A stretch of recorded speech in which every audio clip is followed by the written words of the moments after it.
Welcome all. In this session, I am going to answer one of the Selenium interview questions.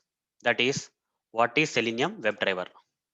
So, what is Selenium WebDriver? So, the straightforward answer that you can give for this question is Selenium WebDriver is a main component of Selenium. Okay, Selenium WebDriver is the main component of Selenium. Let me show you what are the different components we have in Selenium and why I am saying that Selenium WebDriver is the main component of Selenium. So as you can see in this diagram, guys, diagram has been loaded here.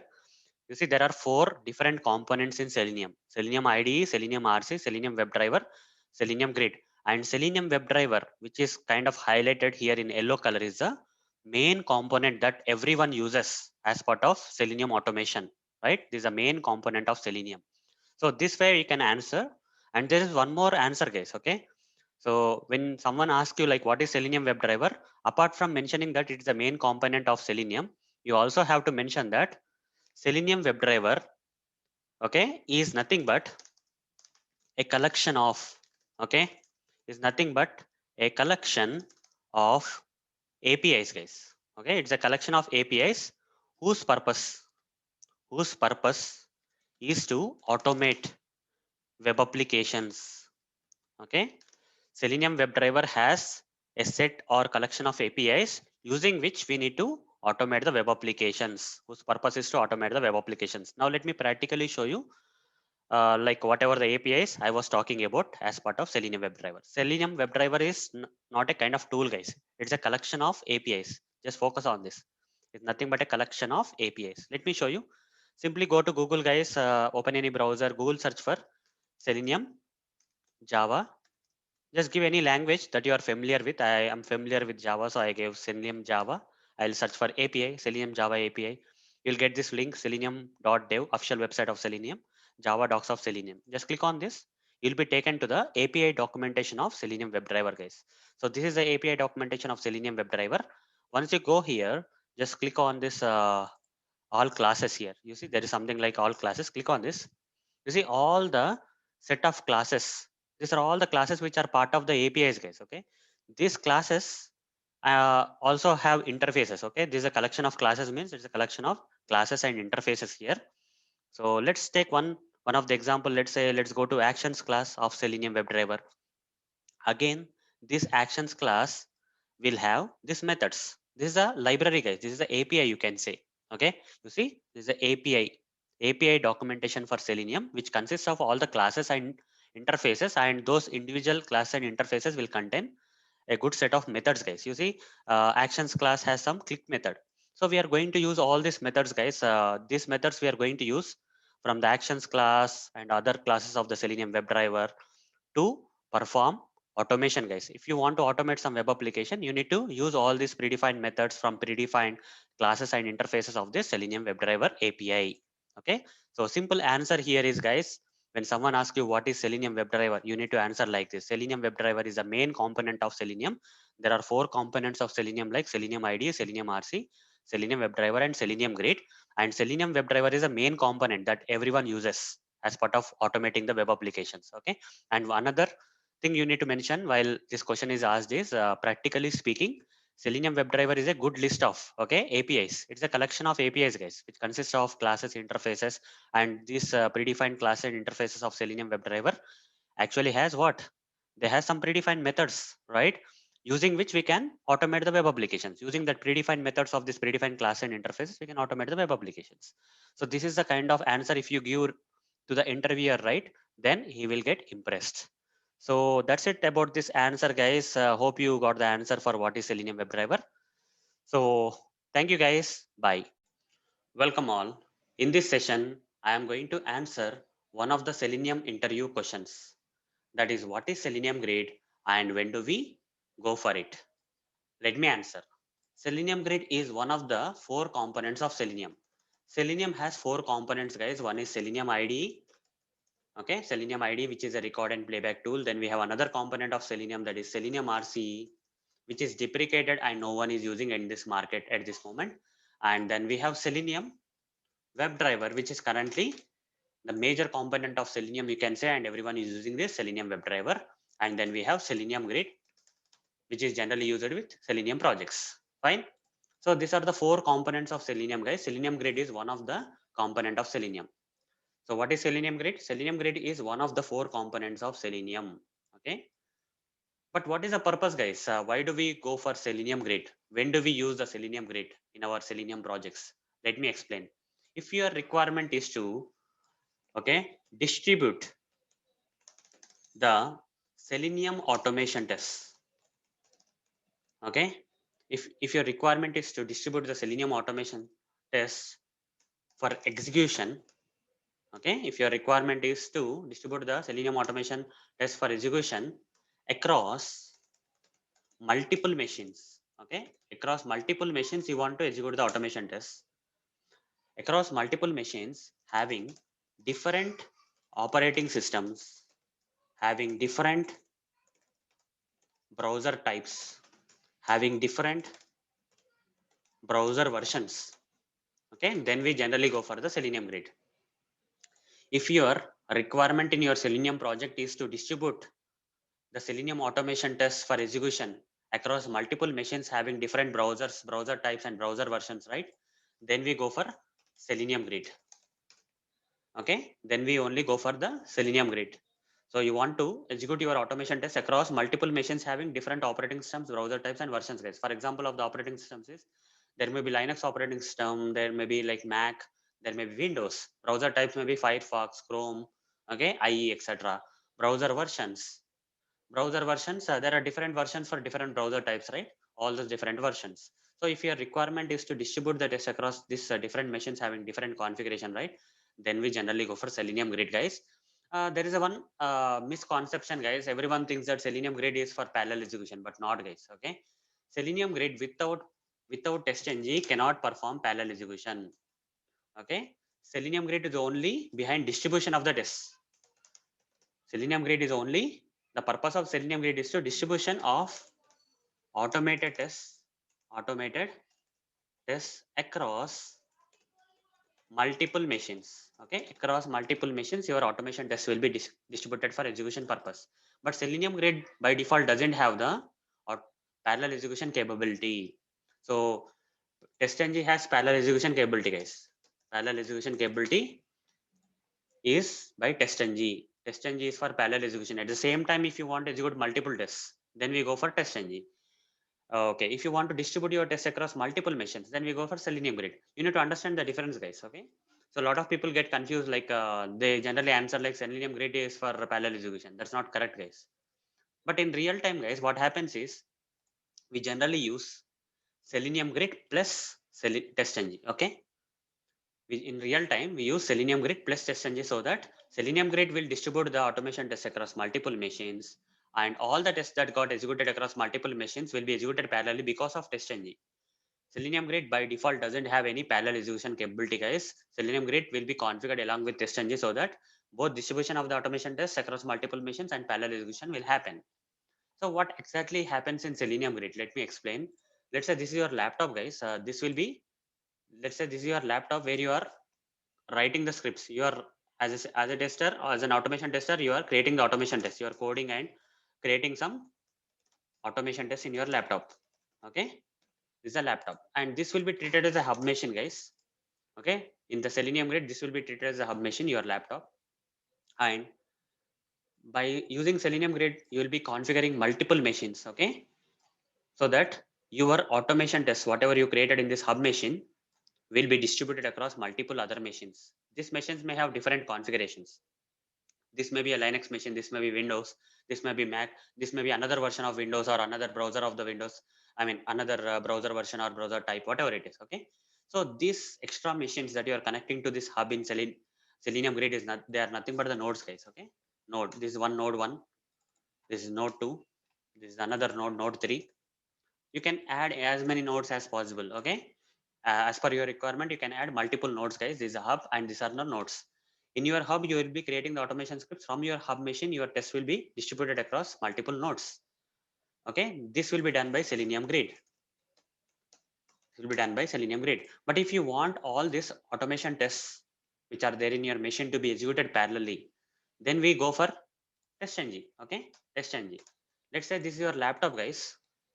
Let's say this is your laptop. It doesn't have Selenium grade yet, but if you have testng and if you enable the parallel execution with the help of testng, if you enable parallel execution in your laptop itself, you can, okay, at the same time multiple tests will be running, guys.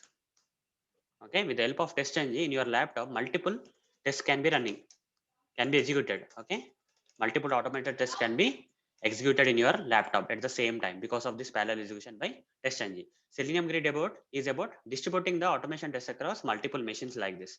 Generally in real time we use the combination of both, guys. Okay, we use testng plus selenium grid plus testng, so that this both distribution will happen and this parallel execution also will happen. Okay, across multiple machines parallel execution will happen when you add the Selenium grid along with the testng. Fine. Hope you got the difference, guys, because you need to answer clearly. The main intention of the Selenium grid is only for the distributing the test across multiple machines for their execution, but not parallel execution. In real time, we'll use Selenium grid with testng so that the distribution will happen by Selenium grid, and also testng will enable the parallel execution so that multiple tests can be executed at the same time in the different machines because of this Selenium grid plus testng.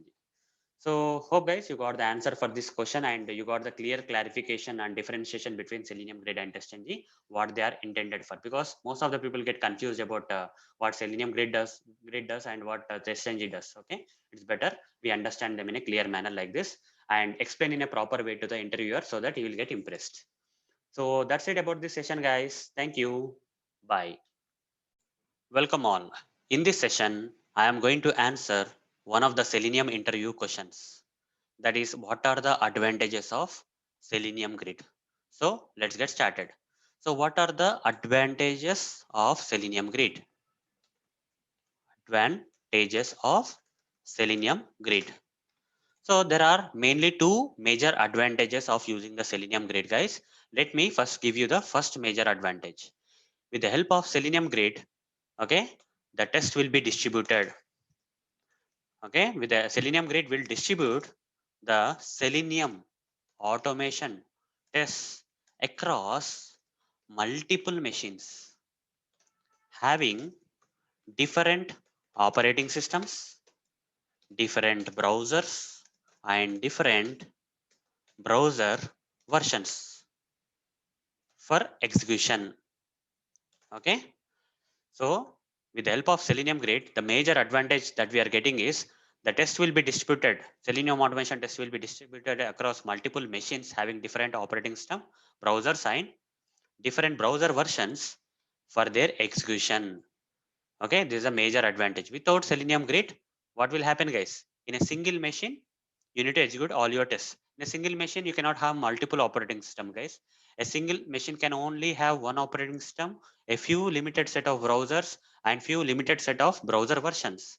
But if your requirement is to uh, like execute your automation scripts in different operating systems at the same time. That means you want to execute your automation scripts in Mac, in Windows, in Linux, in Firefox, in Safari, in Opera, in IE, like that. Okay, if that is a requirement, then Selenium Grid is for your major advantage, guys. That is, it will distribute your Selenium automation scripts across test across multiple machines, so that, okay, our test will be running on different operating system, browsers, browser versions, etc. Okay, this is a major advantage. So this kind of testing will be possible where all the different all our tests will be running on different configurations. Okay, like OS and browsers and browser versions. That's the first major advantage that we get with the help of Selenium grid. What about the second major advantage? The second major advantage with the Selenium grid is Selenium grid when used with, okay, Selenium grid when used with testng, guys. So here you will get the power of two, guys.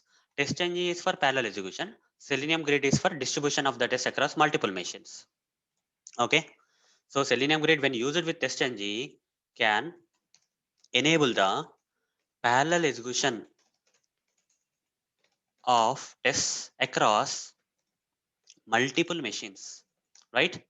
Selenium grid when used with testng can enable the parallel execution of the test across multiple machines, which will, okay, reduce the execution time of the test, Okay, execution time of the test without reducing the performance of the machine, performance of the machines.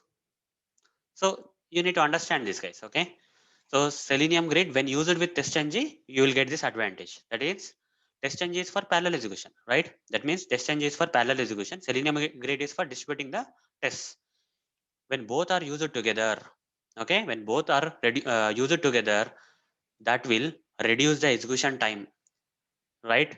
If you are executing 100 tests, okay, if you are executing the 100 tests in a single machine without Selenium Grid in some time, let's say 100 minutes, then using the Selenium Grid with testng, right? Then testng will enable the parallel execution and distribution of the tests will be enabled by the Selenium Grid, which will execute the test in very less time, guys. Okay, not 100 minutes will be taken. Maybe some 30 or 40 minutes you will be able to do if they have like 3 or 4 machines. We can reduce the execution time when Selenium Grid works with testng, right? Then we can reduce the execution of the tests. Okay, execution time can be reduced without impacting the performance of the machines, guys. Without impacting the performance of the machine, this will be done. So let me give you several examples, guys, for understanding this particular statement. Let's say there is no Selenium Grid. For now, let's say there is no Selenium Grid. There is only one machine here. Okay, Selenium Grid is not there. So testng is only there. Now using testng, you have enabled the parallel execution, right? Parallel execution. So, and since there is only one machine, now you want all the, let's say at a time you want to execute some 10 tests. Okay. 1, 2, 3, 4, 5, 6, 7, 8, 9. Some 10 tests are executed parallelly, guys, in a single machine. So when you run 10 tests at the same time in a single machine, what happens is the performance of this machine will be impacted. If this particular machine doesn't have that good configuration, right? The performance of this machine will go down rather than reducing the execution time. Rather than reducing the execution time of the test, the execution time will increase, guys. Okay, because the system performance will go down and your test will run very slow in the same machine, because at a time 10 tests are running, like it's like some 10 browsers are opening and all the tests are running at the same time in single machine. This will reduce the performance of the machine, thereby increase the execution time. Okay, increase the execution time. If the configuration of this particular machine is not good, this will happen, guys. So rather than this, guys, we should not enable parallel execution using testng when there is only single machine. Okay, when there is a single machine, you should not enable this kind of parallel execution, which will ultimately reduce the performance of the machine and thereafter increase the execution time, which is not desired, right? But guys, if there is a situation where you have this kind of system where you have multiple machines here, let's say you have multiple machines, so good number of machines are there. Let's say this is your hub machine in Selenium Grid, guys. This is all about Selenium Grid. So you are distributing with the help of Selenium Grid. Instead of executing all your tests parallelly in a single machine, with Selenium Grid, you are distributing the tests across multiple machines, having different operating systems and all. Now, if the Selenium Grid is accompanied with testng, right? So here, so let's say you want to run 10 tests, right? Let's say here you want to run 2 tests. Here, two more tests. Here, two more tests. Here, two more tests are running. Okay. Here, some two more tests. You can even run more also. Let's say here also two more tests are running. So total 12 tests are running, guys. Here 1, 2, 3, 4, 5, 6. Total 12 tests are running parallelly. Because of this particular distribution of the test by the Selenium Grid and parallel execution by this testng, right? 12 tests are running at the same time. And since if you individually see these machines, guys, running 2 tests parallelly in a single machine doesn't impact the performance of this particular machine. Here performance will not go down. Okay, performance will be good only. Without impacting the performance of this individual machines, we have distributed successfully multiple tests across multiple machines using the Selenium Grid. TestNG has enabled the parallel execution without impacting the performance of this, without impacting degrading the performance of these individual machines. So performance is good only of these machines. So what will happen, guys? So tests are executing at the same time. Okay, that means Here this will reduce the execution time. This will reduce the execution time without impacting the performance of the machines. Without impacting the performance of the machines, okay. uh, the reduce We are reducing the execution time, so that is the advantage. That is another advantage of the Selenium Grid, guys. Hope you got the understanding of different advantages of Selenium Grid. First advantage is, with Selenium Grid, you will be distributing the Selenium automation test across multiple machines. So you can do cross kind of testing. Okay, you can execute your automation scripts on different type of operating systems, browsers, versions, like that is possible with Selenium Grid. Then other thing is like, when Selenium Grid is used with testng, without Selenium Grid, if testng is used, this is a problem, right? This will increase the execution time. But if Selenium Grid accompanies this testng, then this will happen, which will reduce the execution time. So that's what I was explaining, guys. These are the two major advantage of the Selenium Grid. Indirectly, Selenium Grid will result in the reducing of the execution time, and it will actually support the testng's parallel execution in a better way by distributing the test across multiple machines. So hope you got the perfect answer for this question, guys. In the interviews, you need to answer something like this, guys. Okay, Selenium Grid is for distribution of the test, whereas testng is for parallel execution. So when both are combined, what will be the result, guys? It will reduce the execution time. So that is the second advantage. And apart from that, Selenium Grid will distribute the test across multiple machines. So execution will happen in different browsers, OS, browser versions. So these are the two main advantages of the Selenium Grid. So that's it about this session, guys. Thank you. Bye. Welcome all. In this session, I am going to answer one of the Selenium interview questions. That is, what is a hub in Selenium Grid? So let's get started. As part of Selenium Grid configuration, only one machine will be configured as hub, and all the other machines in this grid configuration will be configured as nodes, guys. Okay, let's say there are 5 machines, only one machine will be configured as hub, and remaining machines will be configured as nodes in the Selenium Grid configuration. All these are nodes, guys. So hub will act as a central point, guys. Okay, hub will act as a central point for distributing the Selenium automation test across all these node machines. Let's say the Selenium automation tests are in this hub. Okay, Selenium automation tests will be there in the hub machine, guys. When you trigger this Selenium automation test for execution, okay, what hub will do, what is the responsibility of the hub? Hub will distribute all the Selenium automation scripts which are there for execution across the node machines, and actual execution of this automation test will happen in the node machines. Okay, when this particular Selenium automation scripts are triggered in the hub machine, the execution of these automation scripts are happening in the which machine? Node machines, like this, guys. So the how they will run, guys, how the automation test will generally run. So here the browser will open whatever that is automated, that will happen in the browser, and the finally the browser will close. All these things will happen in the node machines, guys. Okay, here only triggering. Here automation test will be there. Here you will be triggering the automation test in the hub machine, but actual execution will happen in the node machines. So hope, guys, you got the answer for what is a hub in Selenium Grid. So that's it, guys. Thank you. Bye. Welcome all. In this session, I am going to answer one of the Selenium interview questions. That is, what is a node in Selenium Grid? As part of Selenium Grid configuration, a single machine is configured as hub, and remaining all the machines will be configured as node machines. Okay, multiple machines in the Selenium Grid configuration will be configured as node machines. So what exactly are these node machines in the Selenium Grid? So node machines are the machines where the actual execution of the test automation scripts will happen.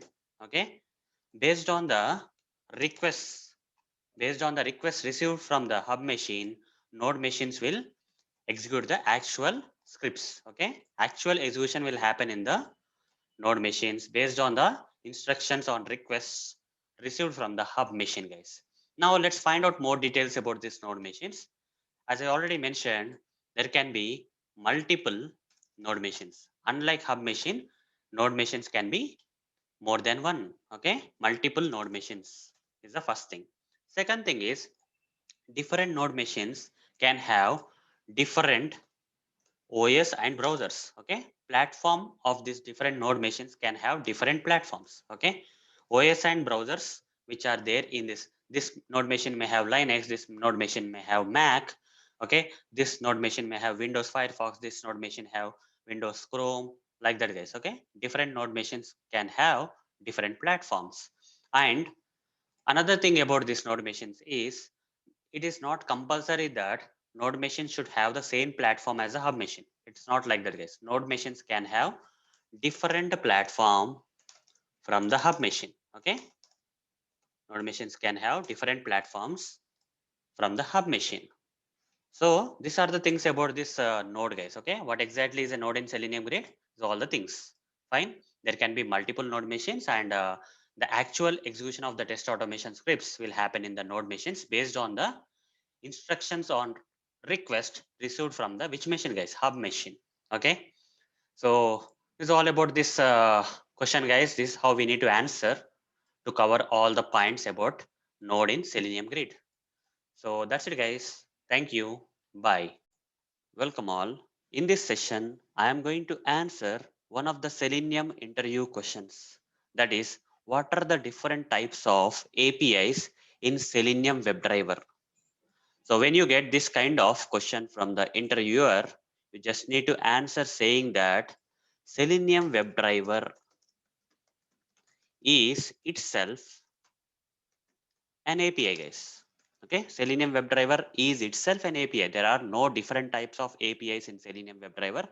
Rather, Selenium WebDriver is itself an API where WebDriver is an interface, guys. Okay, in this Selenium WebDriver API, WebDriver is an interface having the below child classes. What are the different child classes of this WebDriver interface? There are something like Chrome driver, Opera driver, okay, Firefox driver, and so on. Okay, and so on. Let me now practically show you to prove you that why Selenium WebDriver is itself an API, and WebDriver is an interface of this WebDriver API, and then these are the child classes of this WebDriver interface. So for that, let me go to a website which is official website of Selenium guys, that is selenium.dev. Go to this download section, scroll down, and until you see this heading and where you have different languages, you can choose any language and click on the API docs. You will be taken to the API documentation of the Selenium WebDriver. Okay, so that's why we can confirmly say that Selenium WebDriver is an API. Okay, this is a complete API documentation of the Selenium WebDriver, guys. And when you click on the all classes, so all the classes and interfaces that are available in the Selenium WebDriver API will be displayed. Simply say Control F and search for this WebDriver, guys. WebDriver is one of the interface of the Selenium WebDriver API. Fine.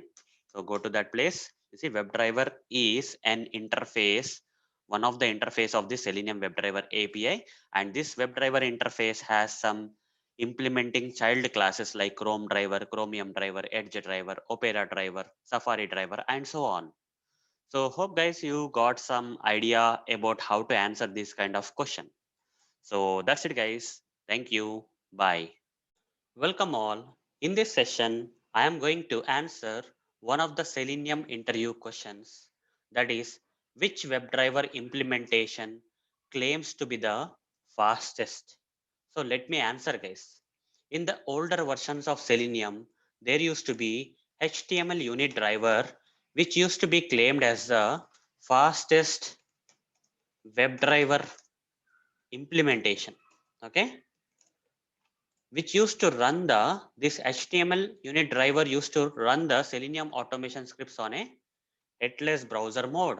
Okay, the Selenium automation scripts using this HTML unit driver used to run on the headless browser mode, guys. That's why it used to be claimed as the fastest WebDriver implementation. But guys, in the current days, in the latest versions of Selenium, right, two headless browser things got deprecated. That is, one thing is HTML unit driver and Phantom JS. Both of them got deprecated, guys. They are no more. Okay, got deprecated. Hence, we cannot answer or give the same answer if you get this kind of question in the interview. where the interviewer is asking which WebDriver implementation claims to be the fastest, the HTML unit driver and Phantom JS got deprecated, guys. If you give the same answer like HTML unit driver, the interviewer may think that, okay, you don't know that this HTML unit driver got deprecated. Fine. So what should be your answer then? According to the latest trends, as we are already in 2021, what should be your answer? So at present, guys, the Selenium WebDriver implementation has two headless browser options. One is Chrome headless browser. Okay. Using latest versions of Selenium WebDriver, we can run the Selenium automation scripts on Chrome headless browser and also Firefox headless browser. Okay, there are two variations in the headless browser implementations for that WebDriver, where your Selenium automation scripts will run without GUI, guys. Okay, either you take this Chrome headless browser mode or Firefox headless mode, headless browser mode. In both these cases, when the Selenium automation scripts are running, you will not see any GUI, you will not see any browser launching, or you will not see any application opening. Let me now practically show you guys what exactly is meant by this headless browser. And the answer is simple, guys. Okay, the answer for this particular interview question is very simple, where you have to say that in the current days, Chrome headless browser and Firefox headless browser are the fastest WebDriver implementations, as the older ones, that is HTML unit driver and Phantom JS, already got deprecated. That should be your simple answer. Okay, here is some sample Selenium automation code, guys, which will run in the GUI. If I run this code, guys, I will see the browser launching and your application opening and all. Okay, this is not headless, guys. Now, once this running is done, I will show you how to convert this into the headless browser execution mode. Okay, so you see, this is what is happening. It is retrieving the current URL address. Okay, so it's working fine. Now, let me convert this into the Chrome headless mode, which is claimed as fastest, because if there is no GUI, guys, if there is no GUI, then the Selenium automation scripts will run a bit faster. Okay, with the GUI and without GUI, there will be some speed difference, because in case of GUI, guys, the browser has to render some UI. That means GUI kind of thing need to be rendered in the browser, right? So in case of no GUI, there's nothing required to be rendered. So it will be like only the execution will happen and you will not see anything on the screen. Okay, so that's why the Selenium automation scripts which run in the headless mode will run faster. So here I will say Chrome options is equal to new Chrome options. I'm just converting this script into the headless kind of Chrome headless browser options. Okay, so import this Chrome options and then options dot add arguments, the double quotes, simply write hyphen headless. That's it, nothing much. And third step is that once you set these options, once you add the arguments to these options, copy these options into the Chrome driver constructor. That's it. These are the three lines of code. Okay, you need to either add or modify. These two new lines you need to add, and these options you need to add into the existing line, that is Chrome driver constructor. Now, if you run this code, guys, same code, this will run in the Chrome headless browser mode. You will not see anything on the screen, guys. Okay, Chrome was started successfully, you will not see any browser running or any application URL opening, but it's happening already. Okay, so it's kind of stated to be fastest, guys, because the browser this time, right, Chrome browser doesn't have to render any GUI. Okay, without GUI, the scripts are running, so they will be bit faster when compared to the with the GUI. Similarly, guys, if you want to run the script on the Firefox browser, we have this Firefox headless browser mode also. So I'll change the code a bit. Okay, I'll change the code a bit here. Instead of Chrome options, you have to say Firefox options. Okay, here also Firefox options. Import this Firefox options class from Selenium. Okay, options dot, this is same, guys, this line is same, and just you need to convert this Chrome driver into Firefox driver, and you need to pass this options, import this Firefox driver. That's it. So now, guys, if you run this code, this time this code will run in the Firefox headless browser mode. Okay, earlier it has run in the Chrome headless browser mode. Now it will run in the Firefox headless browser mode. Okay, here options are also passed. Firefox options are passed, for which this headless browser mode is set. Now run this code. You will see the script will be running in the Firefox browser in a headless mode now. Okay, you are running in headless mode. So you'll not see anything in the UI guys, but the script will be executed without UI. So it will be a bit fast when compared to the ones with UI. Okay. So hope guys you got the answer for this interview question where you just need to answer like as this older things were now deprecated. Okay. In the older versions of Selenium, HTML unit driver and Phantom JS used to be there, where HTML unit driver used to be claimed as the fastest WebDriver implementation. But since they are not there, the alternatives are Chrome headless and Firefox headless in this latest versions as per this year 2021. So that's it for this session, guys. Thank you. Bye. Welcome all. In this session, I am going to answer one of the Selenium interview questions. That is, what are the few open source frameworks that are supported by Selenium WebDriver? So let me answer. Here are the list of different open source frameworks which are either built on the top of Selenium or they use Selenium for getting the things done. So the first item is Appium, then Protractor, then we have WebDriver.io, CodeStep.js, Robot Framework, Carina, Galen Framework, Serenity, and there are many more open source frameworks which are built on the top of Selenium or use Selenium, guys. So hope guys you got a few list of open source frameworks which are supported by Selenium WebDriver, and this thing you need to answer in the interview when you get this kind of question, guys. So that's it, guys. Thank you. Bye. Welcome all. In this session, I am going to answer one of the Selenium interview questions. That is, what is the difference between a soft assertion and a hard assertion? Let me answer. Both the soft assertion and hard assertion belong to the same testng, but there is a difference. Coming to the hard assertion, guys, when the hard assertions fail in our test automation code, the remaining steps in the automation code won't be executed. The execution will stop there itself. But coming to the soft assertions, guys, even though they fail, the execution will continue. That means the remaining steps in the automation code will continue to execute. So this is a major difference, guys, between the hard assertion and soft assertions. But let me practically show you this difference that I am explaining in this session. So here is some sample Selenium automation code, guys. What does this particular automation code do is it will open this tutorialsninja.com and it will directly take you to the login page. Okay. After going to the login page, it will enter the credentials. This particular automation code will take you directly to this particular login page, and then it will enter this email address and password. It will enter the email address and password and try to click on the login button. So this is what is this Selenium automation code is all about. But guys, for a difference, what we are doing is here after you open this application URL, before this particular steps, what I'm doing is I'm adding a hard assertion, testng hard assertion like this. Assert dot assert true. I'm just verifying the title of this page. The title of this page is account login, but I'm checking that with the XYZ. That means this will result in false. When this particular statement results in false, this statement will throw an error. This hard assertion will fail, guys. What happens when a hard assertion of testng fails? Here, the test execution will stop. Okay, the test execution will stop here, and the remaining steps, there are three more steps here, right? That is entering the email address into the email field, entering the password into the password field, and clicking on this login button. This will not happen, guys, because here hard assertion is there and it got failed. When a hard assertion fails in our Selenium automation code, the test execution will stop and the remaining steps will not be executed, guys. Let me show you this practically. So let's run this code.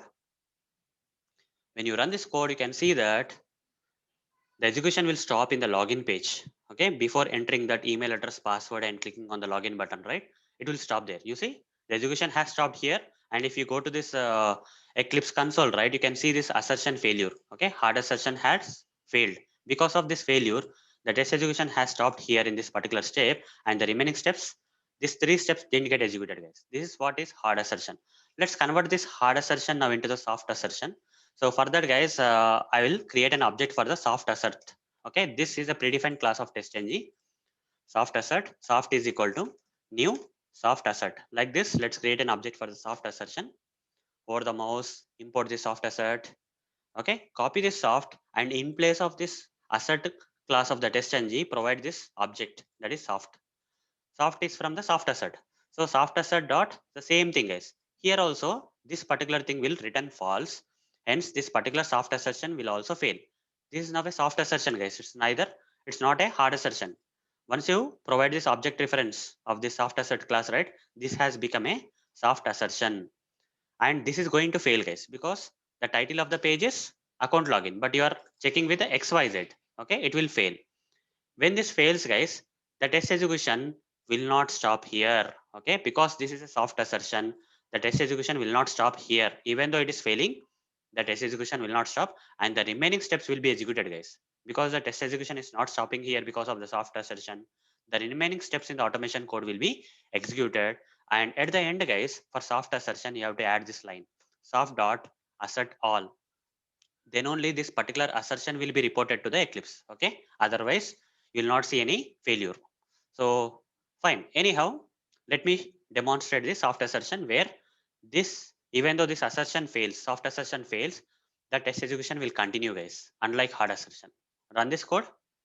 Let me close this thing. Let's run this code. When you run this code, this time, even though the assertion fails, the soft assertion fails, the test execution will continue. See, you got logged in, guys. Email got entered, password got entered. Okay, the script has even clicked on the login button, and you are in the, you already got logged in. You see, you can see the logout. That means even though this particular soft assertion has failed, the test execution has not stopped. You see, there is a assertion failure here, but the test execution has continued. So this is what is the difference between a hard assertion and a soft assertion. Hope, guys, you got the answer for this question. So that's it, guys. Thank you. Bye. Welcome all. In this session, I am going to answer one of the Selenium interview questions. That is, what are the different verification points that are available in Selenium? If I have to answer this question, guys, I will not only answer the different verification points for Selenium WebDriver, but also I'll answer the different verification points for Selenium IDE also. Because if I talk about Selenium, these are the components of Selenium which have the verification points. So starting with the Selenium IDE, what are the different verification points? All the verify and assert commands in Selenium IDE fall into this different verification points category. Let me show you, guys. Let me open the browser and okay, here I already installed Selenium IDE. Just click on this. Now in the displayed list, you can select this, create a new project, give any project name, say XYZ, and say okay. And you can see the interface of Selenium IDE now. Select this row and now type something like this, assert. Okay, when you type assert text into this command text field, it will list down all the list of assert commands that are there in Selenium IDE. Okay, all each and every command that is displayed here, guys: assert, assert title, assert text, okay, assert checked, all these commands fall into the verification points category only. Okay, these are the commands which fall into the verification points. This is how in Selenium IDE we verify the things, right? Similar to assert commands, there are a set of verify commands also. Okay, using the verify commands also, we can verify the different things using Selenium IDE. All this list of commands: verify title, verify text, verify value, verify not text, all these commands, each and every command listed down here, okay, or shown here, will fall into this verification points category of the Selenium IDE. Similar to Selenium IDE, Selenium WebDriver also has a list of commands which can be used to verify the things. Okay, during automation, if you use these commands, we generally use them for verifying the things. So starting with the first command, that is displayed. Okay, first command is displayed. Then we have is enabled. Is displayed is used for checking whether the element is displayed on the page or not. Is enabled is used in Selenium WebDriver automation code to check whether the given web element is in enabled state or not. Is selected to see whether the checkbox option or radio button is in selected mode or not. Size command. Okay, I'll show you guys how you can use size for verification purposes. Just to check whether element is present or not, we can use this size command. I will practically show you how to use size command for checking whether the element is present or not. Then get title. It will retrieve the title of the current page, and we can verify whether we are getting a proper title of the page or not. Okay, proper title of the page is displayed on the page or not. Get current URL. So it will retrieve the URL of the page. Okay, at when this particular command is triggered. So we can check whether the particular page has a proper URL or not using this. This kind of verifications we can do, guys. Okay, each and every command has a type of verification that can be done. Get page source, it will retrieve all the HTML code of the page we are at, and using that also we can do the verification thing. Now let me practically show you each and every command for you guys. So here is some sample automation code in this Eclipse IDE editor, Selenium in Selenium Java, guys. So this particular application is taking us to this login page, right? When you run this code, it will take you to the login page like this. Once you go to the login page, let's apply the first command, guys, of Selenium WebDriver for verification purpose, that is displayed. So I want to check whether this particular login button is displayed on the page or not. How to do that? So right click inspect. When I inspect, this is HTML code, guys, say Control F. Then here, I'll copy this login, guys. I'll create an XPath for this element, /input at the rate value is equal to login. Okay, this is the value I copied. You see one element is located. So copy this and create a something like create a statement like driver.find element by.xpath. I'm locating that login button, guys. I'm checking whether this particular button is displayed or not. Using this is displayed. Okay, this is displayed will return true or false. Okay, so if I print it out, system.out.println, and if I put this statement inside this println statement, we'll get the true or false in the output. Since this particular button is now available or displayed here, right? So we'll get true in the output. So I'll quit the browser, guys, so that we can see. It will be very fast when I quit the browser though. So run this. In the output we should get true, right? Is displayed will check whether the given web element, that is a login button in this case, is displayed on the page or not. You see true is printed. Similarly, instead of is displayed, we can use another command. What is that? Is enabled, to check whether this login button is in enabled state or not. Is login button enabled state or disabled state? If you can click on this, that means it is an enabled state, right? So login button is in enabled state. So I'll change this to from is displayed to is enabled. This will also return true or false. In our case, in this example also, it will return true because the login button is in enabled state. Let's run this. So again, you will get the same output. That is true because is enabled will check whether the button is in or any web element is given web element is in enabled state or not. So it's still loading. Let's wait for this to close. Okay, this application should load, guys. Then only it can check. Let me refresh. You see, true. Okay, true. Done. Then next one is selected. Okay, is selected. We can use with the checkbox options to see whether those options are in selected state or not. Okay, to see whether they are in selected state or not. I will go to another page, guys, for this purpose, register page, where we have a checkbox option here, privacy policy checkbox option. So let's see what will happen. Okay, I'll update the URL here to the register page so that we can directly go to the register page. And here I will say, I will inspect this checkbox field, inspect this. So type is equal to checkbox is there, name is equal to agree is there. Let's see what we can do. /input at the rate type is equal to this one. Let's see how many, only one is coming. That's fine. I'll copy this and I'll use this XPath instead of the previous ones. Okay. Now I'll say is selected. Is this particular checkbox selected, guys, by default? No, right? It's not selected. We should get something as false in the output, right? In the output, it should print false. Let's see that will happen or not. Run this. These are all the verifications that we are doing, guys. Using all these commands of Selenium WebDriver, we are verifying the stuff, right? You see false because the checkbox option is not in selected state. Like that, guys. Similarly, we have size. Okay, size command we can use for checking whether the element is present on the page or not. Okay, the element may be displayed, may not be displayed, but in the HTML code also, if the element is there, then it will be treated as present. Okay, so what we can do here is I'll go with the same login again. I'll create the XPath again. So this was the XPath we created, right? /input at the rate value is equal to login. Done. Copy this. So okay, I'll copy this and put that into the code. Now I'll change the URL also. This is login page URL. Instead of this register page URL, we can use the login page URL. And here I will say, instead of this system.out.println, I'll say dot here find elements I will say, okay, driver dot find elements. Now to this output I will say dot size, okay, dot size. This size command can be used to check or verify whether this element is present in the page or not. Easy is if it is not equal to 0, okay, if this element, this find elements has this size command guys, and if the size command returns, okay, returns the element count.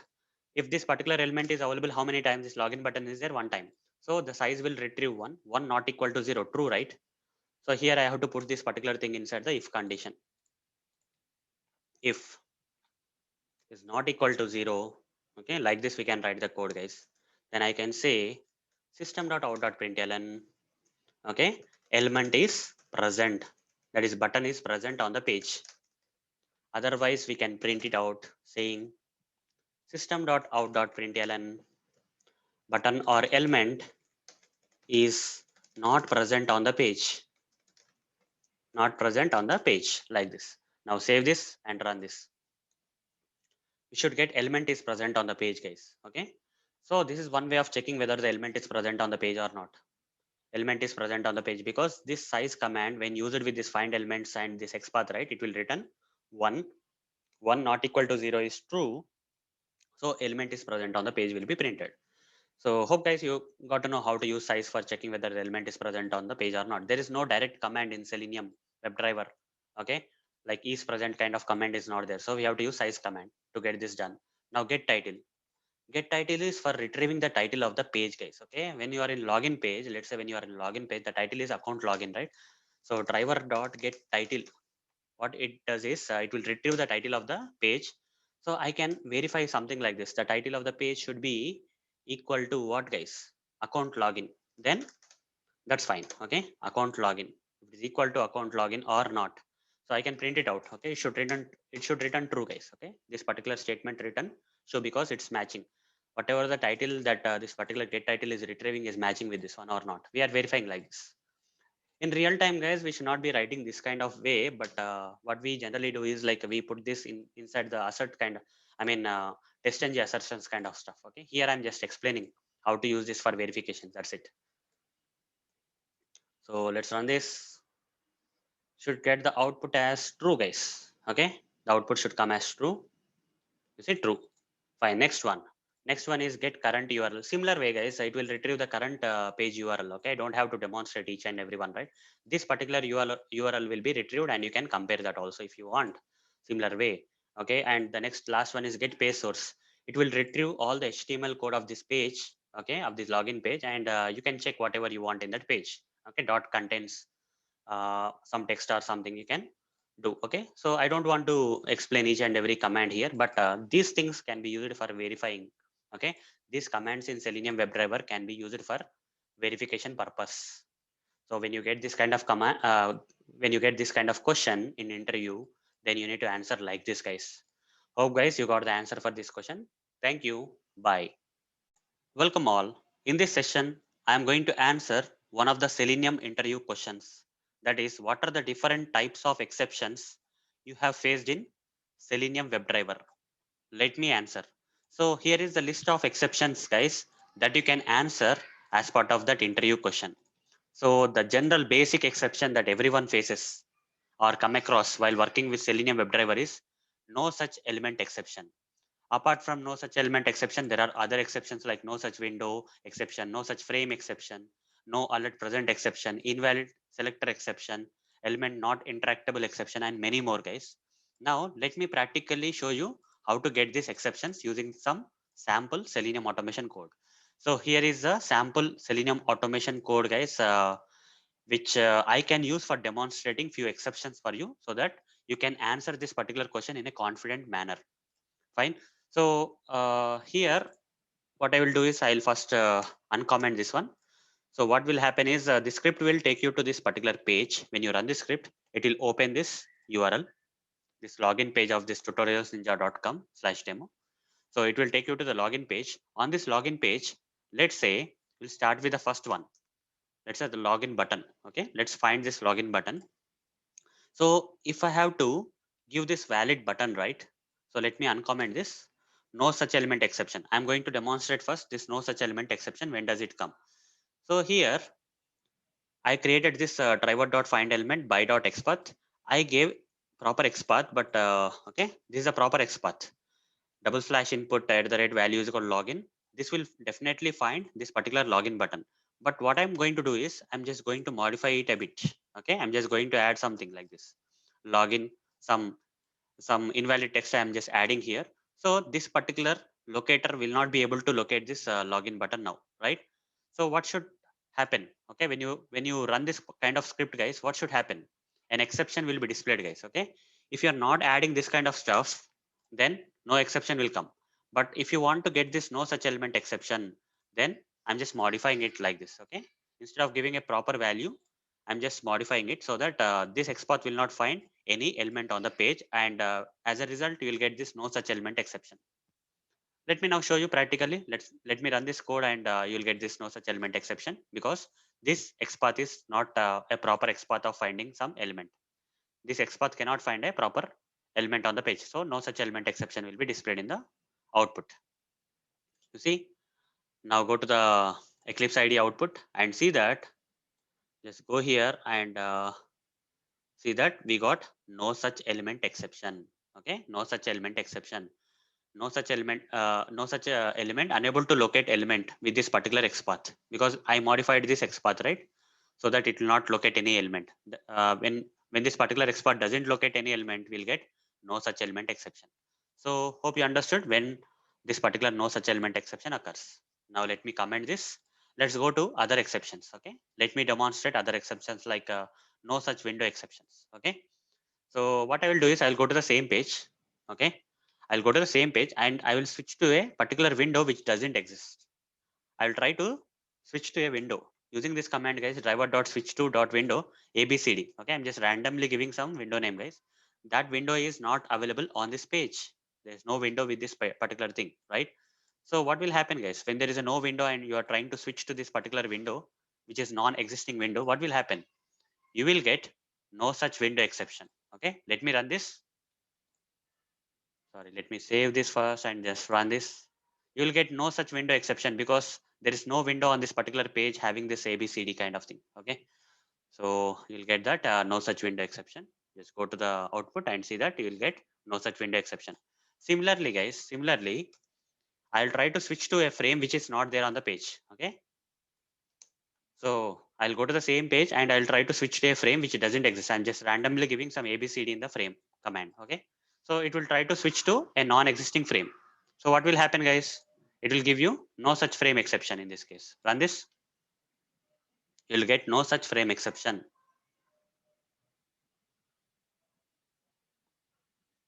Yeah, let's go here and see that we got no such frame exception. Now let's go with the next one. So the next type of exception that we generally come across is no alert present exception. So if you're trying to switch to an alert, but that alert is not displayed on the page, then you'll get this no alert present exception. I'll go to this login page, guys. Similarly, I'll go to the login page, and there is no alert here for switching, right? On this page, there is no alert coming so that you can switch. But I'm still trying to switch to an alert. So in that case, you'll get this exception known as no alert present exception. Let me show you. Let's run this and show you this exception. So let it run. Let the automation code run. Once it runs, I'll show you. You see, you got this no alert present exception because there is no alert on the page to switch. So I already demonstrated 4 exceptions for you so far. That is no such element exception, no such window exception, no such frame exception, and no alert present exception. Now let's go to the another type of exception, that is a invalid selector exception. Okay, invalid selector exception.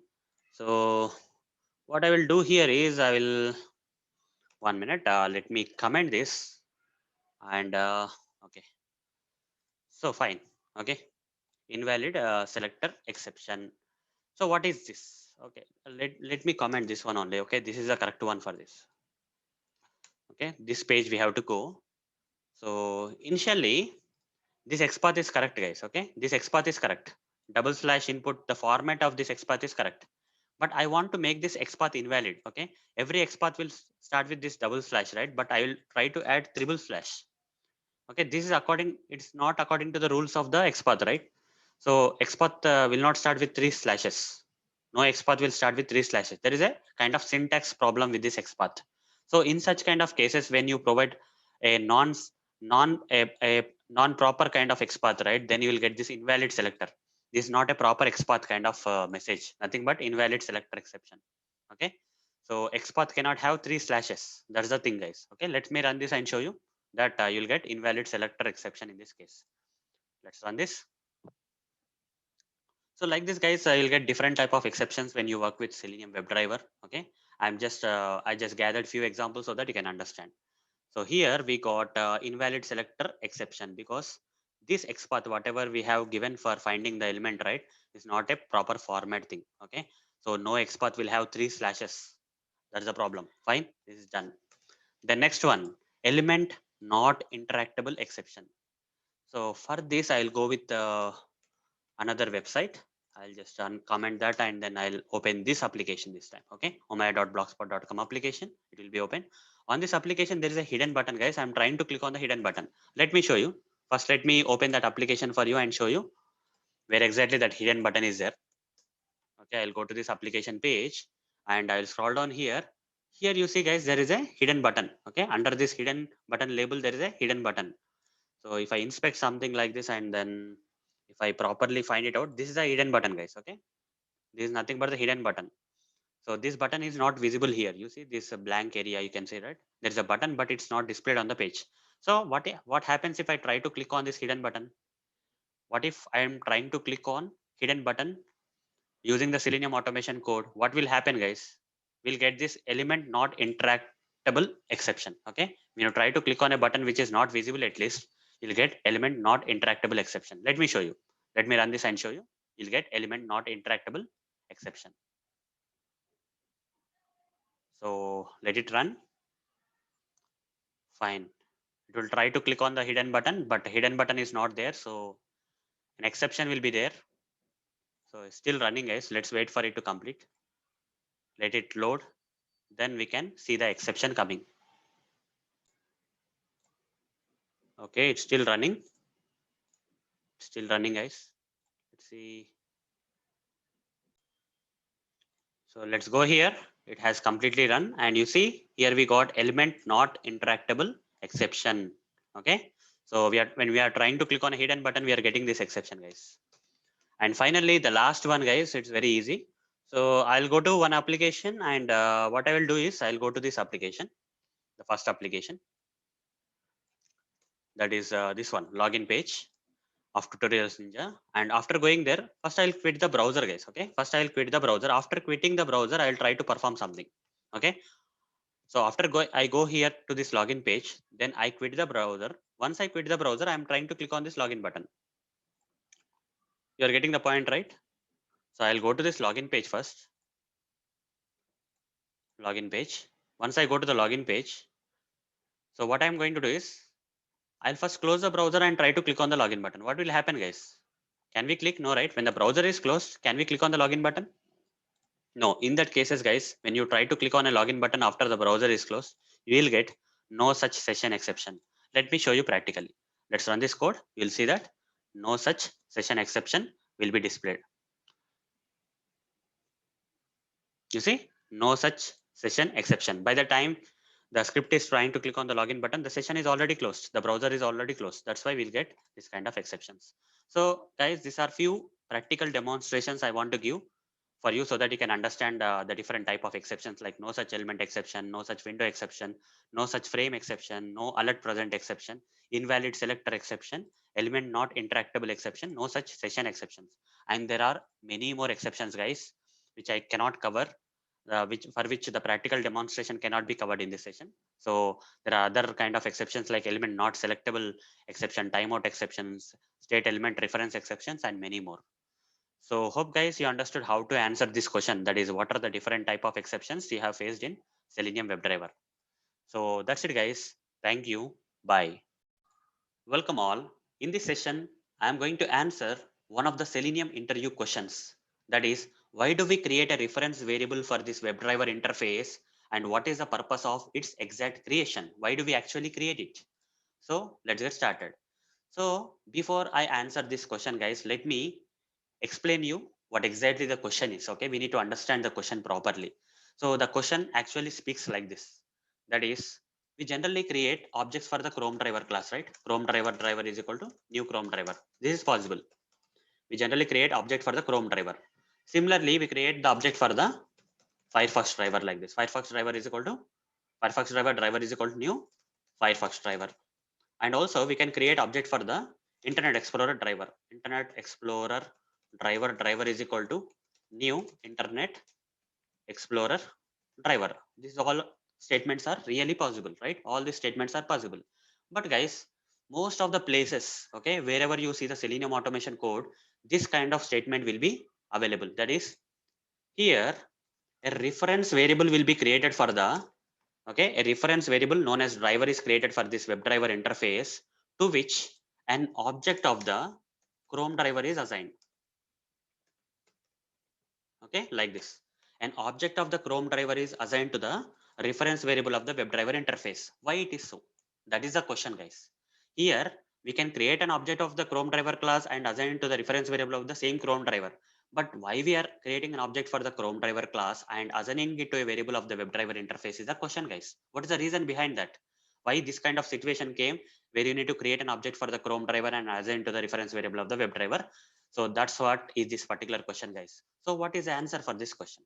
The straightforward answer for this question is, if you want to write, if you want to write Selenium automation, okay, if you want to write Selenium automation code once and then can and can or want, okay, want to run it on the different list of browsers. Okay, here you are writing the Selenium automation code only once, but you can run this Selenium automation code on different browsers. This Selenium automation can be customized in such a way that it can run on any browser.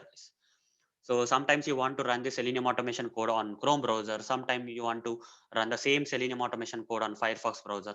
Sometimes you want to run the same Selenium automation code on Internet Explorer browser or any other browsers. Then guys, we have to follow this kind of statement. Okay, this kind of approach we need to follow. So what happens because of this approach is, you don't have to write separate automation code for each and every browser. There are like good number of list of browsers, right, which are supported by Selenium WebDriver. So you don't have to write separate automation code for, let's say this is Chrome browser. You don't have to write separate automation code for Chrome browser, separate automation code for Firefox, separate automation code for IE browser, separate for Edge, separate for Opera, separate for Safari. Like this, you don't have to write the separate automation codes, guys. Rather, you can only write the Selenium automation code once, guys, and the same automation code we can execute on the different browsers based on our requirement. Let me show you such kind of sample automation code which is written only once but can be executed on any type of the browser. So here is some sample automation code, guys, which is written only once. This code is written only once, guys, but we can customize. Okay, I have customized it to run on different browsers. Let's say I want to run this code on Chrome browser. Simply this browser is equal to Chrome, I will say. That's it. Okay, I'll just pass the Chrome into this browser. Now guys, when I run this code, you see this code will run on the Chrome browser. You see, you will see the Chrome browser. You will see the Selenium automation code running in the Chrome browser. You see, automatically the browser opened in the Chrome browser, and this application is opened in the Chrome browser. You see, so like this. Now let's say the same automation code I want to run in the Firefox browser. So for that, here just provide Firefox, guys. That's it. Okay, just to this particular variable browser, you just pass the Firefox and run this. This time, the same automation code will run on the Firefox browser instead of the Chrome browser. You don't have to write the same automation code multiple times for each and every browser. Rather, you can customize this way so that when you pass the browser name, the code is going to run on the specified browser. You see, this time it's in the Firefox browser. This is the Firefox browser, guys. Now let's say you want to run on the IE browser. Simply pass IE and run this. You see, this time this code will be running on the IE Internet Explorer browser, guys. Let's wait for the IE browser to load. You see, this time the code is running in which browser? IE browser, Internet Explorer browser.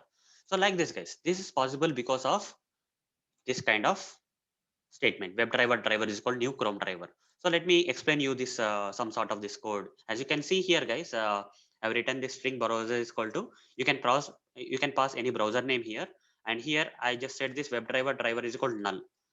So if this browser, if the given browser, if the browser name given by the user is equal to Chrome browser, then we are assigning to this particular driver reference variable of this WebDriver interface, we are assigning the Chrome object, Chrome driver object. But if this browser name given by the user is Firefox, in that case, to the same driver object, instead of this, we are assigning the driver reference variable of the WebDriver with the Firefox driver object. Similarly, if the given browser name is IE, in that case, to the same driver reference variable of the WebDriver interface, we are assigning the object of the Internet Explorer driver. So this is possible, guys. That's why we can write the code only once and we can run the same code on any browser based on our requirement, guys. Right? So let me explain few more points about this statement, that is WebDriver driver is equal new Chrome driver kind of statement.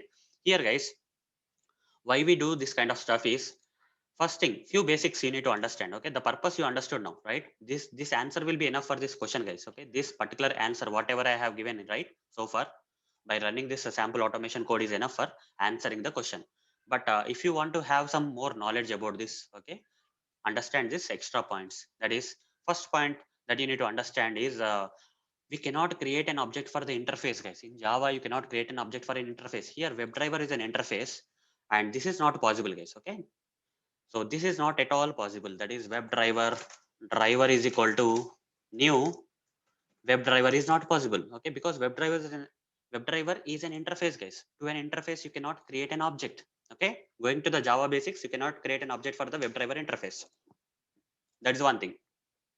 Second thing is, objects that are created for the Chrome driver, Firefox driver, Internet Explorer driver can be upcasted to WebDriver interface. Why? Let me show you the reasons. Go to the official website of Selenium and go to the downloads and then go to the Java API docs. Then just search for all classes, select this all classes and search for the WebDriver, guys. Okay, search for the WebDriver interface.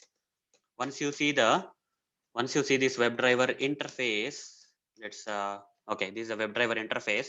Just open this page. As you can see, there are a lot of classes which are implementing. Okay, these are all these classes are implementing this WebDriver interface. That means all the objects of this implementing classes can be upcasted to this WebDriver interface. Okay, these are all the child classes of the WebDriver interfaces, guys. Okay, these are all the child classes of the WebDriver interface. Here we have Chrome driver, Firefox driver, Internet. All these objects of this child classes can be upcasted to the WebDriver interface.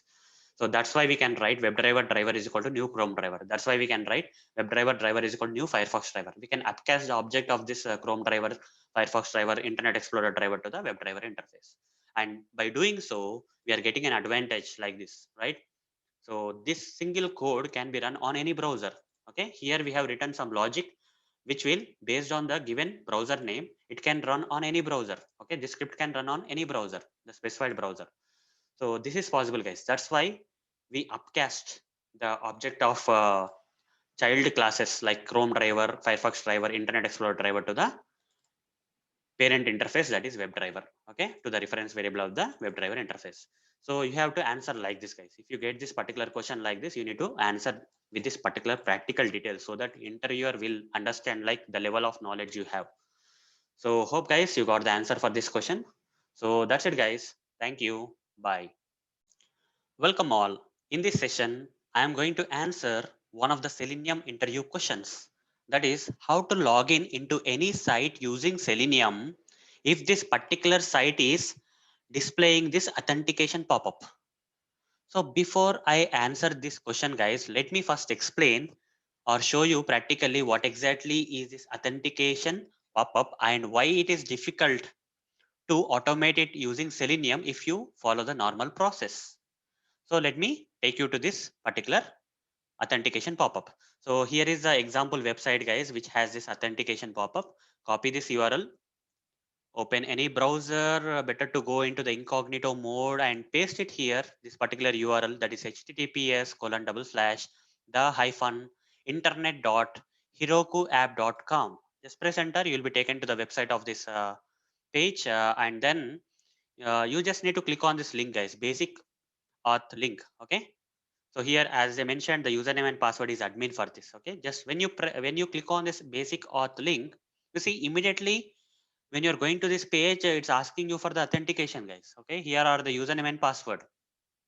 Why it is difficult for anyone to automate this username and password? In the normal way, you cannot automate this, guys, because when you right click on this username, you are not getting any inspect option. Here, when you right click on the password, you are not getting any inspect option, right? That's the problem, guys. When you right click on the sign in button, nothing is coming. Okay, I'm trying to right click, nothing is coming. So you cannot create locators for this username and password or sign in button. Then how do you automate this? If in real time you get this kind of pop-up, authentication pop-up, how do you automate it? That's the problem, right? So in normal way you cannot do, guys. So what is the best way? Let me practically show you, guys. I am going to practically show you how to automate it. So here is the syntax, guys, that you need to follow. For example, this application page URL is this one, right? So let me go to this here, and then okay, this is the URL of the page. So when you go to this particular URL, that is https colon this herokuapp.com/basic auth, then you are getting this pop-up, authentication pop-up. So let's say if you want to navigate to this particular page, what you will do, guys, you will write like this, right? Driver dot get. In Selenium automation code, you will write this code. In the double quotes, you will paste this URL, right? This is what you do. But guys, this will not do the job, because after you navigate, how do you want to enter this username password? Because you are not able to create the locators. You cannot create locators, guys, right? Like no inspect option is coming. So this is not the way, guys. Rather, the same thing you just copy, guys, and paste it here.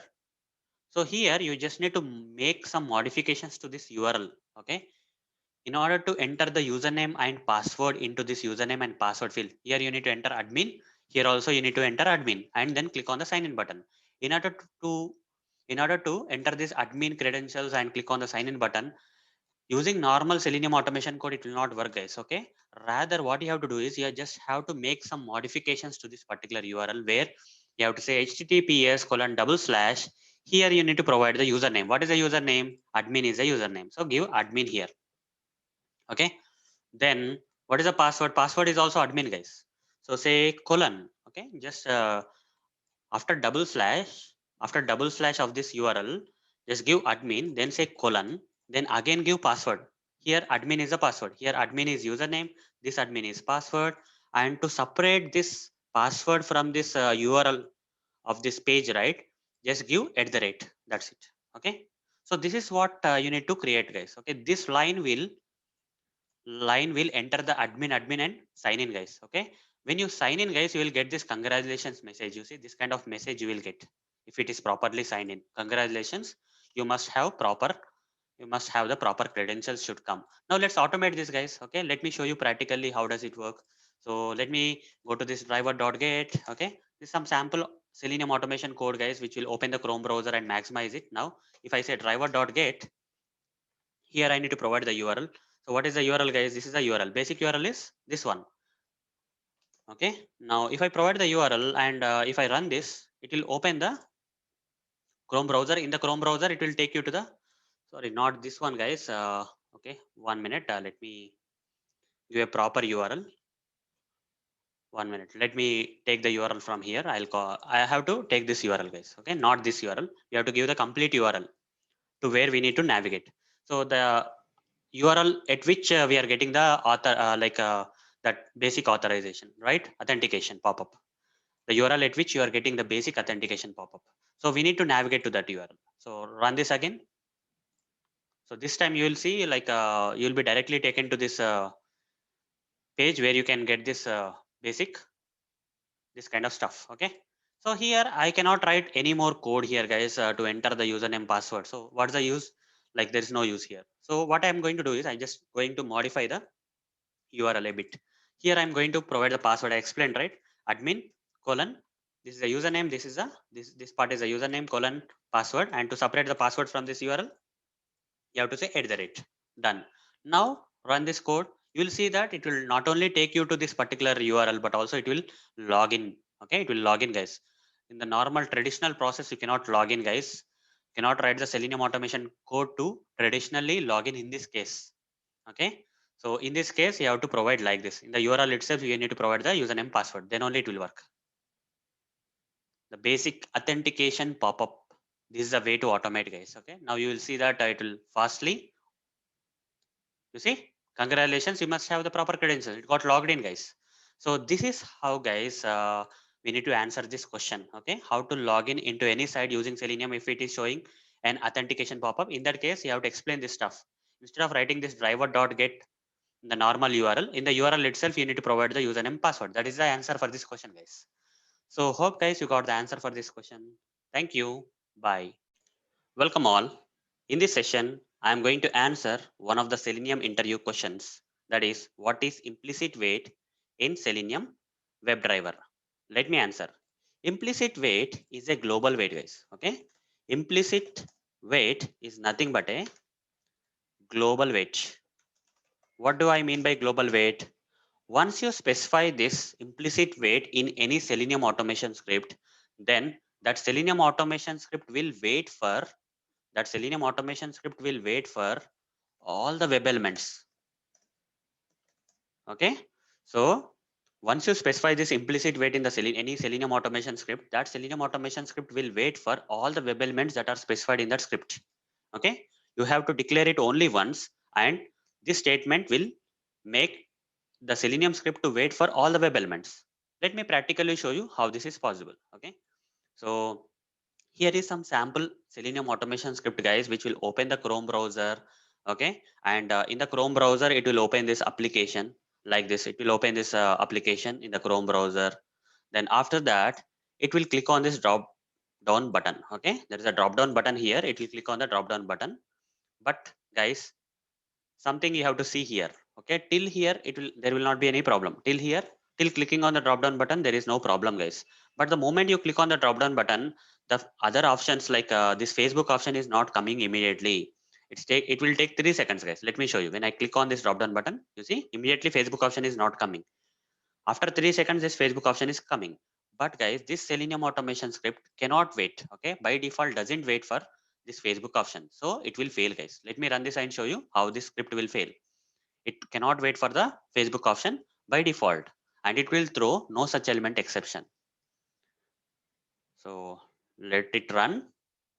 You see, it has clicked on the drop down button, and by the time Facebook option came, it's not clicking, guys, because by the time Selenium has not waited, and since it has not found this particular Facebook option, it has thrown no such element exception. No such element exception because Facebook option is not available, as you can see here. Okay, it was unable to wait for Facebook option by default. So what is the solution, guys? The solution, one of the solution here is to implement this implicit wait. We have to implement implicit wait here. So I'll write the statement like this. This is the code for implicit wait, guys. Driver dot, okay, manage dot timeouts dot implicitly wait for, I'll give 3 seconds because I know that this Facebook option comes in 3 seconds. So I'll wait for 3 seconds. Then I will say time unit dot seconds. Okay, time unit dot seconds. So once you specify this implicit wait statement here, the global wait statement here, this waiting is applicable for all the web elements, not only the Facebook option, guys, but also the drop button. Okay, not only the Facebook option, but also the drop down button also, this waiting time is applicable. That means, that means, so let me explain more, guys. Okay, once you specify this implicit wait, here you specified it as 3 seconds. So when this line gets executed, guys, the drop down button, okay, when the drop down button need to be clicked, but drop down button comes immediately, guys, right? There is no need of waiting for this drop down button. So what happens in this case? Does implicitly wait for 3 seconds here? No, guys, here it will not wait. It's a dynamic wait, guys. Okay, okay, if the web element is available already, okay, if there is no need of waiting, then implicit wait will not wait. But if in case this, even this web element, even this drop down web element also take 3 seconds or more, I mean, it is also need some waiting time, then guys, this implicit wait even wait for 3 seconds here. But in our case, guys, in our example, this drop down button no need of waiting because it's available immediately. Even though this implicit wait is applicable for all the web elements, for this particular web element there is no need. Okay, so if the web element is readily available, then implicit wait dynamically will click on that. Okay, dynamically will click on that without waiting for that 3 seconds. specified here. Okay, but coming to the Facebook option, web element, here for Facebook option is not immediately. Once you click on this drop down, it is taking 3 seconds. In that case, implicit wait will be very useful, where here implicit wait will wait for 3 seconds for this web element. If this particular web element comes within that, in that 3 seconds, then it will wait and click this Facebook option. But if this particular Facebook web element is not coming even in 3 seconds, then again no such element exception will be thrown. Hope you are getting how this is. Implicit wait is a dynamic wait. Implicit wait is a dynamic wait, guys. Okay, it will only wait dynamically. If it is really required for the web element to wait, then only it will wait. Okay, even though this implicit wait is a global wait, it will only wait if it is really required, guys. Otherwise it will not wait. Okay, even though it's applicable for all the web elements, it will only wait if it is required. That's why we call that as a dynamic. Okay, it's a dynamic wait and applicable for all the web elements. Unlike thread.sleep is completely different, guys. It is not a dynamic wait. If you specify thread.sleep, okay, instead of this implicit wait here, if you specify thread.sleep, even though this Facebook option comes before 3 seconds, the thread.sleep has to wait complete. Okay, so there is a difference, guys. You can experiment. Okay, thread.sleep is not dynamic, guys. It is a fixed time you need to wait. No matter the web element is coming before or not, it doesn't matter. But coming to the implicit wait, it's a dynamic wait, where if that particular web element comes before the 3 seconds also, it will not wait for complete 3 seconds. Okay, if the web elements comes in 1 second, then only 1 second it will wait, guys. Even though 3 seconds are specified here in this declaration, it will only wait 1 second if this web element is coming in 1 second. If it's coming directly, it will not wait at all. Okay, that kind of dynamic wait this implicit wait is. And this is a statement we have written, right, for implementing this, specifying this implicit wait in the Selenium WebDriver statement. Now let's run the code, guys. Now let's run the code. Once when you run this code this time, it will wait for this Facebook option for 3 seconds. Also, it will wait, but here not required. So it is a dynamic wait. So it will directly click. So let's run this. Implicit wait is nothing but a global wait, guys. When you get this kind of question in the interview, you need to answer saying that implicit wait is a global wait once specified in the automation script. It's applicable for all the web elements, and it will dynamically wait. You have to say, okay. If it is required only, it will wait. Otherwise, you see, it has not waited for the drop down button, but it has waited for the Facebook option and clicked it, right? So hope, guys, you understood how to, okay, answer this question about implicit wait in Selenium WebDriver. So that's it, guys. Thank you. Bye. Welcome all. In this session, I'm going to answer one of the Selenium interview questions, that is, what is explicit wait in Selenium WebDriver? Let me answer. So what is explicit wait in Selenium WebDriver? We use explicit wait for waiting for a specific web element. If your requirement is to wait only for a specific web element, then we can use explicit wait. Unlike implicit wait, okay? Implicit wait is something different, right? It's a global wait. So once you define the implicit wait, it will wait for all the web elements. But coming to the explicit wait, guys, it is different, where we generally explicitly wait for a specific web element. Okay, whatever the web element you want to wait for, you can wait using the explicit wait. That's what is explicit wait, guys. Now let me practically show you how to use this explicit wait. So here is some sample Selenium automation code, guys. So here we have not implemented any explicit wait so far. This sample Selenium automation code will open the Chrome browser, maximize the browser, and in that browser it will open this URL like this. Okay, in the Chrome browser, this application URL will be open like this, and after that, it will click on the drop button. Okay, there is a drop down button here. It will click on the drop down button. When you click on this drop down button, if you can see, this Facebook option is not coming immediately, guys. Okay, let me click again. When I click, it will take 3 seconds to display the Facebook option. After I click, Facebook option is not coming immediately. You see, Facebook option is not coming immediately. So this is the web element that we can wait for, right? We can use explicit wait for waiting only for this Facebook option. All the other things doesn't require. Here drop down button is readily available. Okay, but when you click on the drop down, only this Facebook option is taking time.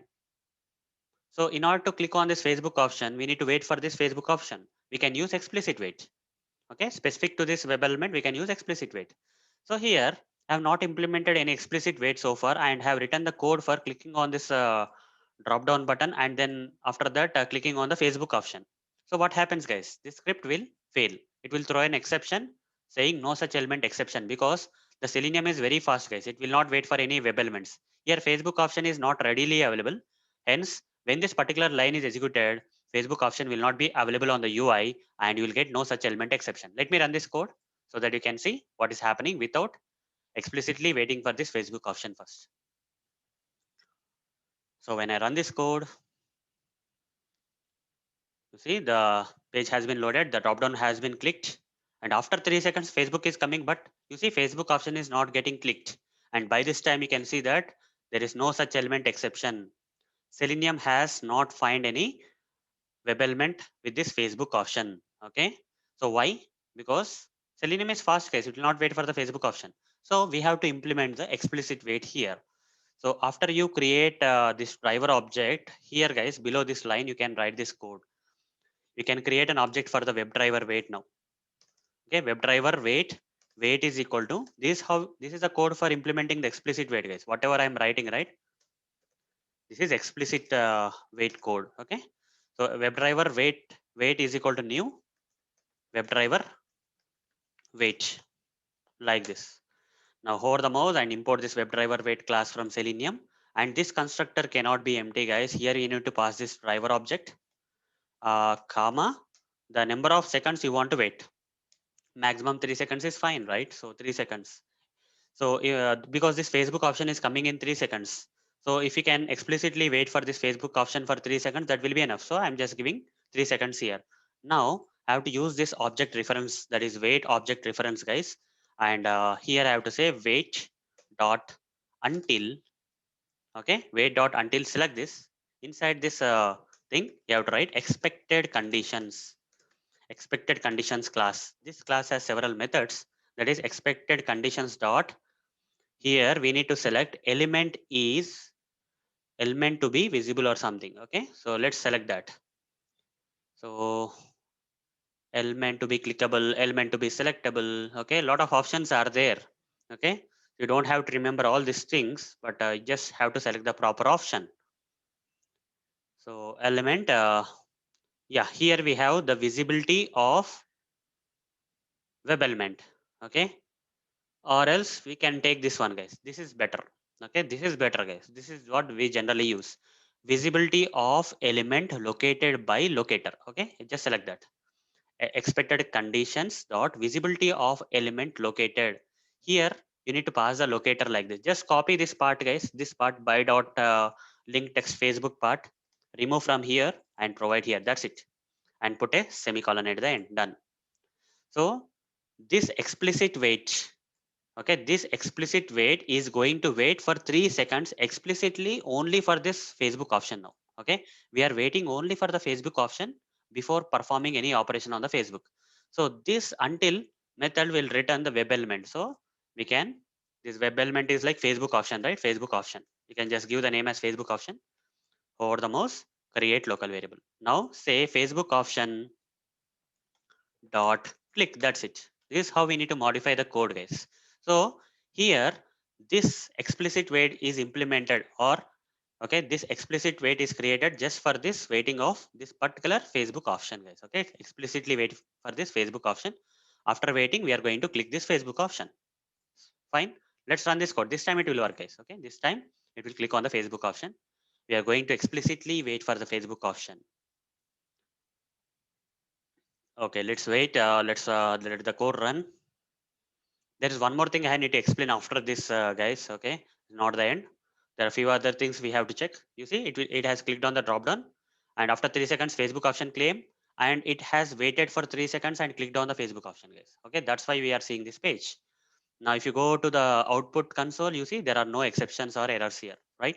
So this is how explicit wait works. Using explicit wait, we can only wait for specific web elements. So it's not a global wait. Okay, it's not applicable for all the other web elements. This explicit wait is only applicable for this Facebook, not drop down button. Okay, like that. Now guys, there is one more thing. Okay, there is one more thing. So I'll take another example, guys. I'll clear this code and I'll also clear this stuff. Okay, I'll write it again if required. So let's take another example, guys. This time it's not about visibility. Okay, so whatever I explained so far is all about this visibility of element. I used this part, visibility of element located. We waited for the Facebook option to be visible. That's why we have used, that's why we have used this visibility of element located of this expected conditions class, right? Now, I'm going to use, instead of this visibility of element located, we are going to use element to be clickable. Okay, there is another thing. But when we have to use this element to be clickable, let me explain. So here guys, let's say when you refresh this page, okay, the once you load this page guys, there is a button here guys saying button 3. It's not enabled by default. Okay, this button is not enabled by default. Let me refresh it again. You can see that in action. You see button 3 is not enabled by default. So it is taking some time. After some time this button is getting enabled. So what if I write the code like this? Okay, rather than waiting, after going to this application page, let's say I'll inspect this button. Sorry, what is that button? Button 3 here. Okay, this is button 3 we have to inspect. So this is a timer enabled button. After some time this button is getting enabled. Inspect this button, you'll get this ID of this particular button. Copy this ID, write the code like this. Driver dot find element by dot ID. Okay, dot click. I'm clicking on this button guys. Whether this click is really happening or not, how to find out whether this button is getting clicked or not? So for that guys, if this button is really clicked, right, if this particular button 3 is really clicked, when I click, you see you're getting an alert kind of thing with hello text.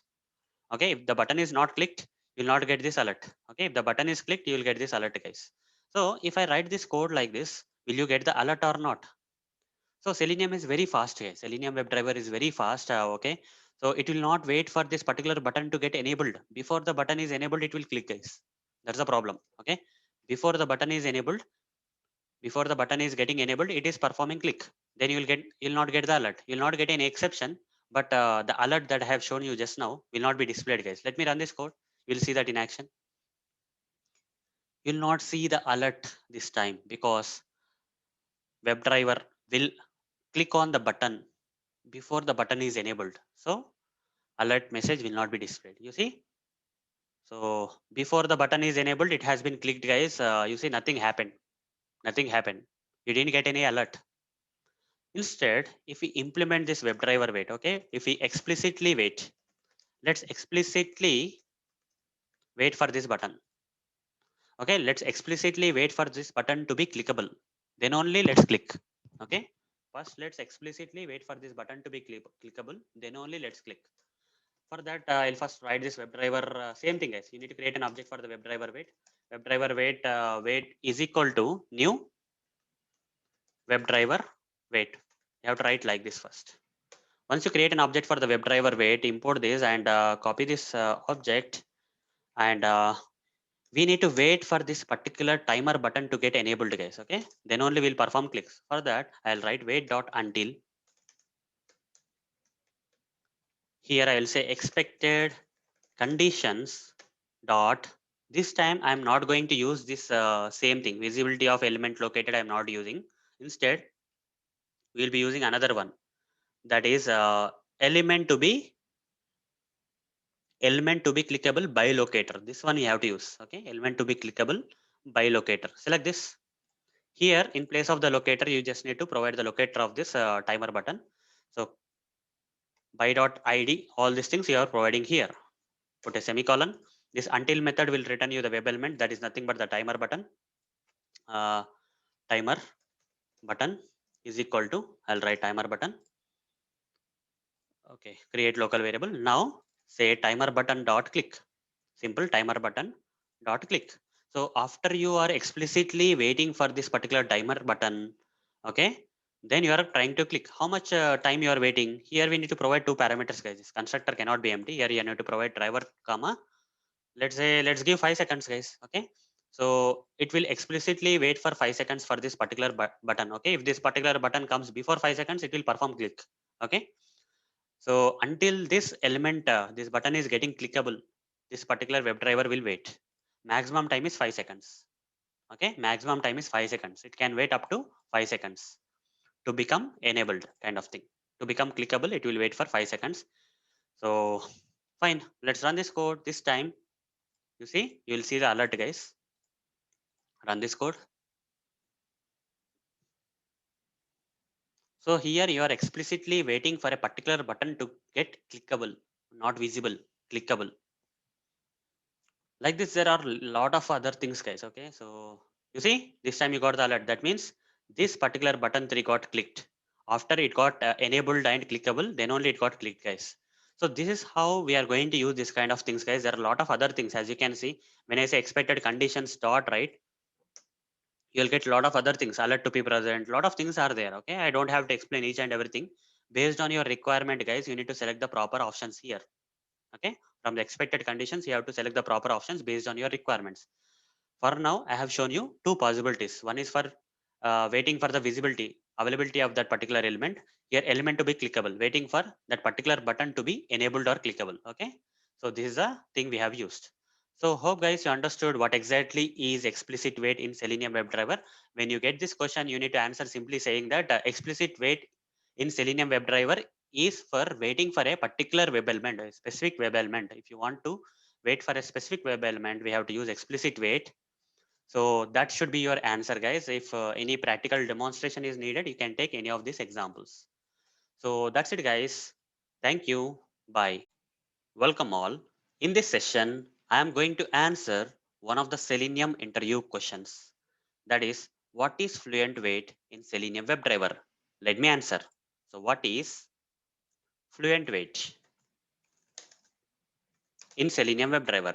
If you have to straightforwardly answer this question, guys, you need to answer like this. Fluent wait is an advanced version of explicit wait in Selenium WebDriver.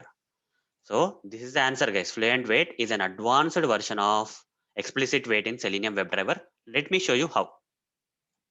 As you can see this diagram here, guys, as you can see this explicit wait category, under this explicit wait category, there are two types. Under this explicit wait category, there are two types. One is WebDriver wait, another type is Fluent wait.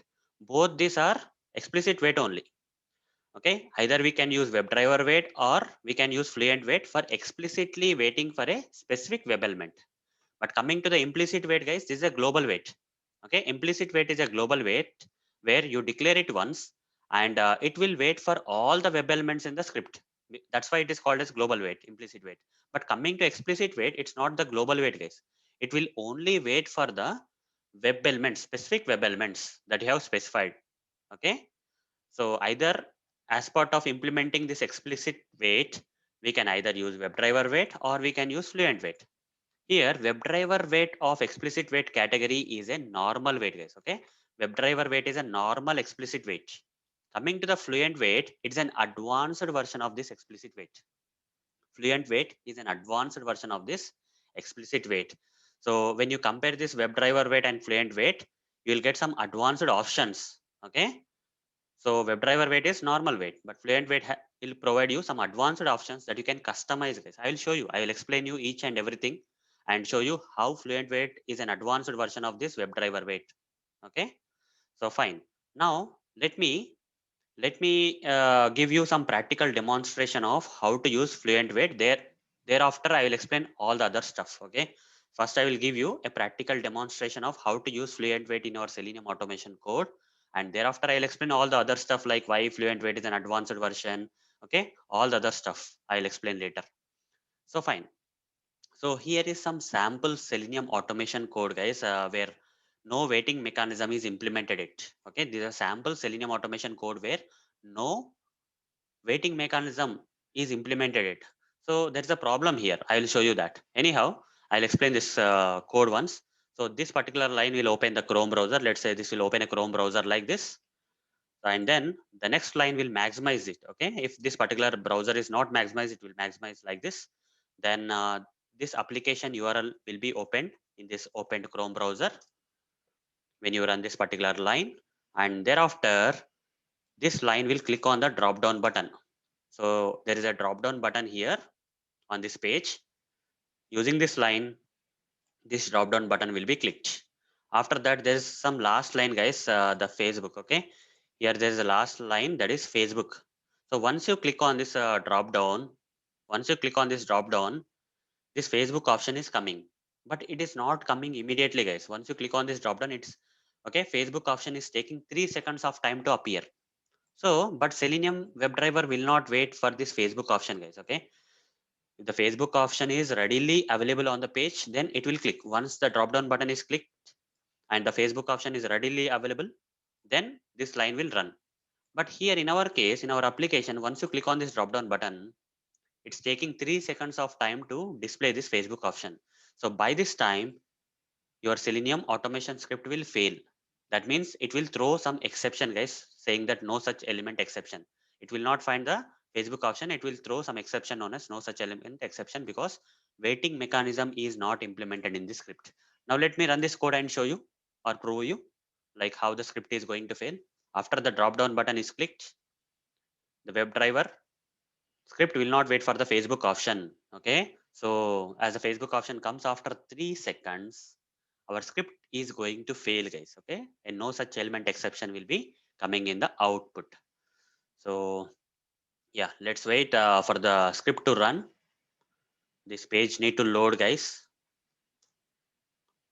So once the page is loaded, it will click on the drop down button, and you see the Facebook option came, but it has not clicked, guys. But according to the script, it has to click on the Facebook option.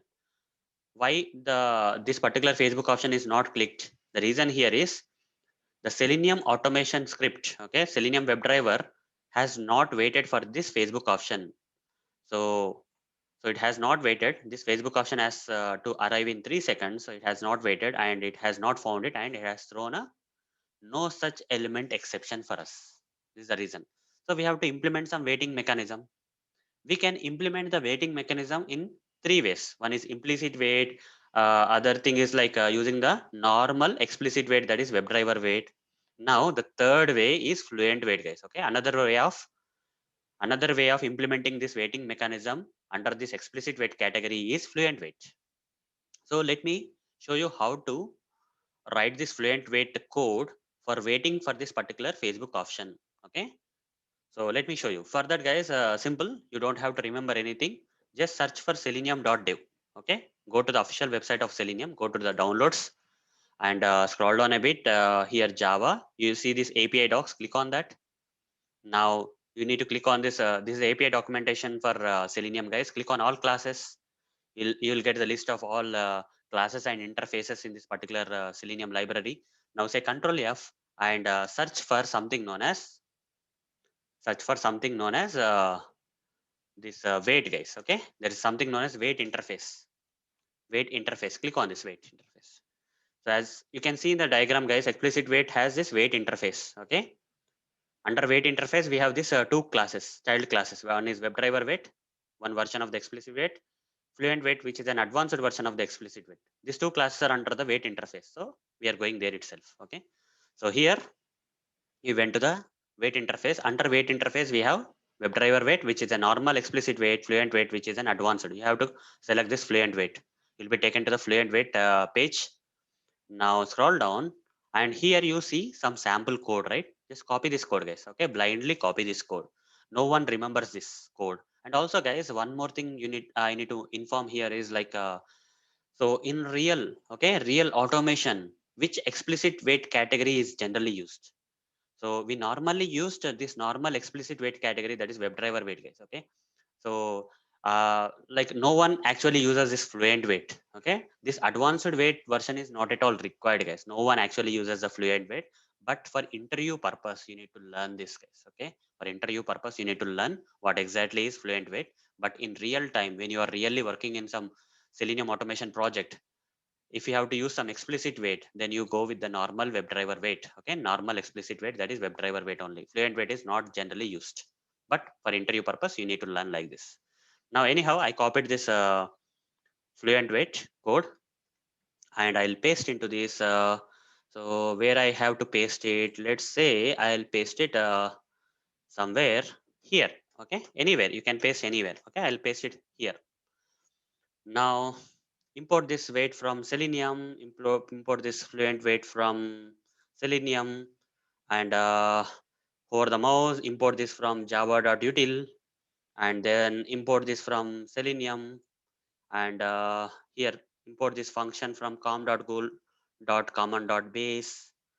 Okay, just follow whatever I am saying. Okay, you don't have to remember anything, just follow. Okay, so here guys, there are some deprecated methods, right? This is some strike kind of line is coming here. Okay, this is an older code, you can say.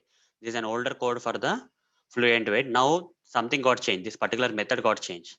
What got changed here? There are two parameters, right? In the latest with the timeout method, only one parameter is there. The latest version of Selenium, only one parameter you need to provide, that is the number you have to provide. But how to provide this number? For providing this number inside this with timeout, okay, you have to use this thing, guys. Duration dot of seconds you have to use. Here you need to type duration dot of seconds. Here you need to provide the number of seconds, maximum time that you want this Fluent wait to wait for that specific web element. I'll give 30 seconds for now.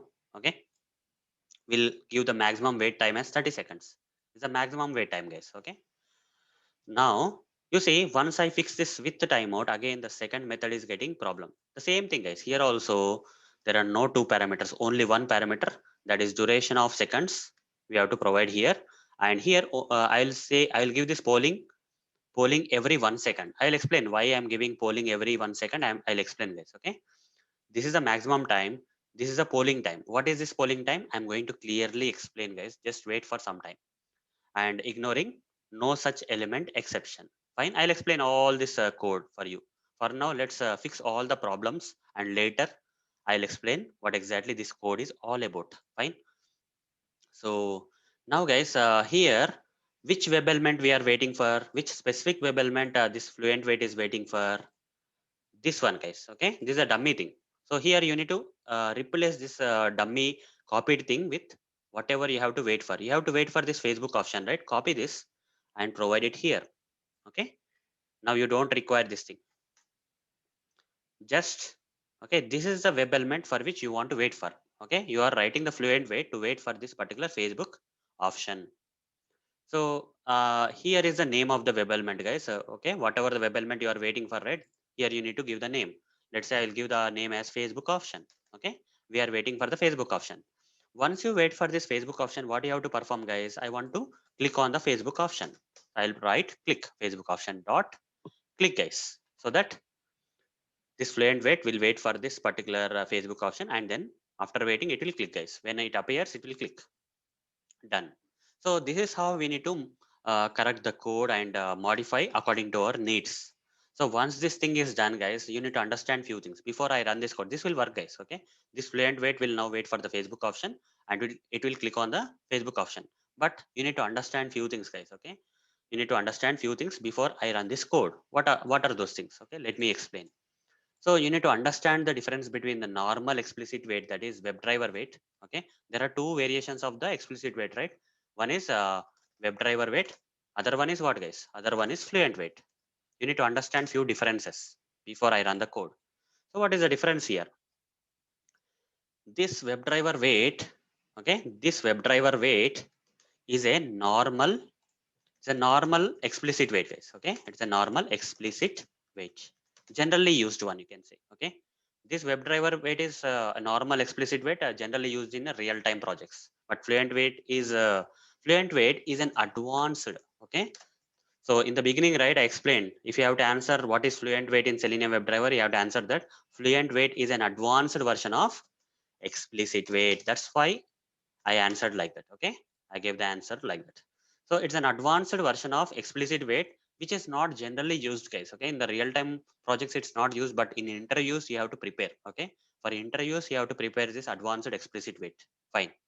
Now, guys, so why Fluent weight is advanced explicit weight? Why WebDriver weight is normal explicit weight? What is the reason?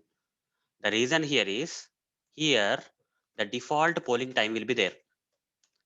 Okay, in WebDriver weight, in normal explicit weight, that is WebDriver weight, default polling time is 500 seconds. You don't have to mention any polling time, guys. Okay, milliseconds. That is nothing but 500 milliseconds is nothing but half second, guys. Okay, 0.5 seconds you can say. Okay, half second. Okay, so here you don't have to mention any polling time. You can directly use a WebDriver wait.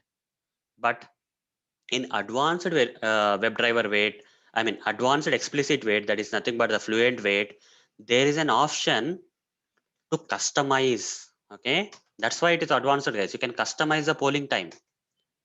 This is not generally required, guys. Okay, but Selenium guys have provided this kind of customization as part of this advanced explicit wait, Fluent wait, where you can change this value. In WebDriver wait, you cannot modify this. Okay, it's by default 500 milliseconds, but here you can change anything. So in our code, guys, I have given the polling time as 1 second. I customized it. Okay, I customized it to 1 second. So 1 second, what is this polling time? I'm going to explain. Okay, so don't worry, I'm going to explain what exactly is this polling time. Now you understood, right? Why Fluent wait is advanced. It's giving some customizing options to mention the polling time. Okay, polling every 1 second. Here polling by default, you cannot mention anything. Okay, you cannot customize this 500 milliseconds thing. Now let me explain what exactly is polling time, guys. Okay, after I explain what is polling time, you'll understand. Okay, clearly. So guys, here there is 0 seconds. Zero is nothing but 0 seconds. Now I gave the maximum waiting time as 30 seconds, right? So maximum wait time is 30 seconds. 30 seconds is the maximum wait time. But guys, the moment I click on this drop down button, the moment this drop down button is clicked, in which time, in what time this Facebook option is going to appear, in how much time this Facebook option is going to appear, 3 seconds. Okay, I'll write here, let's assume that this is 3 seconds. Okay, this is a 3 seconds interval where Facebook option is coming. Okay, Facebook option appears at this 3 seconds of time. Now, what is polling time? You will understand. So first I'll explain about this normal WebDriver wait, okay, which has a default polling time of 500 milliseconds. You cannot customize it, right? It's a default polling time has half second. So if you are using WebDriver wait for explicit wait, by default, the polling time is half second. Okay, that means initially at 0 seconds, the Selenium WebDriver, if you are using the WebDriver wait, okay, if you are using the WebDriver wait of explicit wait category, then when you are running the code, so if this Facebook option has to be clicked, then what will happen is this WebDriver wait will wait for, first it will check at 0 seconds, it will check for the first time at 0 seconds, it will check whether the Facebook option has come or not. The Facebook option will not come at 0 seconds, right? Then after that, it will wait for half second. Okay, half second, and it will check whether the Facebook option comes or not. Here after 0.5 it will check no. Then 1 second, half plus half is 1, right? Half plus half is 1. Again no. 1.5, at 1.5 seconds it will check no. At 2 seconds it will check no. At 2.5 seconds it will check still no. At 3 seconds it will check yes. Okay, at 3 seconds Facebook option will come. Here WebDriver wait is waiting. Okay, WebDriver wait is polling. WebDriver wait is polling every half second, guys. From starting from 0 seconds, half seconds, every half second it is polling to see whether Facebook option is coming on the web page or not. If the option comes, when the moment when the option is displayed on the page, the WebDriver wait will directly click it. Okay, whatever the operation, the waiting will stop, and whatever the operation that need to be performed is allowed, right? So that is how WebDriver wait. But in case of this Fluent wait, guys, okay, in Fluent wait is an advanced version. I explained, right? Fluent wait is an advanced version of the explicit wait where you can customize this particular polling time. Here I customized the polling time to be 1 second. You can customize to 2 also if you wish. Okay, let's say for now, let's say it's 1 second. For now, let's say it's 1 second only. So if the polling time you are customizing to 1 second in case of Fluent wait, what will happen is, so at 0 seconds, Fluent wait will check whether the Facebook option has come or not. At 0 seconds, did the Facebook option come? No. Then next polling time will be after 1 second, guys. Here you mentioned as 1 second. So after 1 second, no. 2 seconds, no. Here at 3 seconds, yes. So here 4 times polling will happen. 0, 1, 2, 3. Here 1, 2, 3, 4, 5, 6, 7 times. Here 7 times, here 4 times. So this is what you are customizing, guys. This is how the Fluent wait is an advanced version of the explicit wait. WebDriver wait cannot customize this polling time, which is by default half second, but Fluent wait can customize a polling time. It will keep on checking the page. Okay, for every half second, WebDriver wait will check like whether the Facebook option has come to the on the page, displayed on the page or not. But Fluent wait, you can customize it. How many times? After it has checked at 0 seconds, the next polling time when it has to check 1 second or 2 seconds, we have to mention that. Okay, so that's how the Fluent wait is an advanced version of the explicit wait, guys. And you can also ignore some exceptions, guys. Okay, so when you get this no such element exception, even after waiting for this time, guys, it this Fluent wait will ignore this no such element exception, and whatever the next level of exception, that will be thrown. Okay, don't worry, this is not that much important. Okay, so it's, if you specifically want to ignore any exception while waiting for a particular web element, you can mention that exception here, guys. Otherwise, there is no use of this. Mostly the major difference between the normal explicit wait and the advanced version of the explicit wait is this polling time, guys. You can customize this polling time. So since that is not really required, guys, people don't use that in the real-time projects. Okay, this is not that much important, right? So people don't use it. That is the only thing. But now you know how to implement the Fluent wait, and you understood like why Fluent wait is an advanced version of the explicit wait, right? Now let's run this code and see whether this Fluent wait is really waiting for this Facebook option and clicking on this Facebook option or not. Okay, let's see that in action. Let's run this code and see that in action. So when I run this code, okay, it maximizes the browser, it will open the application. Once the application is launched, it will click on the drop down. You see, it will wait for 3 seconds and it has to click on the Facebook option. Okay, it has to wait for 3 seconds and it has to click on the Facebook option. Something happened, guys. No such element exception came. Yeah, the reason here is maybe we are following something wrong. So let me do some investigation why it's failing. Inspect. Okay, let me inspect again. Right click, inspect. So is the Facebook. Did I provide link text properly? Yes, link text is Facebook. Everything is good, guys. Why it's still failing then? Okay, why it's still failing? Maybe this one. I gave this as java.util.no exception. Let me remove this and see whether I can import it from Selenium, and let's run this again. Okay, so somehow this is not waiting. Let's see why it's not waiting. Let's run this code again. Let's see whether this will wait this time or not. It has to ignore that no such element exception, right? Let's see what will happen this time. It clicked, guys. Okay, this time it clicked. That was a problem, guys. Okay, that was a problem. So hope, guys, you understood what exactly is this Fluent wait, and you understood why Fluent wait is an advanced version of the explicit wait, and you also understood how to implement this Fluent wait in a practical way like this, right? So that's it for this session, guys. Thank you. Bye. Welcome all. In this session, I am going to answer one of the Selenium interview questions, that is how to enter text into a text field without using send keys command. So without using the send keys command in our Selenium automation code, we should be able to enter text into the text field. So let me answer this question, guys. So before I write the Selenium automation code, which doesn't use the send keys for entering the text into the text field, let me show you the sample automation code which uses the send keys command first. Okay.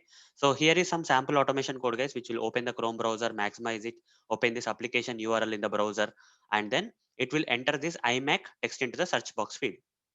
So here is a website. Let me show you. So when you go to this website, there is search box field here. Into the search box field, IMAC text will be entered. Okay. So, but the question here is we should not be using the send keys command. So how to do that?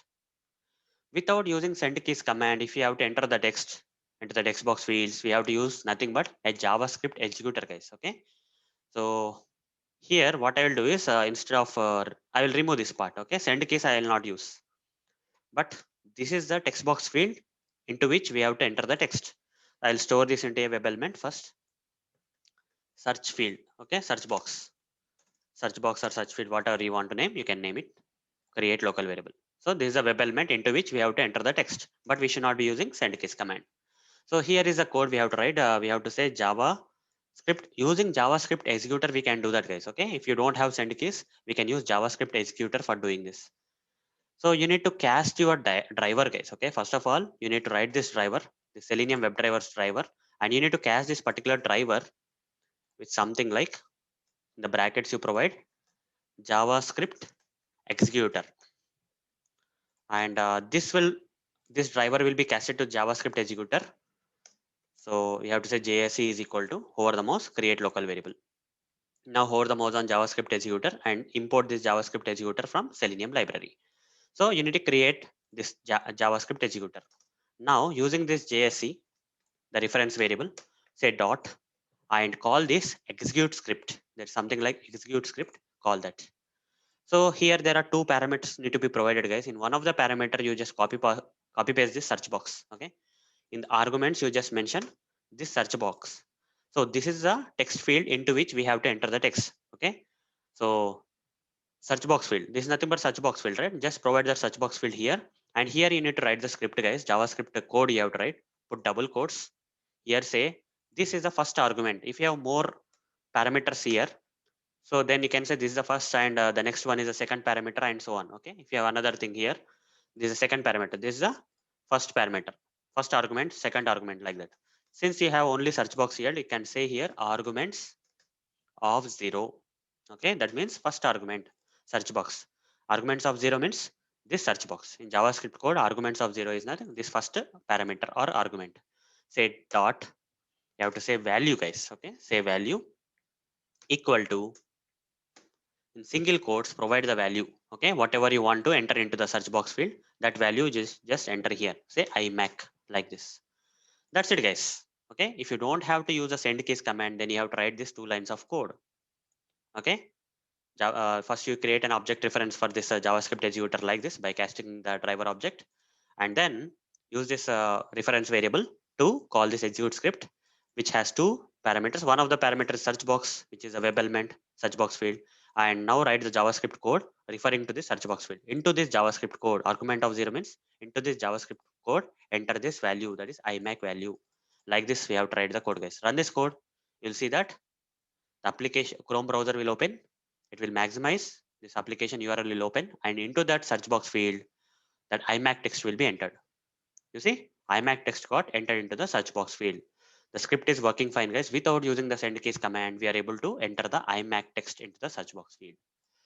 So hope, guys, you understood how to enter the text into the text box field or text fields without using the send case command. That is the answer. Simple, straightforward answer is by using the JavaScript executor. We can do this by writing the code like this. Fine. By writing these two lines of code, we can do that. So that's it, guys. Thank you. Bye. Welcome all. In this session, I am going to answer one of the Selenium interview questions. That is, how to clear the text inside the text box fields using Selenium WebDriver. Let me answer.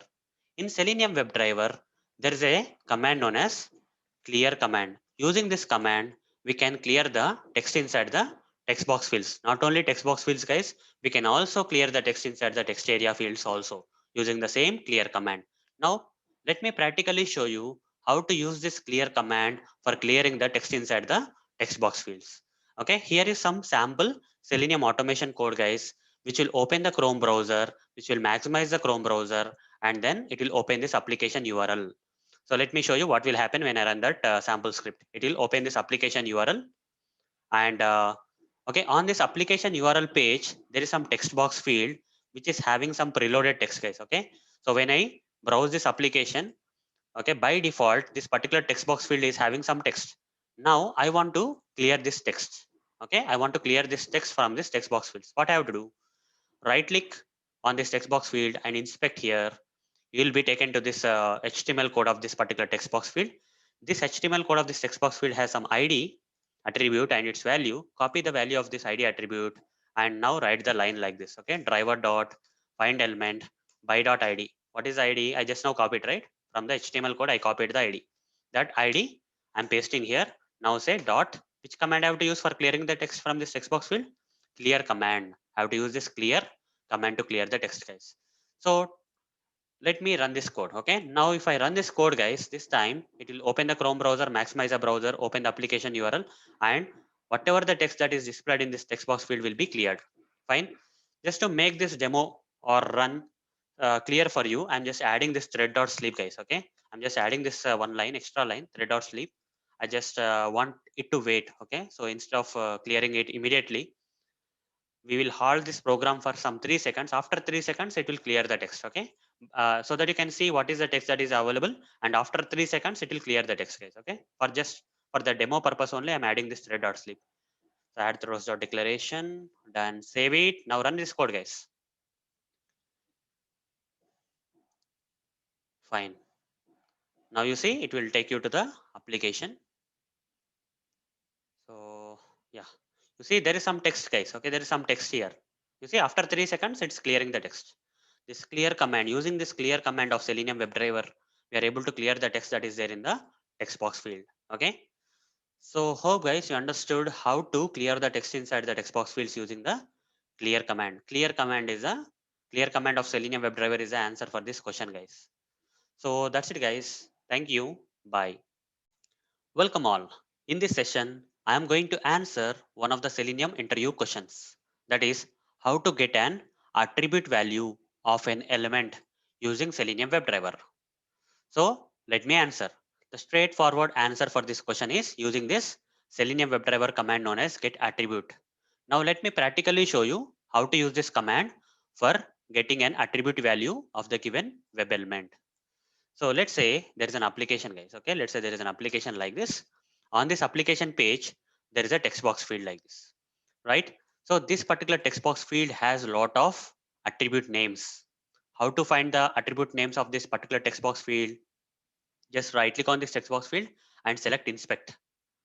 When you do so, the HTML code of this particular text box field will be highlighted here. And as you can see here, this HTML code of this particular text box field has a lot of attribute names. One attribute name is type. One attribute name is name. One attribute name is value. One attribute name is this ID. Like that, many attribute names are there here. Now, if your requirement is to get the value of any attribute name, okay, for this element, then which command we have to use, guys? We have to use this command known as get attribute command of Selenium WebDriver. Now, let me practically show you how to use this command.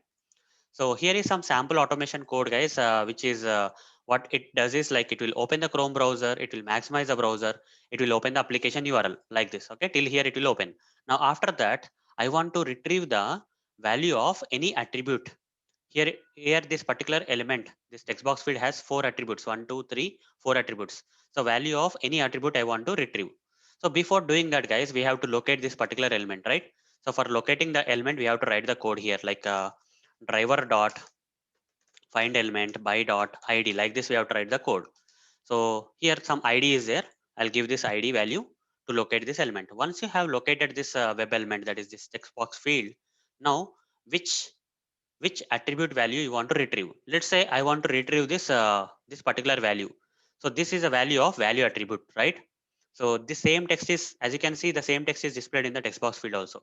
Whatever the text that is there in the value of this value attribute name is displayed in the text box field. Suppose if your requirement is to retrieve this particular Selenium WebDriver text that is preloaded in this particular text box field, you need to give this attribute name as value, right? Here have to use a command. Which command for retrieving this attribute value? Get attribute is a command. Okay, this is a command, guys. Get attribute is a command. Here in this command we have to provide the name of the attribute. So which attribute name's value you want to retrieve? Value attributes name value I want to retrieve. So I'll give value here. So this will retrieve, okay, the value of this particular value attribute of this particular element. That is nothing but Selenium WebDriver will be retrieved, guys. Now I want to print it. Okay, I want to print the retrieved value. So return type is string, guys. So here I will store string, some text. Okay, then I will say system.out.println. I'll just print out the text. That's it. Now here I'll simply quit the browser. I'll simply quit the browser, guys. So now run this. Now let's run this code, guys. Okay, to see whether it is retrieving the value of the value attribute of this particular text box field on the page. We are using get attribute command, guys. Here we are using which command? Get attribute command, but making this possible. So it will launch the Chrome browser. It will maximize the browser. Let's wait. Okay. Yeah, the browser has launched. It will open the application URL.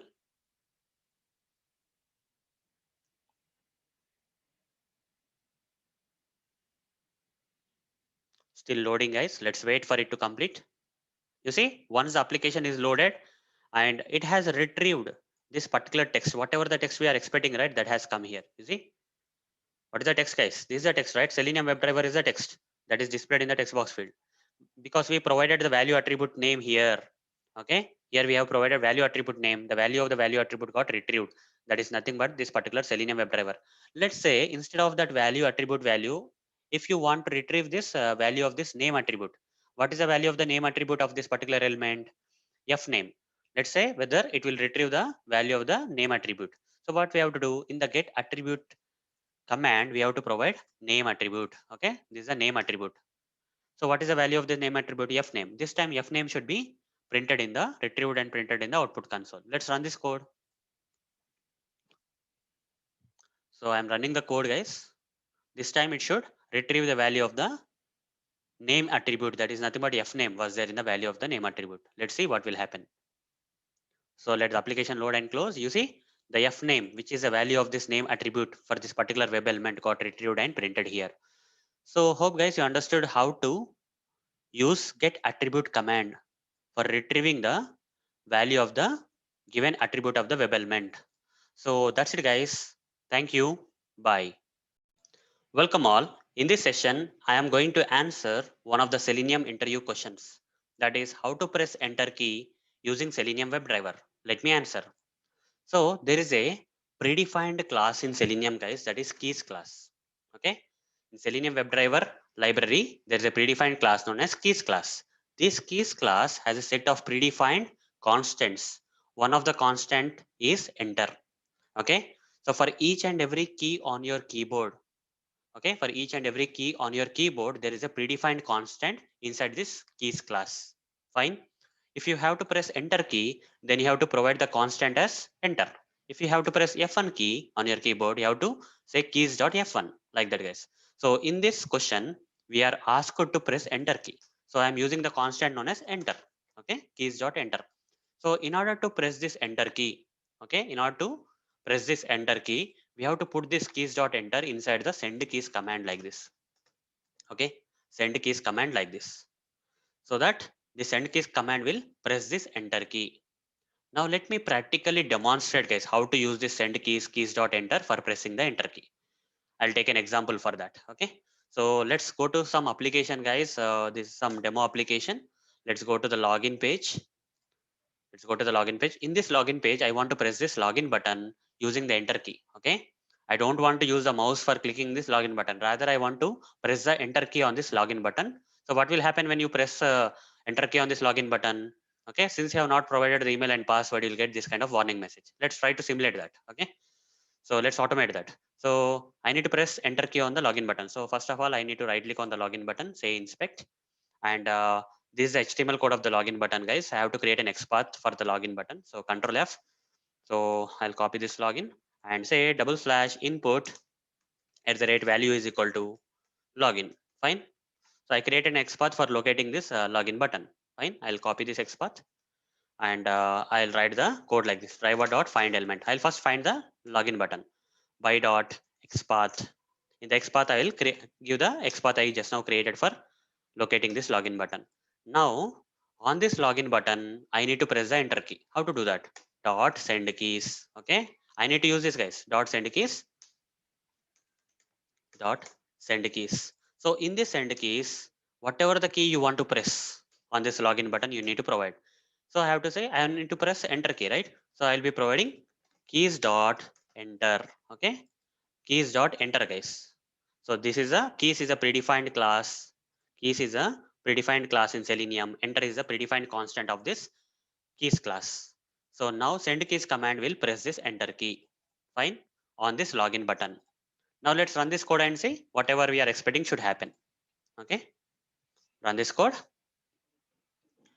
So it has opened the application, it has directly taken us to the login page, and directly it has pressed enter key on the login button. You can see that warning message coming here, right? So this is working fine, guys. So this is how, guys, we need to press, okay, enter key using Selenium WebDriver. So that's it, guys. Thank you. Bye. Welcome all. In this session, I am going to answer one of the Selenium interview questions. That is how to pass the execution using Selenium WebDriver. Let me answer. There are two ways to pass the execution. That is, one way is using Java, guys. Other way is using Selenium WebDriver. In case of Java, in order to pass the test execution, we have to use thread.slip, right? We generally use thread.slip to pass the test execution. Here I need to provide some, let's say if I have to pass the test execution for 5 seconds, I have to provide 5000 milliseconds. This will pass the execution for 5 seconds. This is all about Java. But coming to Selenium WebDriver, guys, there is a wait command. Okay, there is a wait predefined command in Selenium WebDriver using which we can pass the test execution. So if I have to pass the test execution for 5 seconds using this wait command of Selenium WebDriver, I have to write the code like this: driver dot wait, and here I need to provide the milliseconds, that is 5000 milliseconds. This will pass the test execution for 5 seconds. Okay, this will pass the test execution for 5 seconds, guys. Now let me practically show you how to write this code. Fine. So here is some sample Selenium automation code, guys, which will open the Chrome browser, maximize the browser, then it will directly take you to this login page. Okay, in the Chrome browser, we'll be directly taken to the login page like this. And in the login page, okay, on the login page, we are going to enter this email address into the email address field like this. Okay, into this email address field, we are going to enter this email address. But before we enter this email address, I want to pass this particular, okay, test for 5 seconds. Using Selenium WebDriver, I want to pass the test execution for 5 seconds. So how to do that? So using the wait predefined command of the Selenium WebDriver, we can pass, guys. So for that, guys, so before we use this driver.wait, guys, okay, we cannot directly write the driver.wait and 5000 seconds. Okay, this will not work. So what you have to do first is you have to create a synchronized synchronized block. Okay, synchronized, and here you have to specify the driver object that you want to lock for synchronization, and you need to create this block, guys. Okay, you have to create this synchronized block, then only this particular command will work, otherwise it will not work. So inside this synchronized block of Java, where you are locking this driver object, okay, you need to write this code: driver.wait. After locking this driver for this synchronization, then you have tried driver.wait and you need to provide the number of milliseconds. This will work, guys. Okay, this is what we are going to do in this code. In order to pass the test execution for 5 seconds using Selenium WebDriver, first we need to create this synchronized block. Okay, synchronized, and you have to provide this driver. And here this is the starting of the block and this is the ending of the block. Inside this block, you need to write this statement like driver dot wait of milliseconds. How many milliseconds? 5000. So 5 seconds. This is nothing but 5 seconds. 5000 milliseconds is nothing but 5 seconds. Now let's run this code, guys. As you can see in the runtime that you'll be taken to this login page, and after waiting for 5 seconds only, this email address will be entered into the email field. Okay, email field of the login page. Let's see that in action. So this is how, guys, we can use wait command of Selenium WebDriver to pass the test execution for 5 seconds. Okay, if you get this kind of interview question, then you have to answer like this. Fine. You see, we went to the login page. After 5 seconds only, it will enter the email address.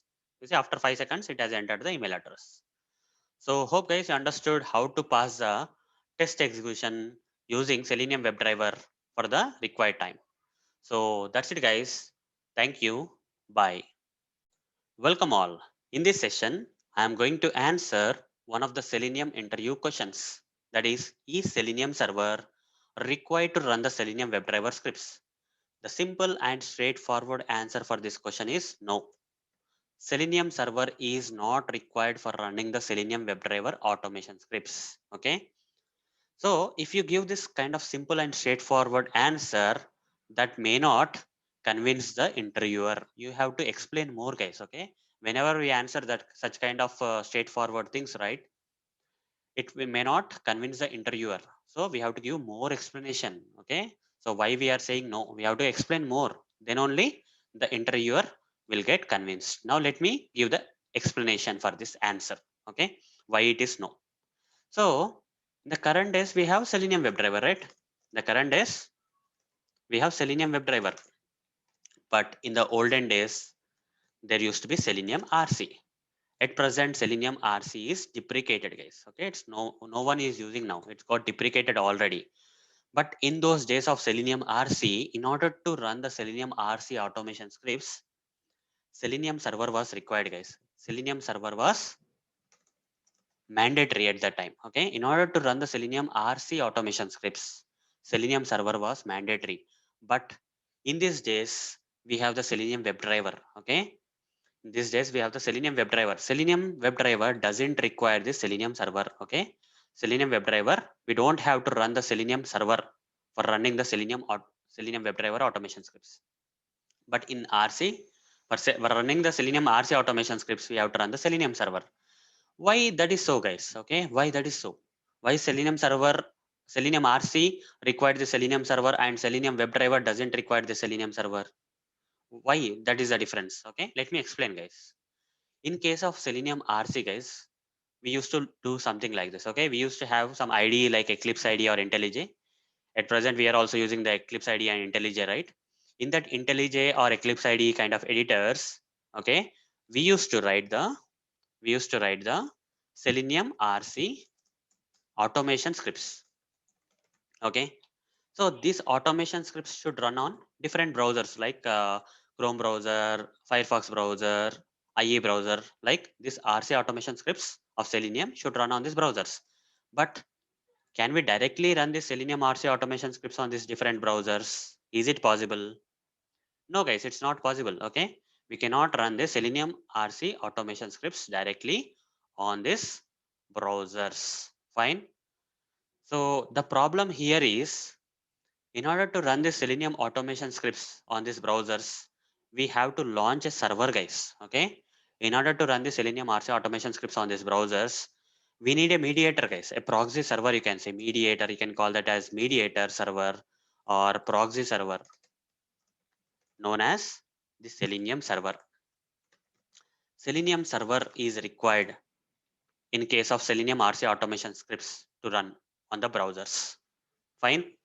So why Selenium server was required in this case of Selenium RC automation scripts? The reason here is Selenium RC.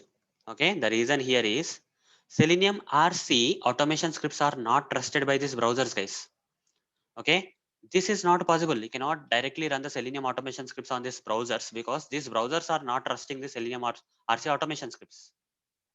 Okay, these automation scripts are third-party automation scripts of Selenium, and these browsers are not trusting anymore. Okay, so what Selenium guys have done is they asked us to launch this Selenium server. Okay, every time you want to run your Selenium RC automation scripts on these browsers, you have to launch Selenium server.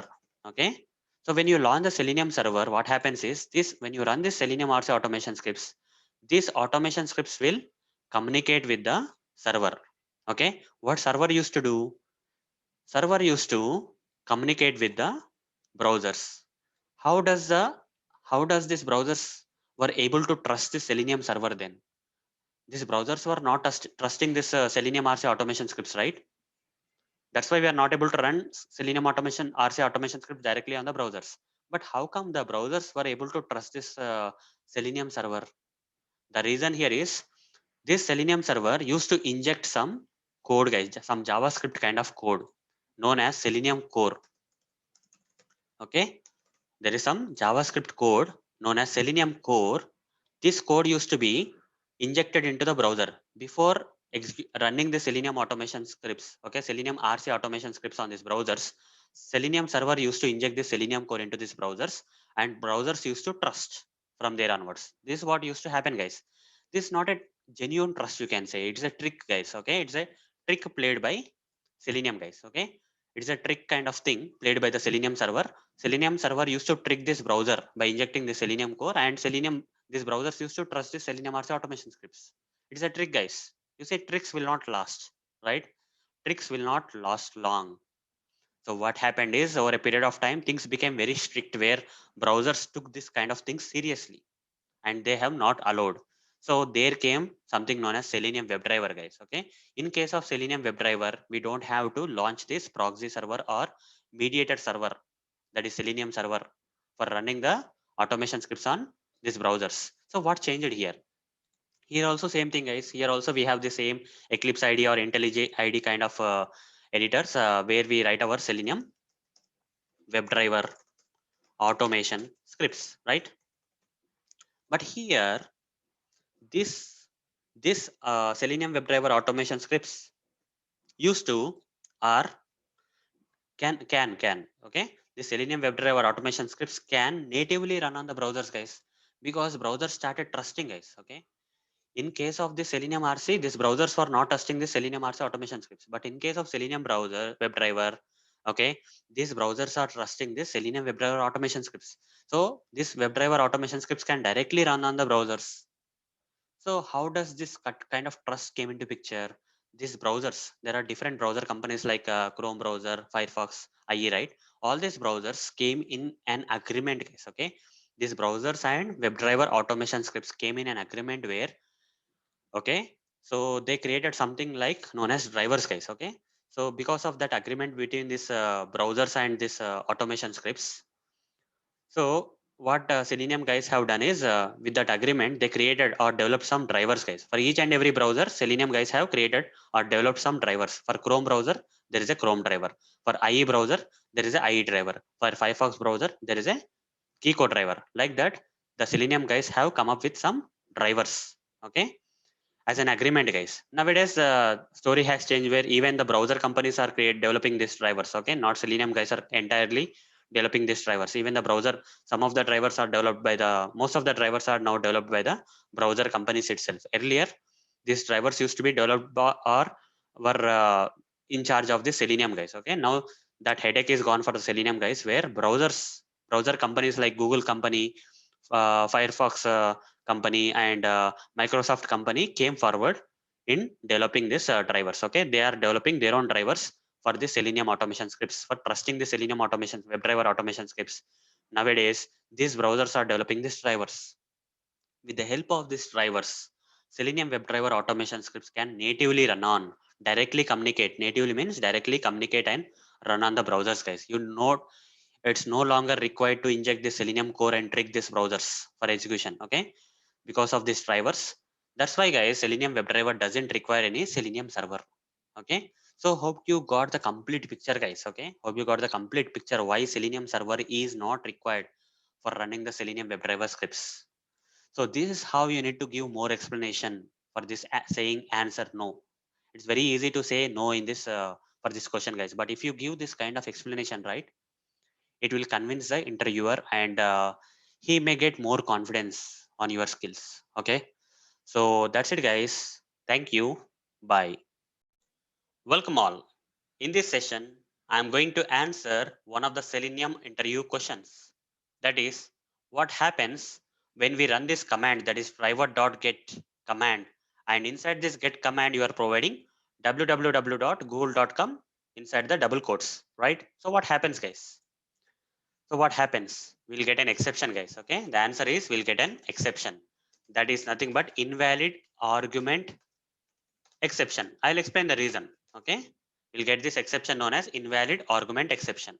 So this was the command, right? Driver dot get command. Inside the get command, inside the double quotes, you are providing this URL, that is www.google.com. So what is missing, guys? Why we are getting this this statement looks good only, right? Driver.get www.google.com, but there is some problem with this argument, guys. Here whatever you are passing, that is www.google.com, this is not the complete URL, guys. Okay, this is not the complete URL. This argument is not complete.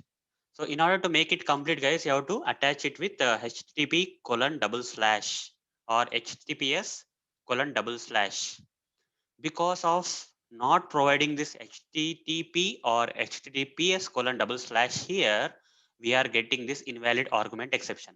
Let me practically show you. Okay, let me practically show you how you get this invalid argument exception when you miss this https. or http colon double slash in your get command. Okay. So here is some sample automation code, guys, which will open the Chrome browser. It will maximize the browser, and later we are running this driver.get command where we have not provided http or https colon double slash here before this URL, right?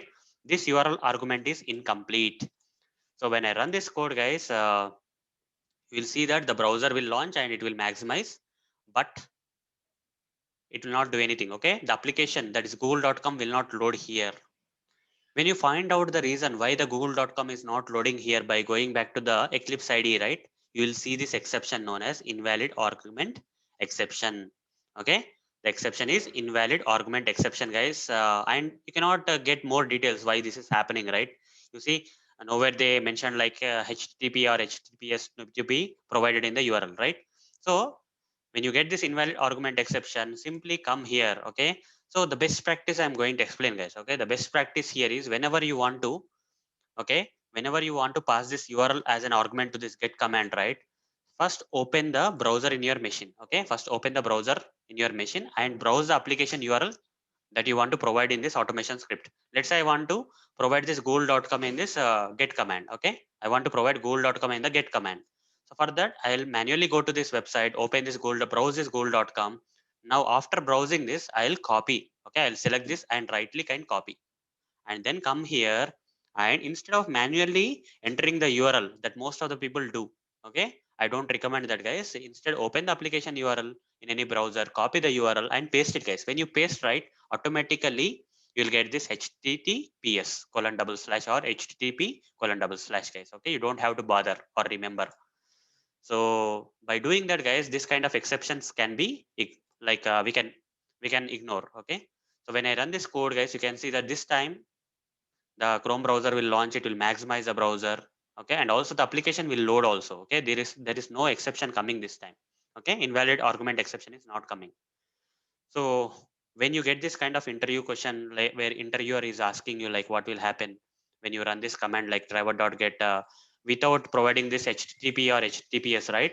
Then immediately answer him saying that invalid argument exception. Okay. So http colon double slash or https colon double slash is missing, you have to mention.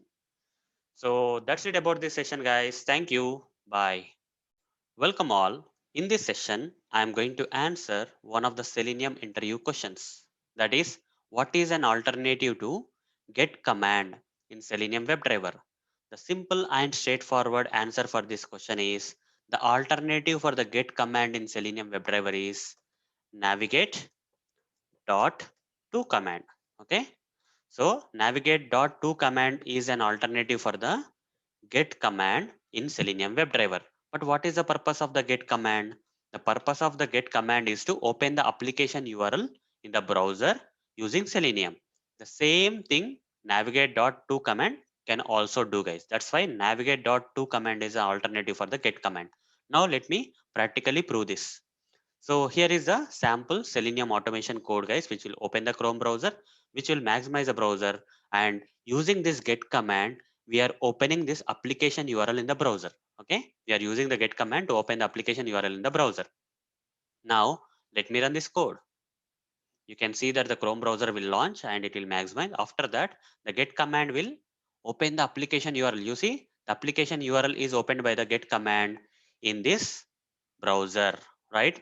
So in place of this get command, as an alternative, we can use navigate dot to command. Okay, in place of this get command, we can also use navigate dot to command. It also does the same thing. It will open this application URL in the browser, guys. Let me show you that. I have run this code. As you can see now, the same thing will happen. Okay, it will open the Chrome browser, maximize, and it will open the application URL. You see, navigate dot to command is also opening the application URL in the browser. That's why, guys, to answer this question, what is an alternative to get command in Selenium WebDriver? You can simply say that navigate.to command is a alternative for the get command in Selenium WebDriver. So that's it, guys. Thank you. Bye. Welcome all. In this session, I am going to answer one of the Selenium interview questions. That is, what is the difference between get command and navigate.to command? Let me answer. So what is the difference between the get command and navigate dot to command. Okay, what's the difference? There is no difference between the get command and navigate dot to command. Both are same, guys. Okay, both are same. There is no difference between this get command and navigate dot to command. Both are same. Okay, functionally they does the same thing. Get command, if you pass the URL as an argument to this get command, it will open the application URL, the browser.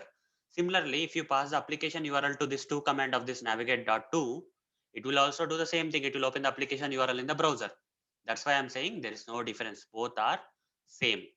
But if you still want to, okay, if you still want to give some difference between this get command and navigate dot to command, you can give very small differences, guys. Okay, these are silly differences, you can say. Okay, these are silly differences because the differences are something like this, guys. That is, get command takes very less time to type. Okay, so when you have to type this navigate dot to command, guys, it will take a bit more time, right? Because it has more letters here. Navigate dot to has a lot of letters to be typed.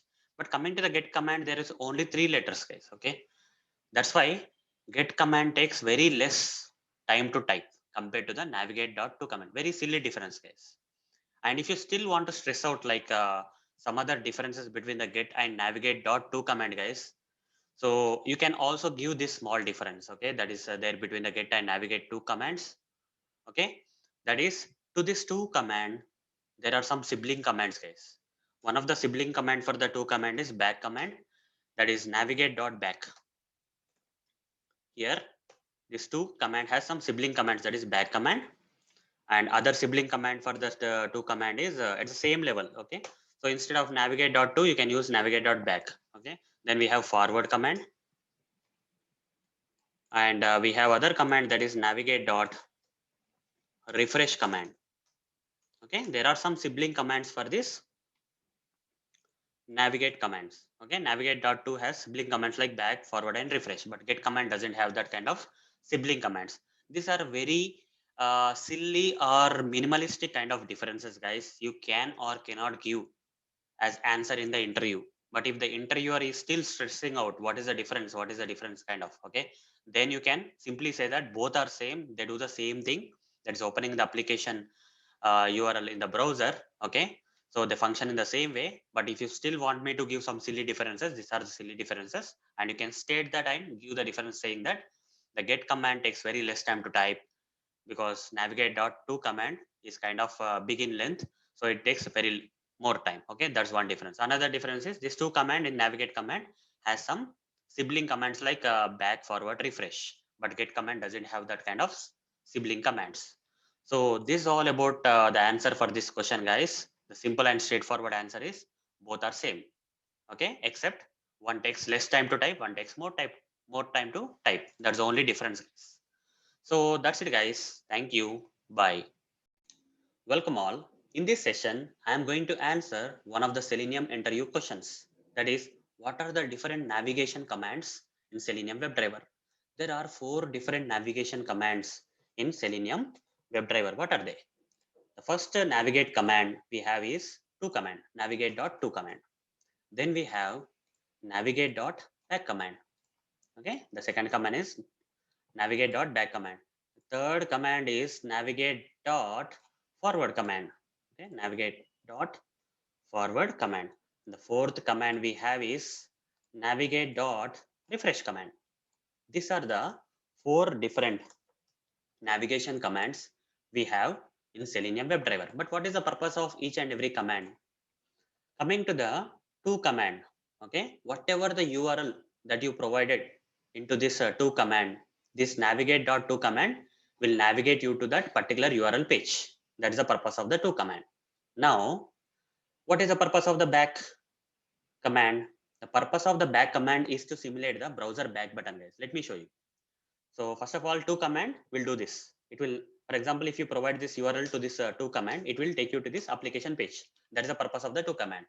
Whereas coming to the back command of Selenium WebDriver, back navigation command, the purpose of the back navigation command is to simulate the browser back button. Okay, this one, guys, as you can see my mouse pointer, browser back button. When I click on this, it will take you here, right, before loading the page, whatever Okay, it has taken you to the previous browser back kind of thing. Now forward command of Selenium WebDriver will navigate you forward. Okay, so it will simulate this browser forward button, guys. What will happen when you press the browser forward button? You'll be taken to the previously loaded page, right? Now the final one is the refresh navigation command. So refresh navigation command will refresh this browser refresh. Okay, this browser refresh option. So what will happen when you refresh? The page will reload, guys. That's it. Okay, the page will be refreshed. These are the 4 different navigation commands. Now you understood the purpose. Let me now practically demonstrate using some sample Selenium automation code. So here is some sample automation code, guys, which will open the Chrome browser here. It will maximize the browser. Here, whatever the URL that you have provided in this to navigation to command, navigate to command, okay, this to command will navigate to this particular URL page. That's the purpose. Now back, you already understood. It will simulate the browser back button. This will simulate the browser forward button. This will simulate the browser refresh or reload button. So let me run this code so that you can see in action. And before running, guys, let me tell you, I just added this red dot sleep of 2 seconds here. So between each and every navigation command, there is red dot sleep here. Just for demonstration purpose, I added, guys. Okay, it will halt the program for 2 seconds before performing any action. So otherwise, our script will be very fast and you will not be able to understand. Let's run this code. So you see, initially there was nothing and to command has taken you to this page. Now after 2 seconds, browser back, then browser forward, navigate forward, then refresh. You see, last one was refresh and then quit the browser. Finally, we have quit the browser. So hope guys you got the answer for this question. That is, what are the different navigation commands in Selenium WebDriver? These are the 4 different navigation commands that are there in the Selenium WebDriver. So that's it, guys. Thank you. Bye. Welcome all. In this session, I am going to answer one of the Selenium interview questions. That is, how to fetch the current page URL in Selenium WebDriver. Let me answer. So in Selenium WebDriver, there is a command, guys. Okay, that is nothing but get current URL command. Using this Selenium WebDriver command, we can fetch the current page URL. Now let me practically demonstrate this command for you. How this command can retrieve the current page URL. Let me demonstrate. So here is some sample Selenium automation code, guys. This line will open the Chrome browser, and this line will maximize the browser, and then it will open this application URL in the browser. Let's say this is how it will be opening, right? It will take you to this application URL page. Now after going here, what I'm doing in the next line is I'm going to click on this MacBook link. You see here there is a MacBook link, right? I'll click on this MacBook link using the Selenium automation code. And finally, you will result on this particular page. This MacBook link page, product display page will be there. Now I want to retrieve the URL of this particular page. Okay. For this MacBook product display page URL, this is the URL I want to retrieve. So here is the place I want to retrieve, right? There I have to write this code like driver dot get current URL. Okay, this Selenium WebDriver command we have to use for retrieving the URL. When you hover the mouse on this get current URL, it is retrieving or returning you the string, guys. Okay, whatever the page URL, that will be returned in the form of string. You can print out the string, right, using the println statements. System.out.println. If you provide the string here, it will be printed in the output console. So take this command driver.get current URL and provide it inside this println statement like this. Now run this code, guys. So you will see that in the output, this particular page URL, okay, this 43 number is there at the end of this URL, will be retrieved and printed in the output console by that get current URL command. You see, done. You see the page URL of that MacBook product display page having the number 43 at the end got printed here, guys. So hope guys you understood the answer for this question, that is how to fetch the current page URL in Selenium WebDriver. That is nothing but get current URL is the answer, guys. So that's it, guys. Thank you. Bye. Welcome all. In this session, I'm going to answer one of the Selenium interview questions. That is, how can we maximize the browser window in Selenium WebDriver? Let me answer. In Selenium WebDriver, we need to write this statement, that is driver dot manage dot window dot maximize. This statement will maximize the browser window, guys. Now let me practically show you. So here is some sample Selenium automation code which will open the Chrome browser, but the Chrome browser will not be opened in the maximized mode. Let me run and show you. When I run this code, you can see that it will launch the Chrome browser, but the Chrome browser launched will not be in maximized mode. You see, this is not a maximized mode, right? Now what I will do is I'll close this. Now here I'll add a statement, that is driver dot manage dot window dot maximize. This statement is going to maximize the Chrome browser. After the Chrome browser is launched, this maximize statement, that is driver dot manage dot window dot maximize, will maximize the browser window, guys. Now let me save this and run this. You can see the difference now. This time the Chrome browser will get maximized. You see, after launching, it has maximized the Chrome browser window. So hope guys you got the answer for this interview question. So that's it guys. Thank you. Bye. Welcome all. In this session, I'm going to answer one of the Selenium interview questions. That is how to delete cookies in Selenium. Let me answer. In Selenium WebDriver, if you have to delete the cookies, then you have to write this statement guys. That is driver dot manage dot delete all cookies. This statement is going to delete all the cookies guys. Now let me practically demonstrate this. So here is some sample Selenium automation code which will open the Chrome browser, maximize the browser, and it will open this application URL in the browser guys. Okay, like this. So the application URL will be opened like this. Fine. Now let me run this code guys without deleting the cookies. Okay, first I will run this code. This particular Selenium automation code I will run without deleting. I'm not writing any code for deleting the cookies guys. Okay, let me run this. When I run the code, you'll see that the Chrome browser will open, it will maximize, and the application URL will be opened. Does it have cookies? Let's find it out.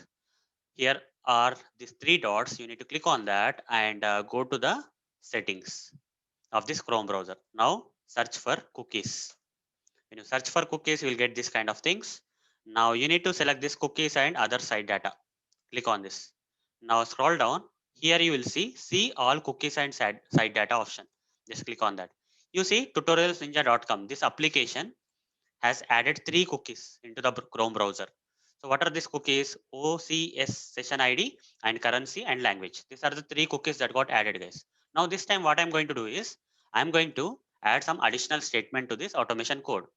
That is driver dot manage dot delete all cookies, like this. Delete all cookies. So here till here there were three cookies added, right? When this application got opened here in the browser, here three cookies were added, but this statement is going to delete all those three cookies.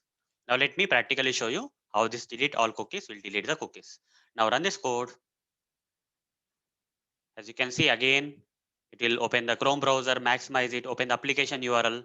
After the application URL is opened, some cookies will be added, but the last statement of this code, that is delete all cookies, will delete the cookies guys. You see, just click again on the three dots, go to the settings, again search for cookies, scroll down, cookies and other site data, scroll down, see all cookies and site data. You see, now there are no cookies. Earlier, we were seeing three cookies, right?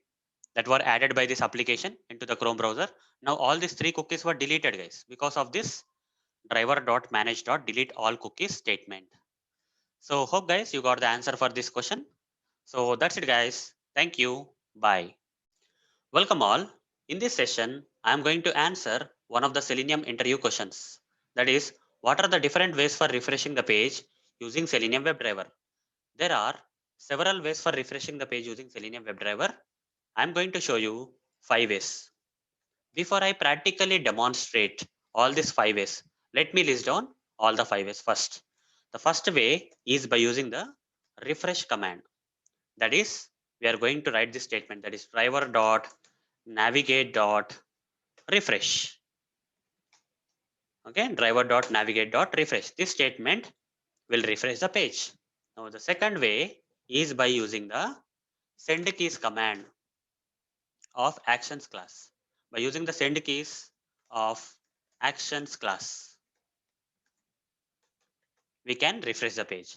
So how to use the send keys command of actions class for refreshing the page? Inside the send keys, we are going to provide keys.fi. Okay, the send case command is going to press this key, that is F5 key. When you press the F5 key on your keyboard, what will happen, guys? The page will get refreshed. So I'm going to practically show you anyhow. Third one, by using the JavaScript executor, guys. Okay, we are going to pass some JavaScript code which is intended for refreshing the page to this JavaScript executor. By doing that, we can refresh the page. Then fourth one, okay, the fourth one is by using the get method. So we know driver.get, right? We already know driver.get. Here we need to provide the URL. Instead of providing the URL, we are going to pass driver.get current URL like this. Okay, get current URL. So whatever the current page URL, it will be loaded again by using the get command. That is nothing but refreshing the page. The fifth one is similar to the get command, guys. Instead of the get command, we are going to use navigate.to command. Navigate.to. Inside this to command also, we are going to pass the same thing, that is driver.get current URL. This will get the current page URL. If you load the current page URL, what will happen? The page will get refreshed, guys. That's nothing but equal to the page getting refreshed. Now let me practically show you all these 5 ways for you. So here is some sample Selenium automation code, guys, which will open the Chrome browser, maximize the browser, and it will open this application URL in the browser. Now, for demonstration purpose, I am just adding some wait time, guys, that is thread.sleep. I'll pass the execution for some 3 seconds before refreshing the page. Here, after loading this application URL, the we'll pass or hold the script for 3 seconds. Okay, then only we'll refresh the page. Before refreshing the page, we are waiting for 3 seconds, holding for 3 seconds. Now here, the first way, that is by using the refresh command, that is driver dot navigate dot refresh. Now let's run the code, see whether this refresh command is able to refresh the page or not. I have run the code, guys. Now let's see what will happen. So the browser got opened, the application URL will be opened. After the application URL, after 3 seconds, you just see here, guys. You see the page got refreshed, right? It was very fast anyhow. That's fine. Now let's go with the next one. That is by using this send keys command of actions class. Okay. So first we need to create an object for the actions class. Actions is equal to new actions like this, and hover the mouse on the actions class and import this actions class from Selenium. And to this constructor, we need to provide the driver object. This one, okay, Webdriver. We need to pass. Now you have to call this command, that is send keys command of the actions class. Here we need to pass keys dot fi. Now to complete this statement, we have to say dot. Here we need to import this keys, guys, okay, from Selenium. Then after that dot build dot perform. Okay, now run this code. This should also refresh the page, and that will happen after 3 seconds of loading this application. Let's see that. I have run the code. So yeah, application will be opened after 3 seconds. This, you see, after 3 seconds, the page should get refreshed. You see, the page got refreshed, guys. Okay, the page got refreshed. Fine, done. Then next one is third one, that is JavaScript executor. Okay, JavaScript executor. So how to do that? So here, okay, so let's skip this thread.sleep, and here I'll write the code. That is JavaScript. I'll simply cast this driver. Okay, I'll cast the driver. This object reference, that is driver object reference, I'll cast first. So here before the driver I have to provide JavaScript executor. That's it. Here I'll say JSC is equal to. Now hover the mouse on JSC, create local variable. Now hover the mouse on JavaScript executor and import it. That's it. Now we have to say JSC dot. This is how we execute the JavaScript code, right? In Selenium. Execute script. Here inside the script, we have to provide the double quotes first. Okay, execute script command, we have to provide the double quotes. Window dot. Okay, window dot. Here is the code, guys. Window dot location dot reload. Location dot reload. Window dot location dot reload. You can put a semicolon if you want. That's up to you. Fine. Now if I run this code, this should also refresh the page. Run this code. Let's see what will happen. The third way, guys. Okay, whatever I am showing you is the third way. Let's see what will happen. After loading the page, after 3 seconds, the browser. You see the page got refreshed. Done. Now fourth way is by using the get command. The fourth way is by using the get command.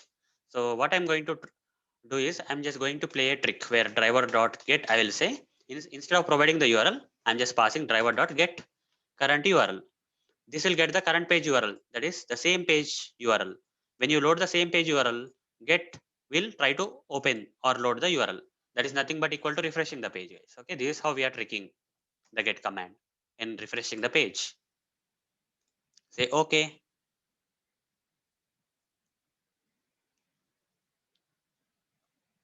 So let's see what will happen. Yeah, after 3 seconds, it will refresh the page. Yeah, it was very fast. Now similarly, instead of get, here we'll be using driver dot navigate dot to command. That's it. Okay. So the same concept. Again, we are loading the same page URL. That is nothing but equal to refreshing the page. Now let's run this code, and this will refresh the page. The same thing will happen, guys. Whatever we saw with the get command, the same thing will happen with the navigate.to command. So after 3 seconds, it's going to refresh the page. Yeah, it's done. Done. So hope guys you got the answer. That is, what are the different ways for refreshing the page? I explained all the 5 ways for refreshing the page using Selenium WebDriver with practical demonstrations. So that's it, guys. Thank you. Bye. Welcome all. In this session, I am going to answer one of the Selenium interview questions. That is, what is the difference between get window handle and get window handles? Let me answer. When there are multiple browser windows open for an application, then we can use this commands, guys. Let me show you how the multiple windows can be opened for an application. Let's open a browser and browse some application like omaya.blogspot.com. This application at present is opened in the window, right? This is the first window, or you can say original or default window, whatever you can call. Now from this application page, you can click on another link, guys. Here open a pop-up window. When you click on this link, you see another window is coming out of this application. Now at present, this application has two windows open, right? This is the original first window, default window, and this is a new window or second window, okay, or child window, whatever you can call. There are multiple windows open for this application at present. In this kind of situations, to handle these windows, we generally use get window handle and get window handles, guys. Now let me answer the difference between these two commands.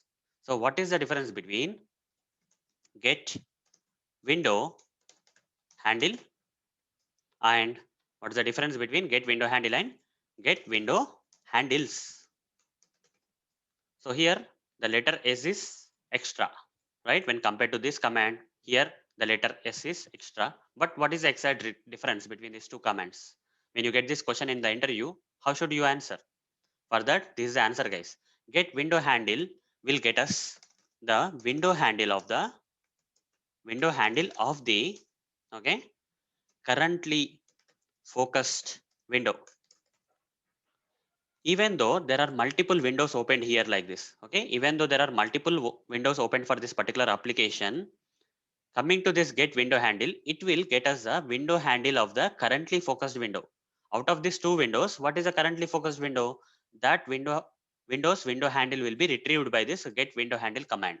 But what exactly is this window handle, guys? Okay, what exactly is this window handle? Window handle is nothing but the address unique address for identifying the window. Okay, every window that is opened in a browser, at this browser level, guys, at the browser level, every window that is opened here, two windows are opened in this Chrome browser, right? So every window has a unique address, guys. Let's say there is a colony, and in that colony there are multiple houses. Every house has a address, right? Similarly, browser also gives a unique address for each and every window, guys. The browsers will give a unique address for each and every window. Here there are two windows. This window will have a separate unique address given by the browser, whereas this window has a unique address given by the browser. Like that, guys. So here window handle is nothing but the unique address, guys. Unique address. So using get window handle, we can get the window handle of the whose address, which Windows address, currently focused Windows address.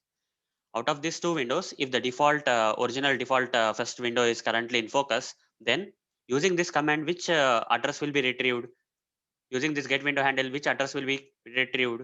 The window handle of the this original default first window will be retrieved. Okay. Similarly, there is another command, right? Get window handles. What's the difference, guys? Then this is retrieving only the currently focused window. That is, how many window handles will be retrieved here? Only one window handle. Only one address, one unique address of that window will be retrieved here. That too, the focused one, focused window address. But coming to the get window handles, it will retrieve or get us all the window handles. Okay, all the window handles of all the currently opened windows. Currently opened windows.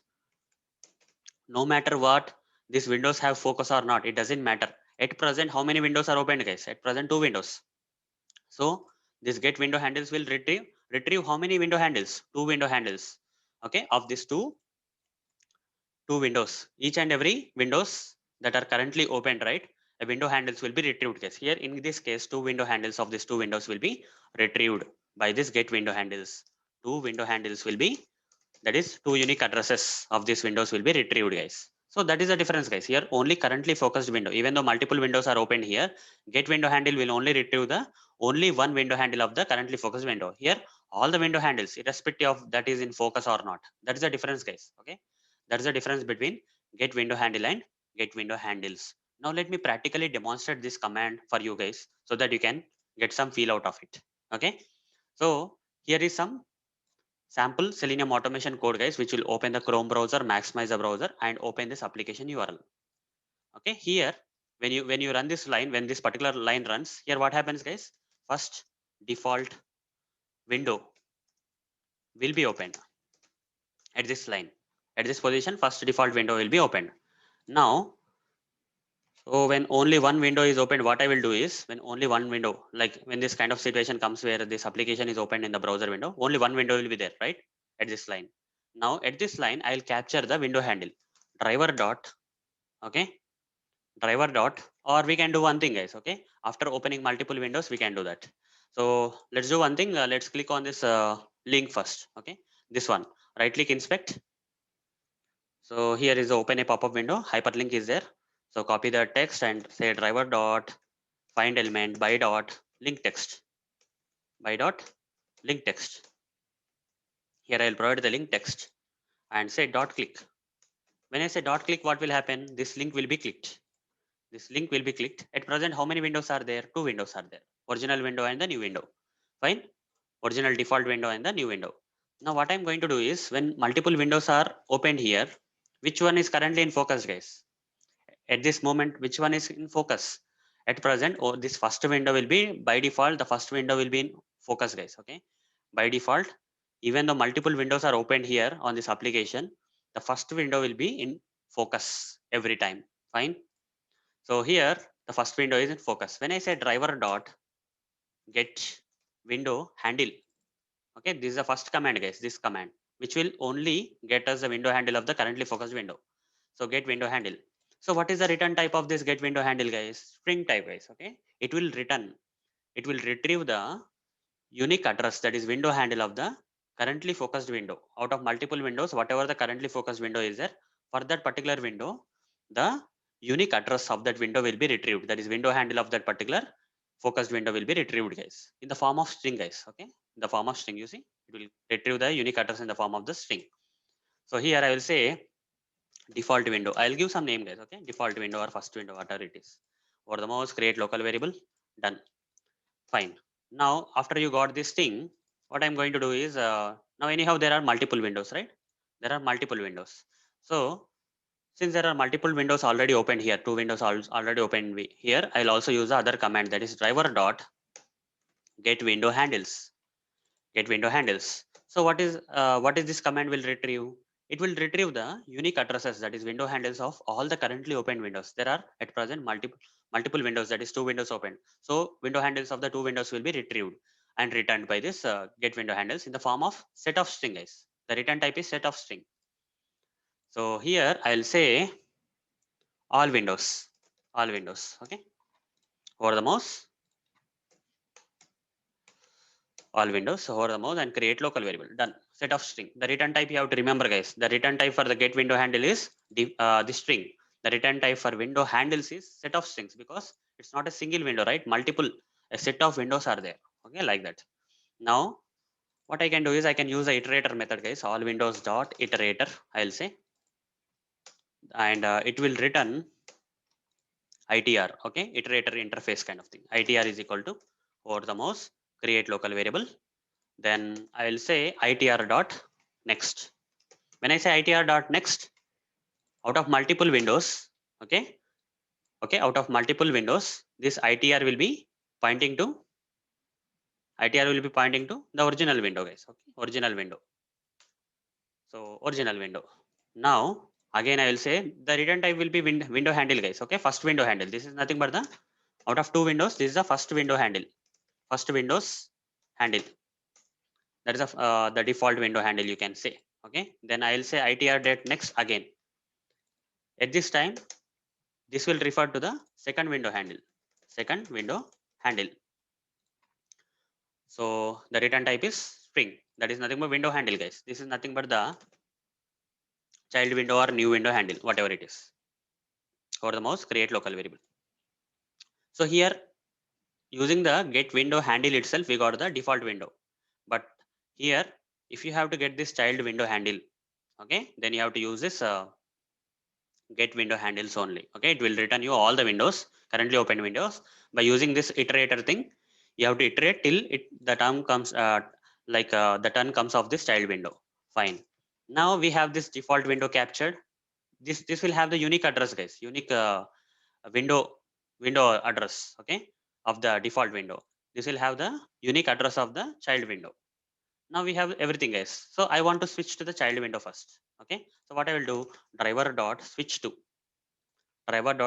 dot window, you have to say window. Which window I want to switch? Out of these two windows, current focus is on the main window, that is default window or original window. The current focus is there. Now if I have to perform some operation on this child window or new window, I need to switch from the original default window to the new window. For switching, we need to know the unique address of this window, right? Already we got the unique address here. This is a unique address, guys. When I say itr.next for the second time, this has retrieved the second window's unique address into the child window. So here the window, you have to pass it as child window. Okay, switch to child window. Now the focus will be switched to the, okay, the focus will be switched from the original window to the default window to the new window. Once the focus is switched, whatever the operation you perform, let's say I want to close the browser, which when I say driver dot close here at this line, if I write driver dot close, out of these two windows, which window will be closed, guys? When I say driver dot close at this point, which window will be closed? Since the focus is switched from default window to the new window at present, when you say close, it will close the child window first. Okay, like that. Now, after that, I want to switch back to the default window, that is original window.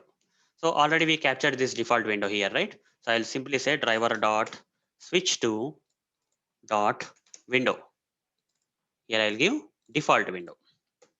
Switching to the default window. Now, once you switch to the default window, the focus will come back to the default window. Now, if I say driver dot close, which window will be closed? This default window will be closed. Driver dot close. For the second time I am doing driver dot close. Now, guys, just for demonstration purpose, I will be adding thread dot sleep here. Okay. Otherwise, the script will be very fast and you will not understand what's happening. So I'll simply add thread dot sleep of 3 seconds here, and here also I'll add thread dot sleep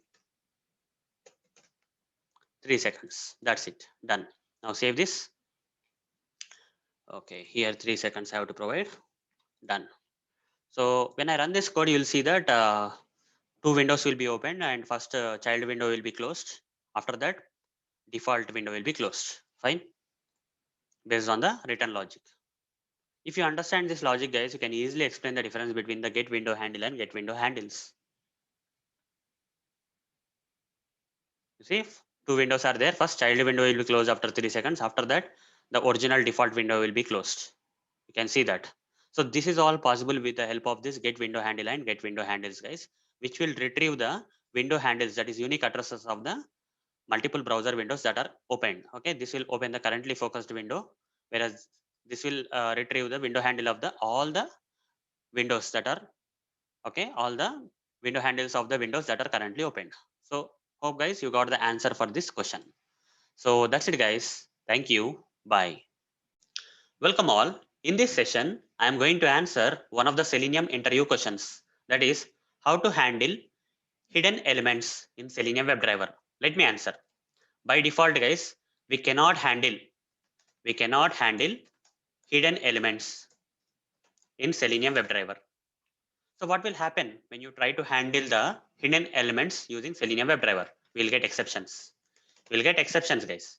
So what are the type of exceptions you may expect when you handle the hidden elements? You may either get element not visible exception, or you may get element not interactable exception. Okay, these exceptions will get when you try to handle the hidden elements. But is there any way, guys? Okay, is there any way to handle the hidden elements even after this kind of exceptions are coming? Yes, guys. So we can do one thing, guys. Okay, in Selenium WebDriver, we can run the JavaScript code. Okay, we have to run some JavaScript code using JavaScript executor. If you want to handle the hidden elements also in Selenium WebDriver, even after getting the exceptions, there is a solution, guys. Okay, by default, you'll get the exceptions. But when you run this JavaScript code using the JavaScript executor in Selenium WebDriver, you can solve this problem. We can handle even the hidden elements. Fine. Now let me practically demonstrate, guys, how you can get this kind of exceptions like element not interactable when you handle the hidden elements by default, and how to solve that using the JavaScript executor by running the JavaScript code. Let me practically demonstrate everything for you. So here is some sample Selenium automation code, guys, which will open the Chrome browser, maximize the browser, and open this application URL. So when I open this application URL in any browser, you can see that there is a kind of hidden element here. So when you scroll down a bit, here guys, there are two buttons, hide and show. At present, this box is visible, right? I can hide it. When I click on the hide, you see it got hidden now. When you click on this hide button, the text box got hidden, guys. Again, if you say show, it will come again. So let me first show you like what will happen when you try to enter some text into this hidden text box field. Okay, so that scenario I want to automate first. So to hide this, guys, to hide this text box field, okay, to hide this text box field, I need to click on this hidden button, right? Hide button. So right click inspect. So this is the ID of this hide button. Driver dot find element by dot ID. Okay, like this. Dot click. When I click on this hide button, what will happen, guys? This box will disappear. Now I want to enter some text into the hidden text box field. So how to enter? For now, I'll show you guys. So just to inspect and find out the element, I'm just clicking on the show. When I right click and inspect this text box field, so it also has some ID, guys. Display text. Copy this. Now here say driver dot find element by dot ID. Provide the ID of the text box field. Now dot send keys. Let me enter my name, guys. Okay. Let me type my name into the my first name and last name into the text box field. So by default, when you run the script, guys, when you run the script, what will happen? The script will first click on the hide button. When the hide button is clicked, what will happen, guys? This particular text box field will get hidden, guys. This text box is not visible now. Still, we are trying to enter some text into the text box field. Okay, into the hidden text box field, we are trying to enter my name. So what will happen, guys? We should get some exception. Okay, by default, we should get some exception in Selenium WebDriver. So let's have run the code, guys. Have run the code. As you can see now, after clicking on the hide button, when the Selenium script tries to enter some text, okay, into the hidden text field, we'll get some exception, guys. Okay, what is the exception we got? If you try to handle the hidden elements using the Selenium automation code, that is Selenium WebDriver, we are getting this exception known as element not interactable exception. Okay, element not interactable exception.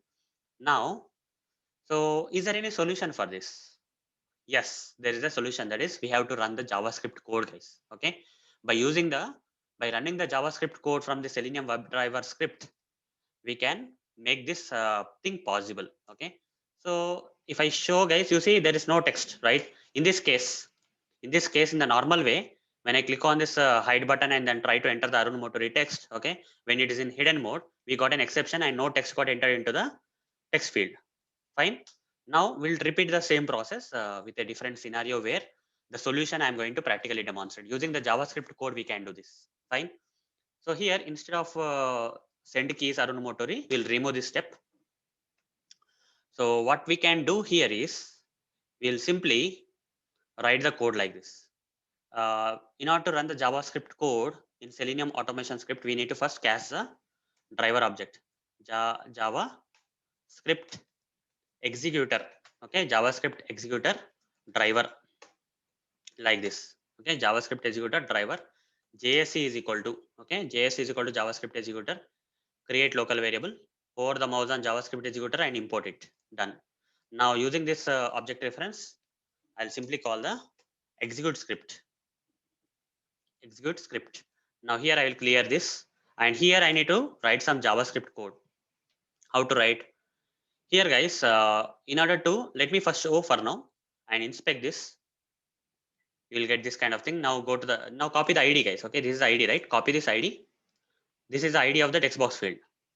So when it is in enabled mode, we are copying the ID. Now I'll go to the console guys. I'll clear this console, and here I'll write some JavaScript code like document dot get element by ID, first one. Okay, in the brackets provide double quotes and provide the ID. Now press enter. Over the mouse, you see the text box field is getting highlighted. So this is the JavaScript code guys for this locating this text box field, hidden text box field. For now it's in enabled mode. We are going to hide it anyhow. So here inside it we need to paste, but here double quotes are not allowed guys. You have to convert that into single quotes. Fine. So like this, document dot get element by ID display text. Now I'll say dot value is equal to whatever the value I want to enter, right? I have to provide that in the single quotes again. Let's say I want to enter my name. So this is the JavaScript code guys. You can put a semicolon if you want at the end of this JavaScript statement. This is a JavaScript statement which will enter the text into this text box field. But we are trying to enter this text into the text box field after hiding it guys. Okay, this statement is going to hide. Okay, here when you click on this hide button, when you click on this hide button, what will happen guys? This text box field will get hidden. Here hidden button is, hide button is clicked, hide button is clicked, and the text box field got hidden. Okay, this one is hidden now. This text box field having this ID is hidden now, and into that we are adding this value. Okay, we are entering this value. So by default it was not possible, right? We got some element not interactable exception. But now guys, because of the JavaScript, it's still possible guys. Okay, it's still possible. Even though you hide the text box field, it is possible. We can enter the text by running the JavaScript code. So this is the JavaScript code guys. Let me run this and show you practically. When I run this code, first of all, you will observe that you will not get any exception. Okay, you will not get any exception while running this code. After running this code, so after it got run, you see the hide button got clicked and the text box got hidden. And if you go to the output, there is no exception guys. Earlier we got the element not interactable exception, but we didn't get any exception. But how to check whether this particular text got entered into the hidden text box field or not? We can do it guys. Okay, this instance is still open, so simply click on the show button, see whether the text is there or not. You see the text got successfully entered by the script. Even after the text box field was in the hidden mode, still this JavaScript code was able to enter the text into the text box field guys. Okay, so hope you got the answer for this question guys. How to handle hidden elements in Selenium WebDriver? How to handle hidden elements in Selenium WebDriver? By default you will get exceptions. Okay, by default you will get element not interactable exception. But when you run the JavaScript code for entering the text from the Selenium WebDriver scripts, it is possible. Fine, we can even handle the hidden elements in Selenium WebDriver by running the JavaScript code. So that's it guys. Thank you. Bye. Welcome all. In this session, I'm going to answer one of the Selenium interview questions. That is, how can you find broken links on a page using Selenium WebDriver? Let me answer. Let's say there is a web page like this. On this web page, there are several links. From the top to bottom of this particular page, there are several links on this page, guys. Let's say this MacBook is a link, right? iPhone is a link. Apple Cinema 30 inches is a link. Here, contact site map, brands, terms and conditions, about us, specials, my account, newsletter, wish list, everything is a link on this page, guys, right? Now, if you have to manually check whether each and every link on this particular page is working fine or not, that is, it is not broken or not, you have to check. So it is a very tedious process, guys. If you have to do it manually, it's a tedious process. Rather, we can write some Selenium WebDriver automation code. That automation script will check whether each and every link on this page is working fine or not. For example, if you click on this MacBook, whether it is taking you to the proper page or not. After that, when you click on the iPhone, whether you are taken to the proper page or not. That means you are taken to a proper page and it's not broken. The link should not be broken, guys. So how to check that? How to write the logic in Selenium WebDriver for checking whether each and every link on this particular page is working fine or not. So before I write the logic, for checking whether each and every link on this page is working fine or not, it is not broken or not. Okay, using Selenium WebDriver automation script, you need to understand a concept, guys. If you understand this concept, then only you will understand the code that I am writing in Selenium WebDriver for checking the links. Fine. So what is that concept, guys? The concept is all about response codes. Response codes. So what are these response codes? Let me explain, guys. Okay, at a high level, I'll give a practical example for this response code so that you can easily understand. So here, guys, this is the URL, right? You are hitting the URL. You are browsing this URL. So what will happen generally is, let's say there is a laptop. In that laptop, there is a Chrome browser like this. Okay, like this Chrome browser is there. In that Chrome browser or any other browser, whatever the browser it is, you opened one application URL. So like this, you hit the URL. Just treat this as a link, guys. For now, just treat this URL as a link. For now, okay. When you hit a link in any browser of your laptop, what happens? This browser will send a request to the server. A request will be sent to the server by this browser, guys. Based on the URL you hit, a request will be sent by the browser from your laptop. And this request will reach the server. Which server? Application server. Which application server? If you are browsing this Tutorials Ninja application here, URL here, link here, then the request will be made to the which server? Tutorials Ninja server only. Tutorials Ninja server. The server will process this request. Server will process the request which it has received from this browser from your laptop, and after processing the request, it will send a response. Okay, after processing the request, based on the kind of process done, it will send back a response back to the browser. A response will be sent back to the browser. So in this response, guys, there will be response codes. Okay, if let's say in this case, guys, if you hit this URL tutorialsninja.com/demo, we are getting a proper home page, right? So this is the expected page that should come from the server. So when the server properly processes the request and sends this kind of a page as a response back to the browser, in that case, if everything is okay, it will send the response code as 200 okay. But if in case, if you are hitting this URL and you are not getting this page not found, such kind of things you are seeing. Let's say, assume that when you hit a URL, you are not getting this kind of page. Let's say I'll say XYZ or something. You see this kind of page you are getting. Let's say when you hit a particular URL from the server, you are getting this kind of page, not found kind of page. So in this case, guys, a response code will be different, guys. When you don't get the proper page, then the response codes will be in the format of 4xx or 5xx. Fine, 4xx or 5xx. Here 2xx. 200 means 2xx. 4xx means it can be 400, it can be 401, 402 like that. Okay, 5xx means also same thing, like 500 plus, 500 or 500 plus numbers. If you get any of these response codes from the server, that means the link is broken, guys. The link is not working fine. Link is broken. You can treat it as broken link. If in case you are getting a proper response from the server like 200 okay, when you hit a URL or link, then the link is working fine. It's not broken. In case of 4xx and 5xx kind of response codes, the link is broken, guys. Now let me practically show you, like by hitting a proper URL first, tutorialsninja.com/demo, or I will right click on some area, blank area, and select inspect, and I'll get this kind of functionality in the Chrome browser. I'll select this network tab and I'll clear out the stuff if anything is there, And if I hit the URL, guys, a request will be sent to the server. I can show you the request, guys. And also we can see the response also. When I hit the URL, a request, this demo slash request is made to the server, and the server has sent a response back. That is 200 OK is the response, guys. 200 OK is the response code. That means we got a proper page. This link is not broken. That means tutorialsninja.com/demo link is not broken because we are getting the 200 OK in the response code from the server. What if we hit this URL like XYZ, which is not there, right? When I hit this URL, you see this request is made to the server and we got the response in the 400 format, 4xs, that is 404 not found, we got the status code. That means this URL link is broken. This link is broken, guys. We are not getting the page because the response we got is 400 place, that is 404 not found status code. So hope you got the answer, right? If we can check whether that if we can check this response code using our Selenium WebDriver automation script, if you can check the response code after hitting the URL, like if you are getting 200 OK, that means you can treat it as working fine. If you are getting something in the response like 400 or 500 kind of ranges, then you can simply print out like link is broken, guys.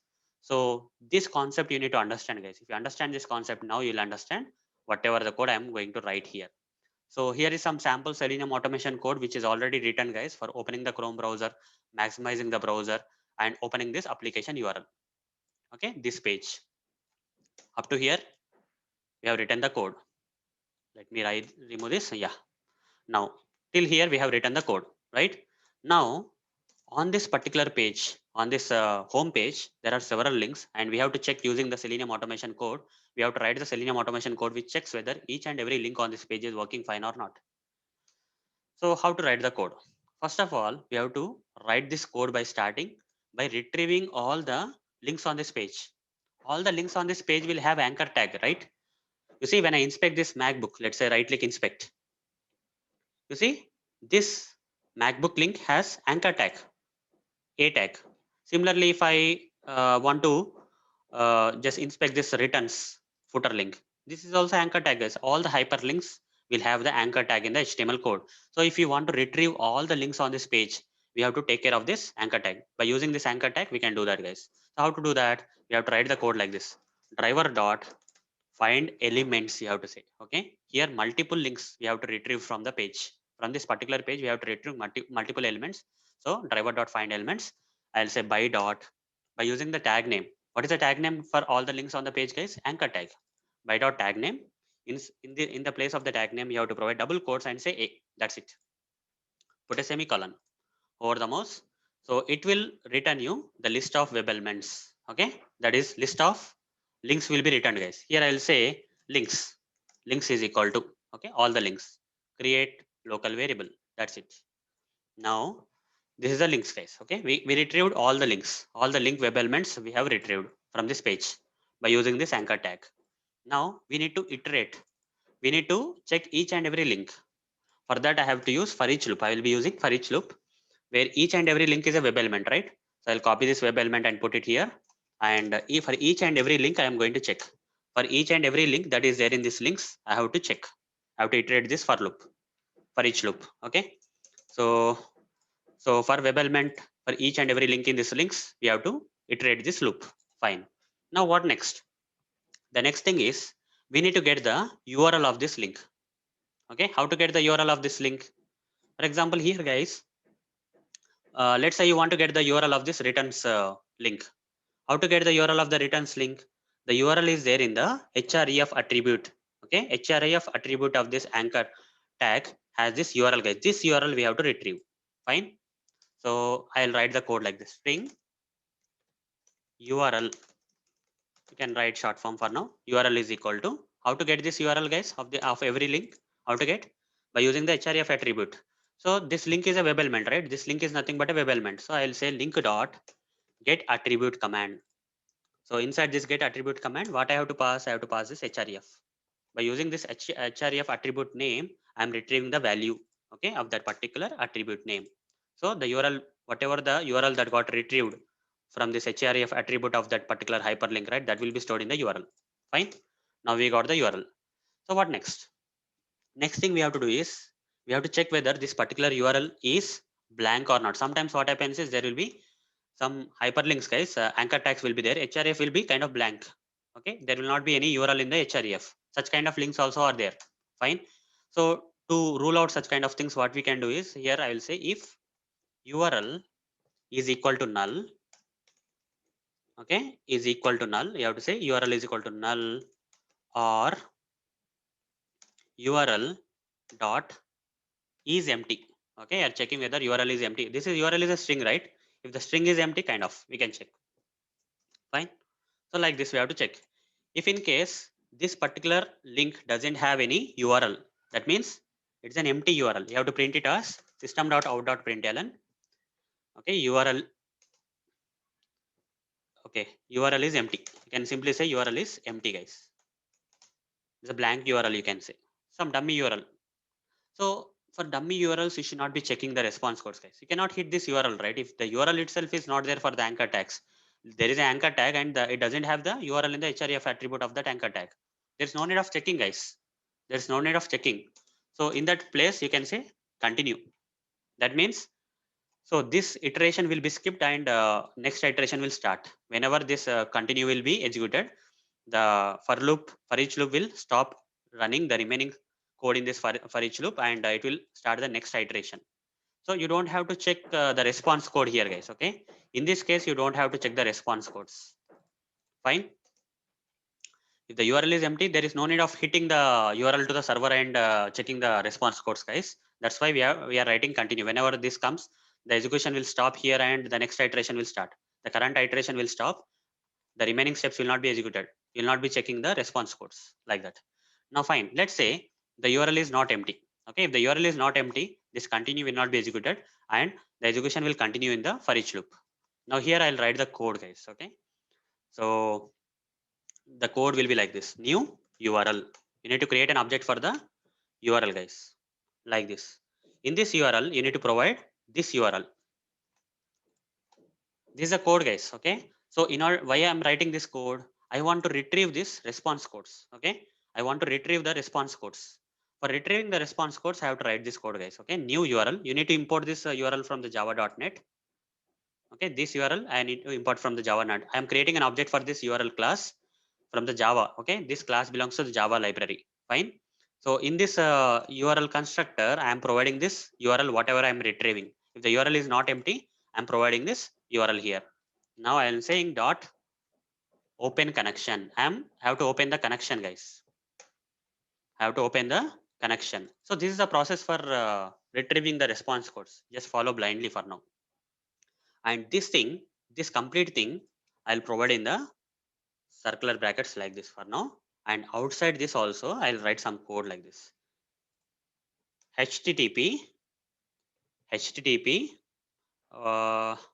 connection, http URL, capital URL connection you have to write. Okay, so now I'll say here, this is also a predefined class from Java, guys. Okay, so we are casting this object with this http URL connection class. So hover the mouse, no, don't hover the mouse. Simply write the short form http URL connection, right? HUC, like this. Some variable will create local variable. That's it.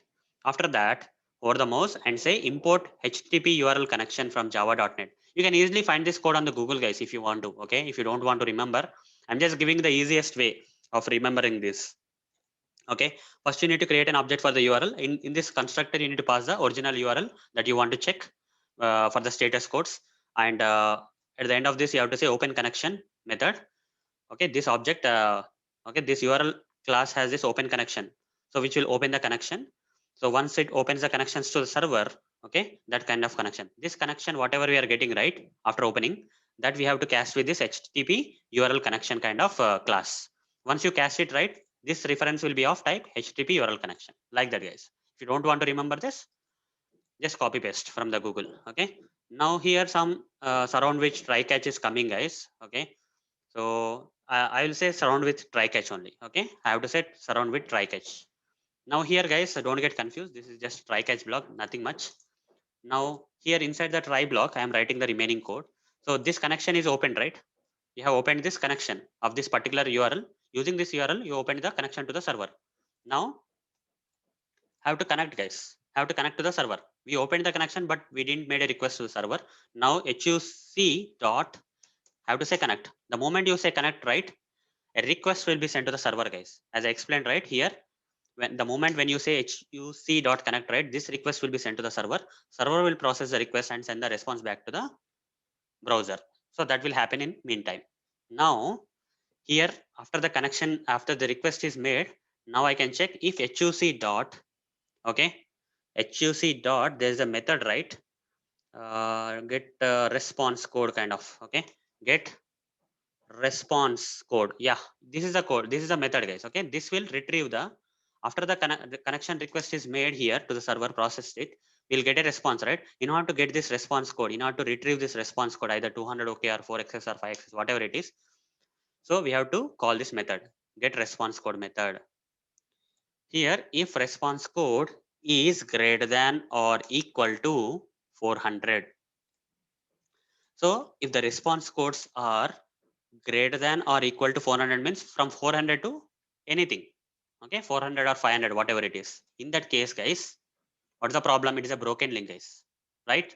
If you're getting the response codes as 400 or 400 plus, right, that is a broken link, guys. Simply system.out.println, simply print out saying that whatever the URL, this is the URL, right? This URL is broken. URL plus is broken, is broken. It's a broken URL. Fine. Else, else it's not a broken URL, guys. Okay. Else it is a valid URL. System.out.println URL is valid. Means it's not broken, guys. Is valid means it's not broken. If in case you are getting the response code as 400 or greater than 400, then you are going to print out URL is broken. Otherwise, URL is valid, guys. Fine. So this is a simple code, guys, that you have to write for checking. So this for each loop will iterate for each and every link here. And first it will check whether the URL is empty or not. If it is empty, it will stop the iteration and continue with the next link. Simply it will print URL is empty and go to the next link. Because empty URLs, we cannot check the response codes. If the URL is not empty, guys, then it will check whether the URL, on hitting the URL, whether we are getting the response codes greater than or equal to 400 or not. If it is getting, then it will simply say that URL is broken. If you are not getting this kind of response codes, that is 400 or not above and kind of above, then in that case, if not getting, then URL is valid, guys. It will print as URL is valid. So this will confuse us. So what I will do is, before printing anything, okay, before printing, so here I will print the URL also, guys. Okay, let me print the URL. Here I'll print the URL. This is the URL that we are checking, and before I print this URL, I'll write one more print statement here. This is just to make the separation, guys. Okay, this println statement I'm writing just to separate.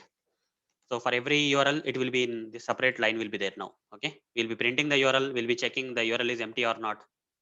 If the URL is empty, then URL is empty will be printed and the iteration will stop, and next iteration, next link will be checked. Next iteration or next link will be starting.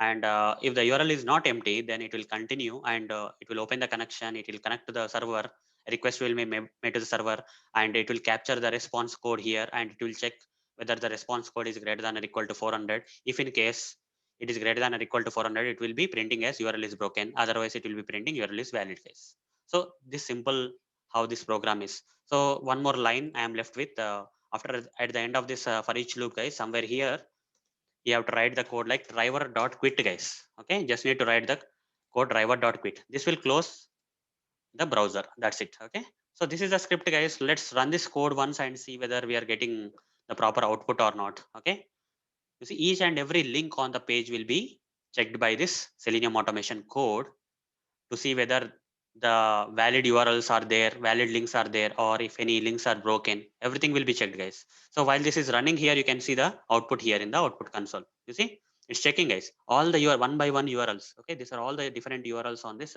page, whatever the page I provided here. You see, for most of the pages, it's coming as valid, valid, valid. That means none of the pages so far are broken, right? The response code is coming as 200 okay for all these URLs. Even we cannot say anything like kind of empty, empty or blank URLs are not coming. Okay, every URL is having some valid URL here, right? This is how, guys, based on the response code, okay, we can write the logic in Selenium WebDriver to check whether the links on the page are resulting in valid pages or not. Okay, so it's done, guys. You see, almost all there is no broken links. There are no broken links on this page. Suppose tomorrow if you provide some page URL here which has some broken links, right? It will print it out for sure. Okay. At present, I don't have some example website which has some broken links, so I cannot show you that. But this program is definitely working, guys. So hope guys you got the answer for this question. Okay, when interviewer asks you how can you find broken links in a page using Selenium WebDriver, either write down this code for him, okay, or explain this code for him. Anything is fine, guys. Okay, if he insists you to write the code, you can write the code. Otherwise, you can explain the whatever I explained in detail in this session. By checking the response codes, we can do that, right? So that's it for this session, guys. Hope you understood the answer for this interview question. So that's it, guys. Thank you. Bye. Welcome all. In this session, I am going to answer one of the Selenium interview questions, that is how to find more than one web element in Selenium WebDriver. The answer for this question is by using a command known as find elements command. By using this find elements command, we can find more than one element on the page. Okay, this find elements is capable of finding more than one web element in Selenium WebDriver. But if you have to find only single element, guys, okay, if you have to find only single web element, in that case, we generally use the normal find element command, guys. Okay, here s is not there. It's a normal find element command. But if your requirement is to find more than one web element, then we generally go for the find elements command. Now let me practically demonstrate how to use this find elements command. So here is some sample Selenium automation code, guys, which will open the Chrome browser, maximize the browser, and it will open the application URL, guys. Here it will open the application URL like this. Fine. So when the application URL is opened on this page, let's say the requirement here is I need to find all the links on this page. So how many links are there on this page? Is it only one? No, guys, multiple links are there on this particular URL page. You see, this is MacBook is a link, iPhone is a link, right? Here all the footer options are the links, and a lot of options are there, guys. Okay, the shopping cart is a link, checkout is a link, your store is a link. Like that, many links are there on this page. This find element command will only find one web element. But if your requirement is to find more than one web element, like if I have to find more than one link on this page, if I have to find all the links on this page, I cannot use find element. I have to use find elements, guys. Let me write the code for finding all the links on the page, guys. Okay, on this particular page, just now I shown, right? I'll find all the links on this page. So how to find? So before finding, guys, I'll inspect a few links here. Okay, right click inspect MacBook link. You see this MacBook has anchor tag. It has anchor tag, a tag. Similarly, if I inspect this contact us footer link, any hyperlink you take, guys, all the hyperlinks will have anchor tags. Now if I write the code like this, driver dot find, I have to find all the links on the page, guys. Okay, I want to find all the links on the page, so I will go with the find elements instead.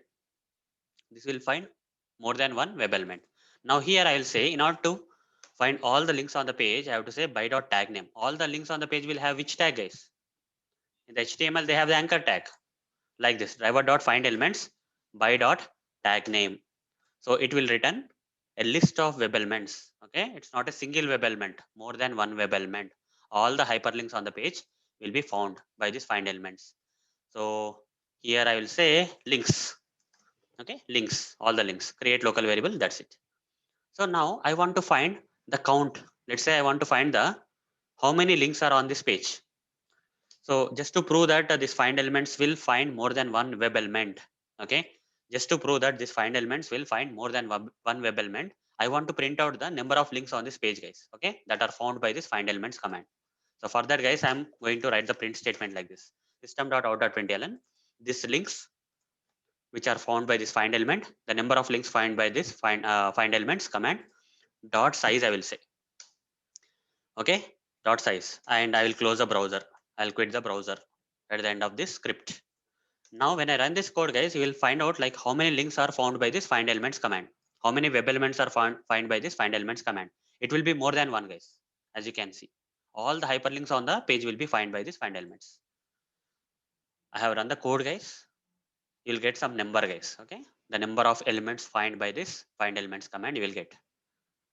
You see, there are 73 links on the page, guys. Okay, there are 73 links on the page, which are all find by this find elements command. Find element will not be able to do that, guys. Find elements can only find multiple, that is more than one web element. So here is the proof, right? Here is the proof. 73 elements were found. So hope, guys, you got the answer for this question. So that's it, guys. Thank you. Bye. Welcome all. In this session, I am going to answer one of the Selenium interview questions.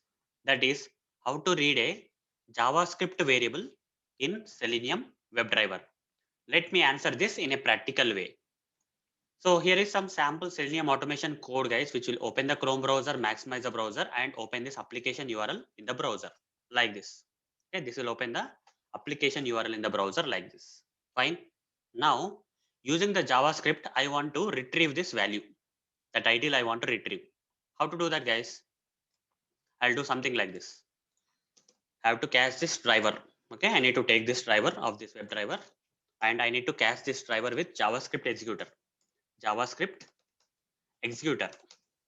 I have to cast like this, and I'll create a variable like JS is equal to hover the mouse and say create local variable.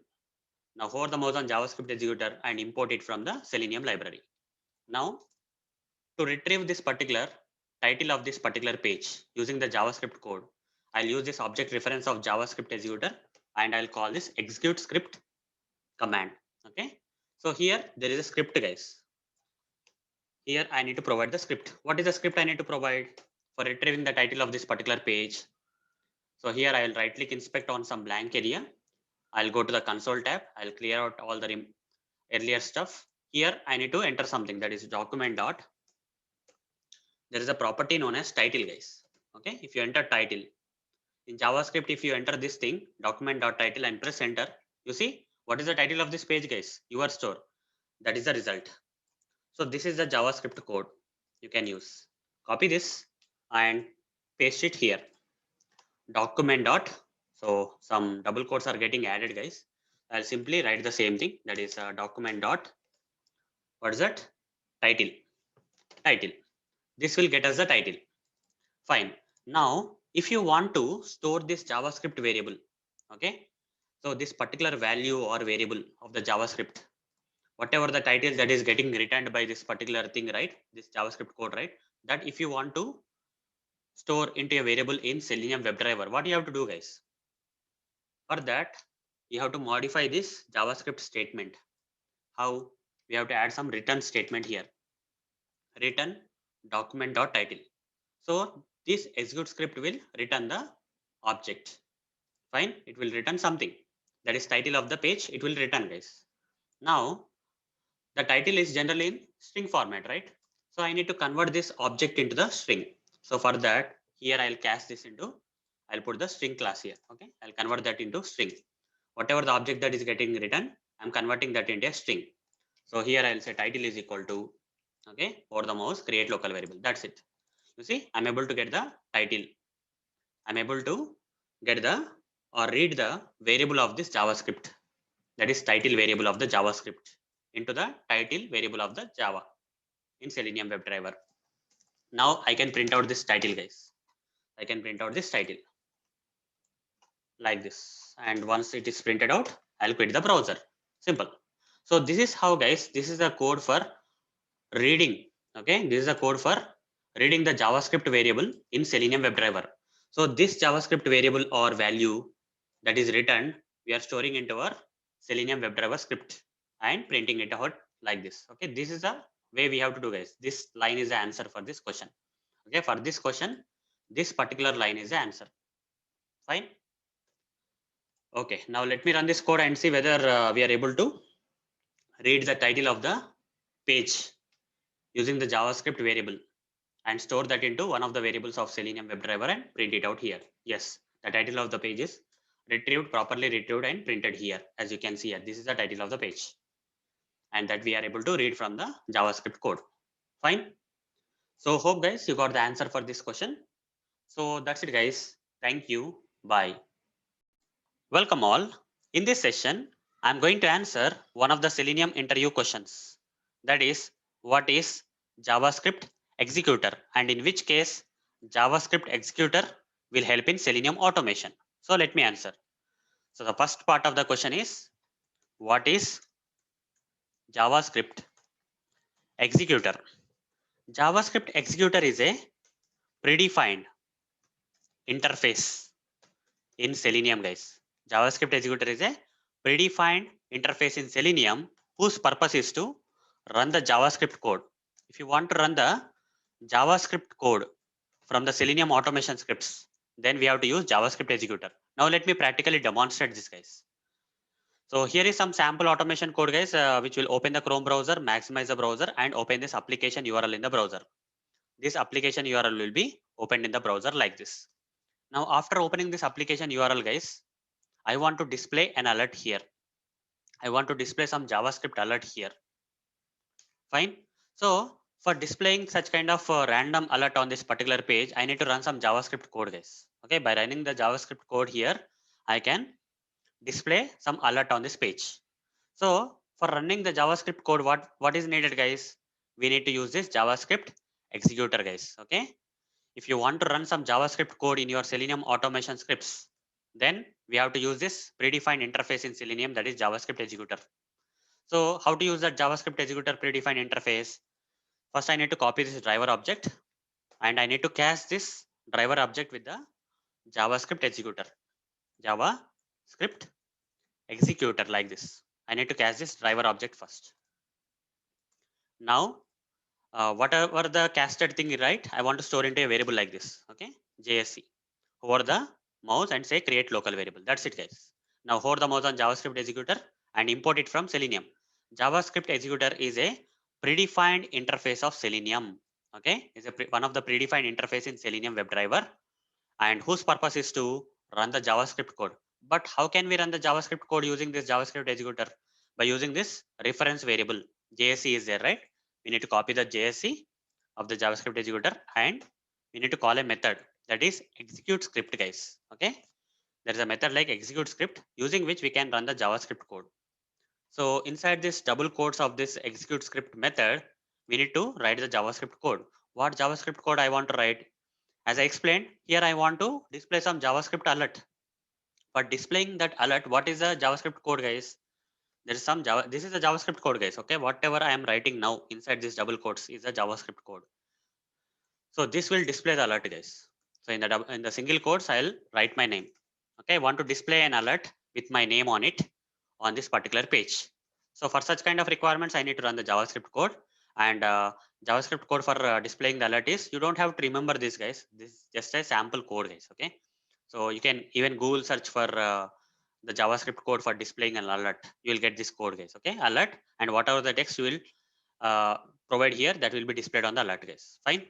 So now with the help of the JavaScript executor, that is a predefined interface of the Selenium, we are running the JavaScript code for displaying some alert on this page. That's what we are doing, guys. Okay, you see, Selenium has provided this JavaScript executor interface for running the JavaScript code. You see, because of that JavaScript code got executed, that alert code. Okay, this JavaScript code got executed.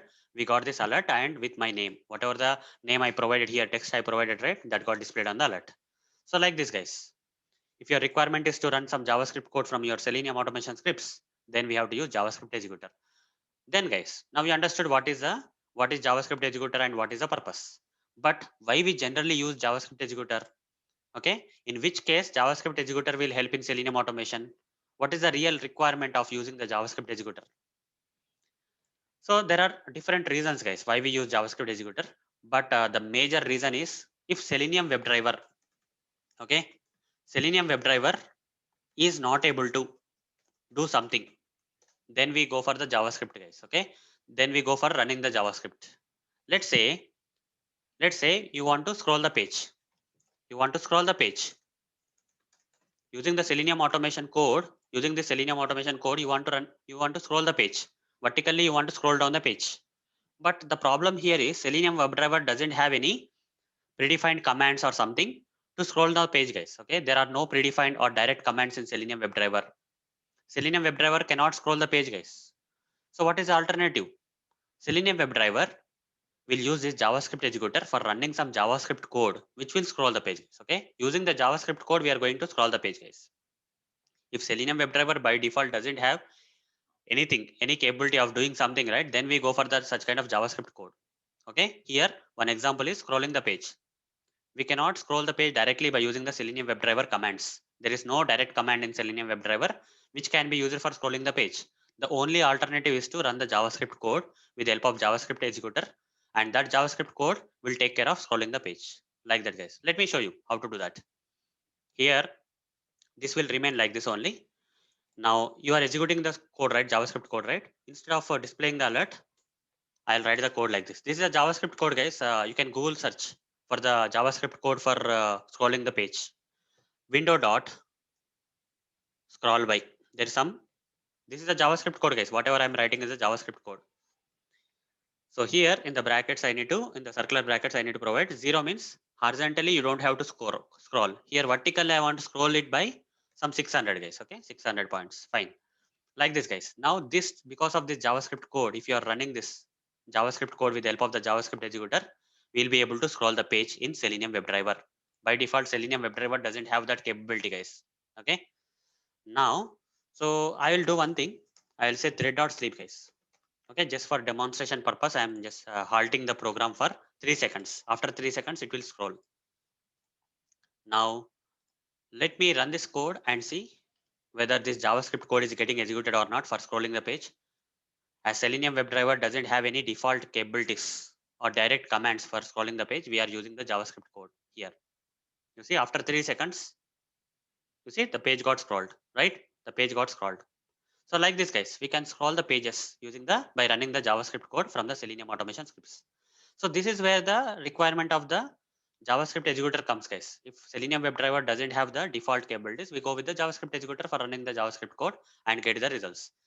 So there is one more thing, guys. For example, like in some cases, when we use this JavaScript executor is, let's say you are not able to click a button, guys. Okay, somehow, let's say there is a button on this page. Let's say this is a button. Okay, when you click on this button, you get this alert, right? Let's say what happened is like using the normal Selenium WebDriver command. What is a Selenium WebDriver command for clicking the button, guys? We generally use click command, right? There is a click command, predefined command of Selenium WebDriver for clicking this button. If you want to click a button, you generally use this command, guys. But some cases, guys, okay, in some cases, what happens is this click command of Selenium WebDriver doesn't work. What is the solution then? When click command is not able to click on this button, click this button and get the results, then what is the solution, guys? The solution is to run the JavaScript code for clicking the button, guys. When the normal click doesn't work, we generally go with the JavaScript click. So let me show you how to do that. Okay, if the normal click command is not able to click with the provided locator or whatever it is, then we go with the JavaScript executor. By running the JavaScript code, we are going to click the button, guys. So here I don't have any specific example where click command is not working. So you can use the normal click for clicking this button, but I'll now show you practically how to use the JavaScript code for clicking this button, guys. Okay, so fine. So what I will do is let that be here. Okay, here. Okay, somewhere here I will say before running the script. Okay, I'll remove the script here from here. I'll remove this stuff. Here I will inspect this button, and this button has ID. So I'll create the web element here. Driver dot. Okay, driver dot find element by dot ID.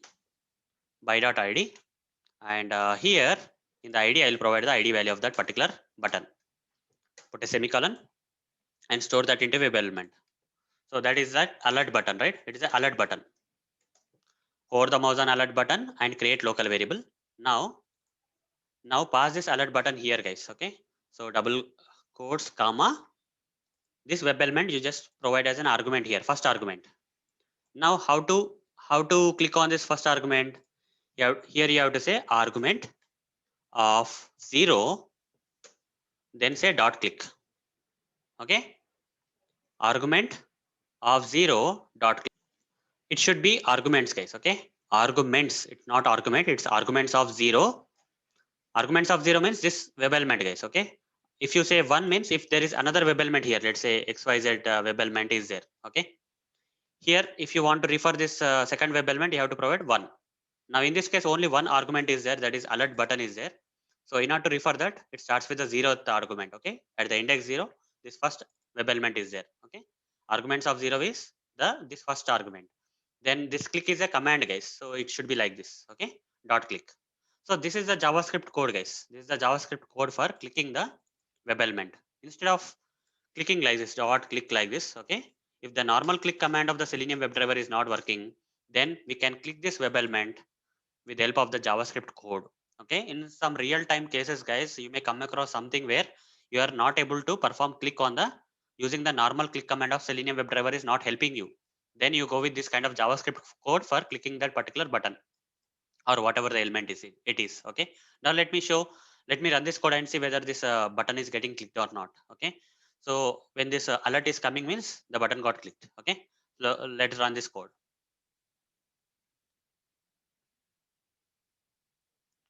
You see here.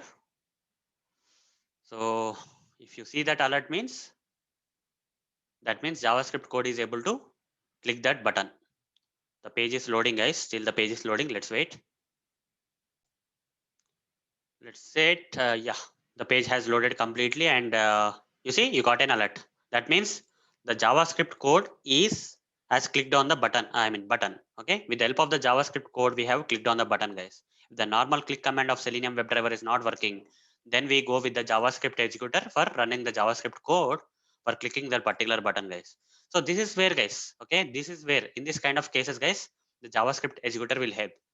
So when you get this kind of question in the interview, guys, give such kind of examples like for scrolling the page, you have to use the JavaScript. Okay. For sometimes if the normal click command of Selenium WebDriver is not working, then we have to click using the JavaScript code. For that, again, JavaScript executor is required. So such kind of example, if you give, then the interviewer will understand that you know something about the JavaScript executor. Okay. So, so that's it, guys. Thank you. Bye. Welcome all. In this session, I am going to answer one of the Selenium interview questions. That is how to handle Ajax calls in Selenium WebDriver. Let me answer.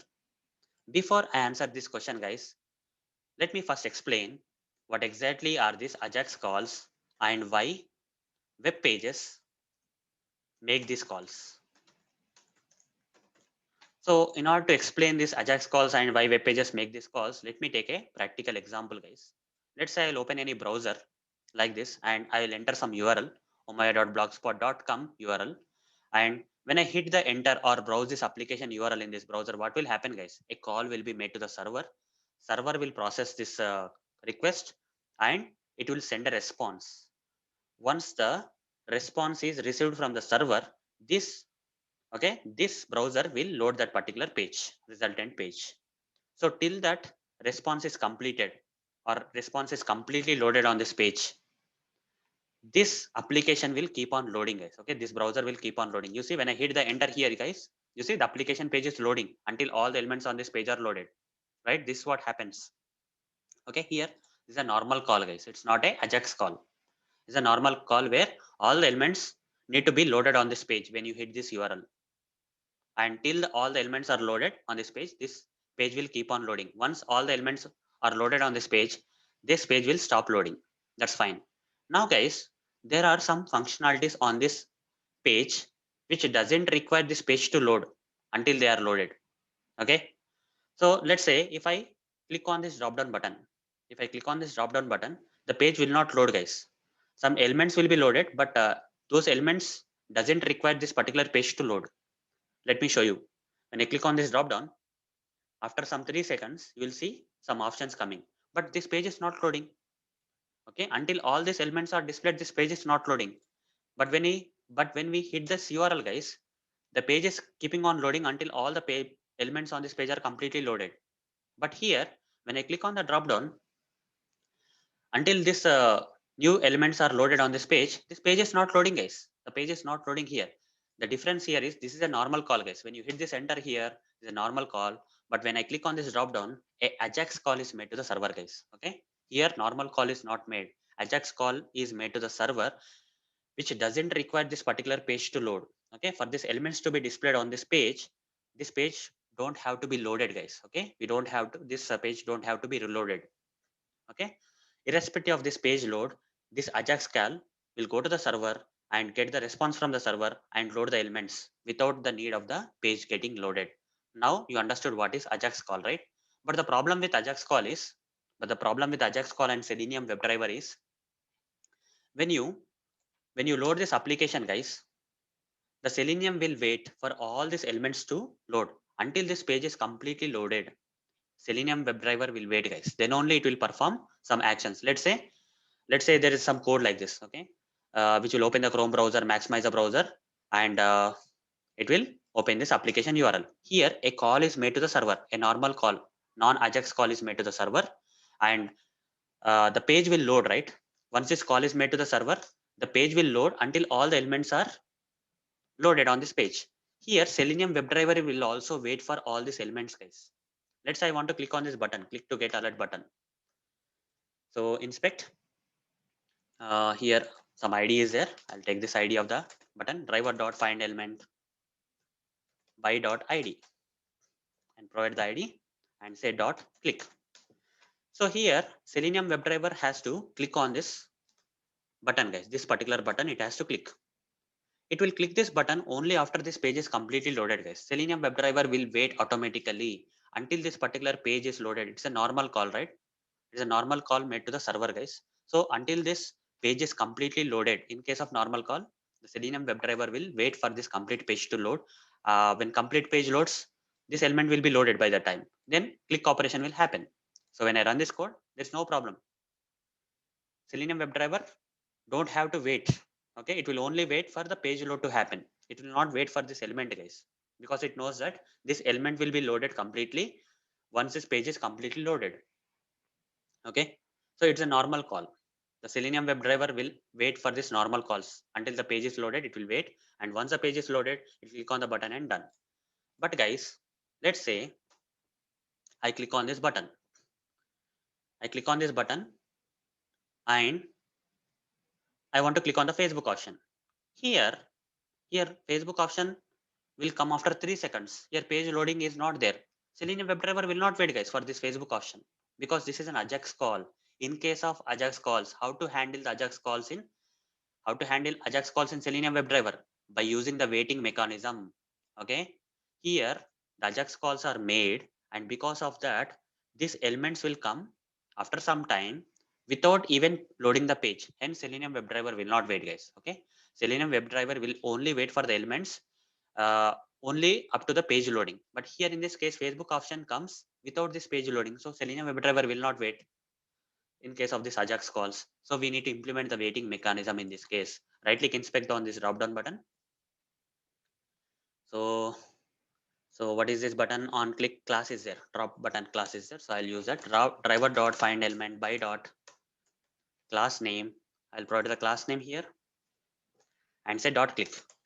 So Selenium WebDriver will wait for this drop button. Okay, for this drop button, the Selenium WebDriver will wait. But when I click on this drop button, a Ajax call is made to the server, and after 3 seconds this Facebook option is coming. So how to handle that kind of Ajax calls in Selenium WebDriver? By waiting for these options which are resultant of that Ajax calls. The server has to respond back. Here the page loading doesn't have to happen. It's an individual Ajax call, guys. Okay, here entire elements a single call is made, but here for this Facebook option a separate call is made to the server, guys. Facebook option is coming because of that Ajax call only. So for if I directly say that right click inspect and if I try to click on the Facebook option, which is coming after 3 seconds, okay, it's a link text. So driver dot find element by dot link text. The text is Facebook. If I say dot click, this script will fail, guys, because here when you click on the drop down button, an Ajax call is made to the server, and Selenium WebDriver will not wait for this Facebook option because of the Ajax call. Normal call, Selenium WebDriver will wait until the page is loaded. Here in case of Ajax call, page will not be loaded. Hence, Selenium WebDriver will also not wait. Now, when I run this code, you will see an exception. Element not visible exception will come because Selenium WebDriver will not wait for the Facebook option because of this Ajax call and page not getting loaded in case of Ajax call. See, Facebook option will come, but it will not click, guys, because by this time an exception will be there. No such element exception. Okay, no such element exception is there. So what is the solution? How to handle such kind of Ajax calls in Selenium WebDriver? which are kind of asynchronous, right? These are asynchronous calls. This URL call is a synchronous call, whereas this drop down button Ajax call is a asynchronous call where page will not load this. Okay, so it's like you are separately making a call. That means you are separately waiting a call. Fine, no one is going to wait for you. Such kind of calls. So in case of page loading, everyone will wait. But in case of this kind of Ajax calls, no one will wait. Even Selenium WebDriver will not wait, guys. In that kind of cases, we have to implement some waiting mechanisms. Let's say WebDriver wait is equal to explicit wait, one of the waiting mechanism. Any waiting mechanism we can implement, guys. Implicit wait, explicit wait, fluent wait. Okay, we can implement any wait in the Selenium WebDriver. So let's wait. How to wait? WebDriver wait is equal to new. This is explicit wait, guys. One of the example I am taking. WebDriver wait over the mouse, import it. So here we need to provide what we need to provide, guys. So here we need to provide driver comma, okay, driver comma, one more thing we have to provide. What is that? The number of seconds,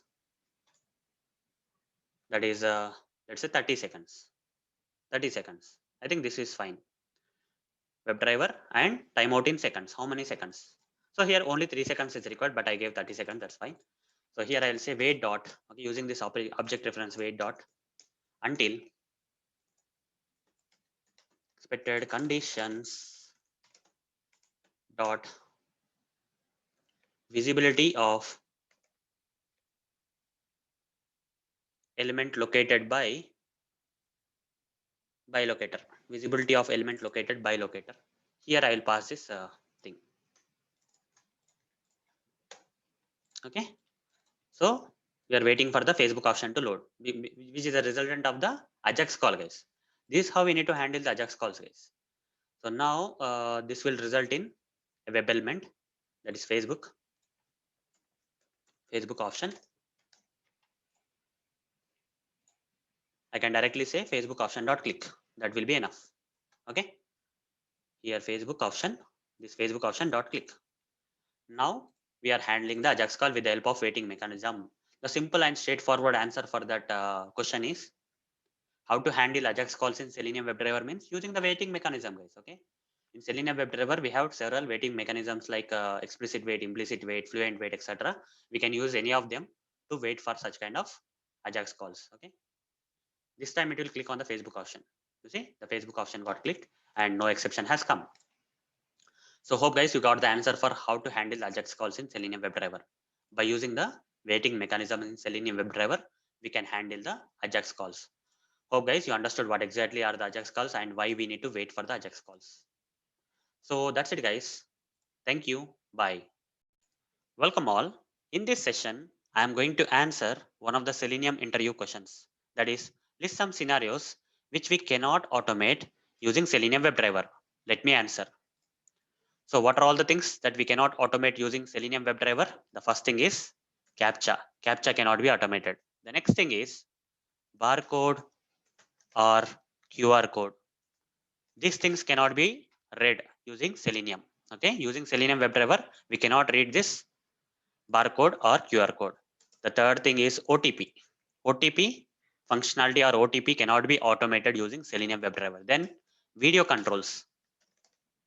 There are several controls on the videos, right? While playing the videos, there are several controls like play button, pause button. Okay, so all those other options, other control options that are there on the videos, that cannot be automated using Selenium WebDriver, guys. Fine. Now the last one is desktop applications. The Selenium can only automate the web applications, guys. It cannot automate other type of applications like desktop applications. So these are few things, guys. Few things or few scenarios that Selenium WebDriver cannot automate. Now let me give some examples for each and everything. Okay, for CAPTCHA, barcode, QR code, OTP. Let me give some examples. So here, let me open these examples for CAPTCHA, guys. This is an example for CAPTCHA.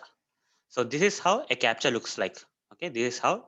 So generally when you get the CAPTCHA, you have to enter this. This functionality cannot be automated, guys. Okay, this functionality cannot be automated. The next thing we have is a barcode or QR code. Coming to the QR code, it will look like this. Okay, QR code we generally use with WhatsApp, right? So QR code, will look like this, guys. This QR code cannot be automated, right? If you want to see how the barcode will look like, barcode image, okay, just search it. You see, this is how the barcode will look like. Generally, we see this kind of barcode on the products that we purchase in the supermarket or any other stores, right? This is QR code, that is barcode. So we cannot read barcode or QR code using Selenium WebDriver. Then OTP functionality. You all already know, like when you try to purchase something or you want to do some mobile recharge or something, right? When you give the payments and all the stuff, right? To approve the payment, you need to give the OTP, guys. Okay, and OTP will be sent as an SMS to your email address or your mobile phone. If you enter that OTP only, that payment will be approved, right? Otherwise the transaction will fail. So that OTP kind of functionality cannot be automated, guys. Then video controls. I told you, right, what exactly are the video controls. The several options that you see on the video. Okay, video controls image. Let me show you.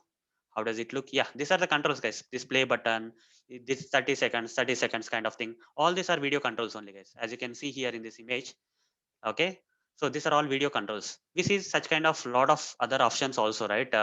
This kind of video control options. These video controls cannot be, okay, automated using Selenium WebDriver. Then desktop applications. So a lot of examples are there on my screen itself, like for a desktop application. You see Eclipse IDE is a desktop application. A lot of like Skype desktop application, or MS Office, MS Word, all these things are desktop applications. Only the applications that can run on the browsers. Okay, only the applications. Let's say this is application that can run on the browser. This tutorialsninja.com/demo is application which is running on the browsers, right? That kind of applications can only be automated, guys. Only web applications can be automated. Other than web applications, applications like desktop applications like Eclipse IDE or MS Word, MS Office, such kind of things cannot be automated, guys. And there are many other scenarios, guys, but I felt like these are the important ones to answer as part of the interview question. When you get this kind of interview question, you just give these answers, guys. Okay, that will be enough. So that's it, guys. Thank you. Bye. Welcome all. In this session, I'm going to answer one of the Selenium interview questions. That is how you built object repository in your project framework. When you get this question in the interview, you need to answer it by saying, I have used page object model and page factory design patterns to build the object repository in my project framework. This should be your answer, guys.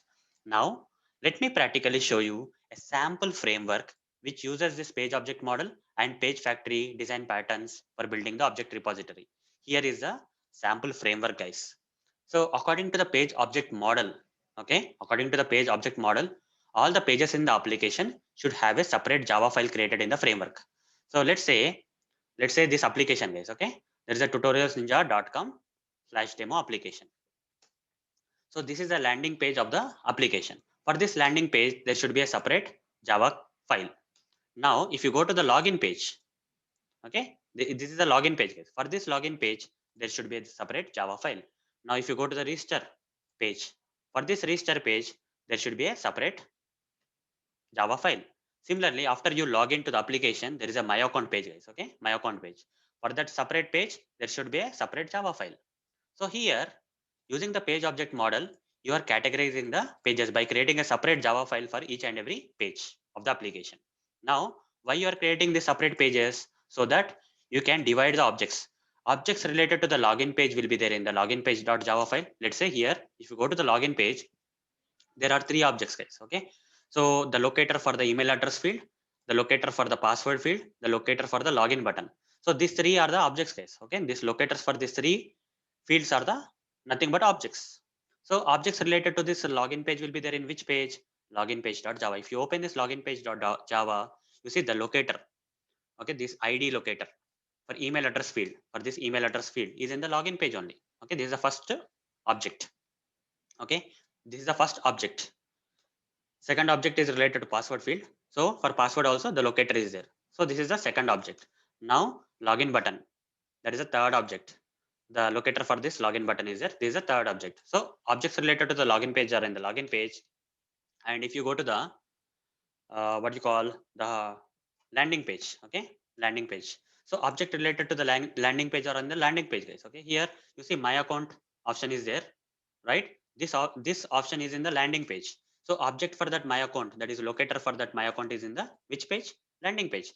So according to the page object model, we are dividing the objects according to the pages, guys. Fine, that's one thing. Now what about page factory, guys? Another pattern. We are using two patterns, right?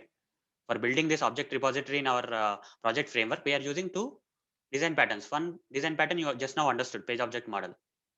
Second one is page factory, guys. Page factory. Page factory purpose is to support the page object model only. Page factory design pattern purpose is to support the page object model design pattern. So what's the purpose of the page factory then? So when you are writing the Selenium automation code, let's say, let me go to the register test.java. Here is a place where we are writing the actual Selenium automation code. So when you want to, okay, when you want to use the objects of the landing page, then you create an object for the landing page, guys. Okay, this is how you create an object for the landing page. Landing page is equal to new landing page, and you are passing the driver, okay, in the constructor. So what happens? This constructor will be called. Let's say this constructor in the landing page will be called. So when the constructor is called, this init elements, okay, this init elements also belong to the page factory, guys. Okay, this init elements belong to the page factory. This init elements will be initiated where it will initialize all the objects. Without initializing the objects, we cannot work, right?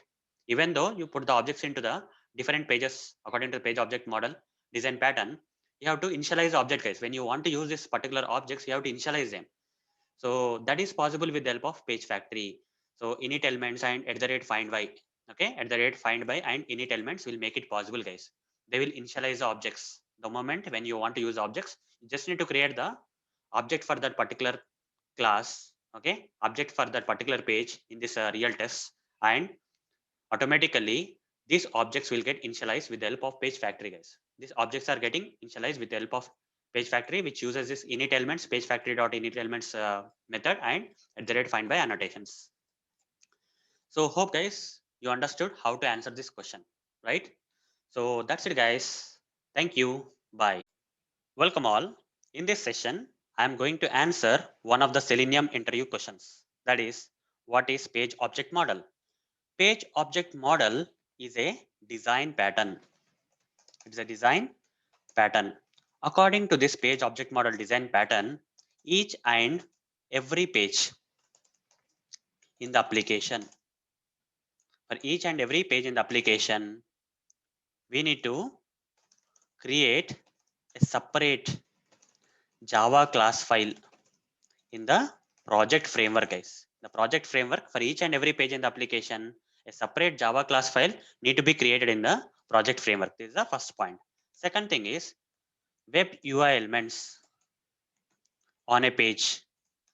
Okay, web UI elements on a page will be created as objects in the corresponding Java class files.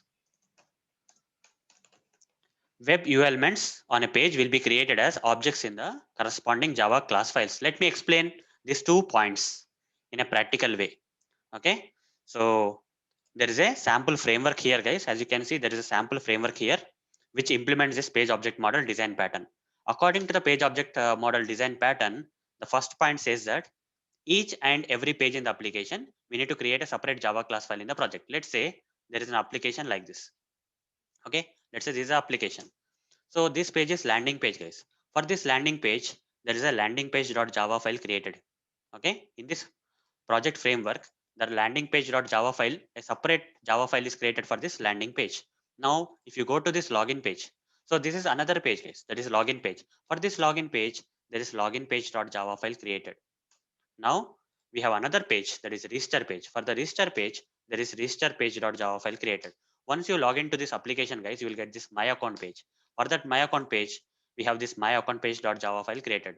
So according to the page object model design pattern, each and every page in the application, we need to create a separate Java class file in the project framework like this. Now the second point is about web UI elements on a page will be created as objects in the corresponding Java class files. That means here, if you take this login page, guys, okay, if you take this login page and for example, some web UI elements on this login page are email address field, password field, and login button. These are the web UI elements on this particular login page. For each and every web UI element on this particular page, there will be some object created in the corresponding Java class file. So here for this login page, what is the corresponding Java class file? Login page.java. In this login page.java, the objects related to those UI elements, web UI elements, that is email field, password field, login button. You see, for each and every web UI element in the login page, there is an object created, guys. For example, email address field.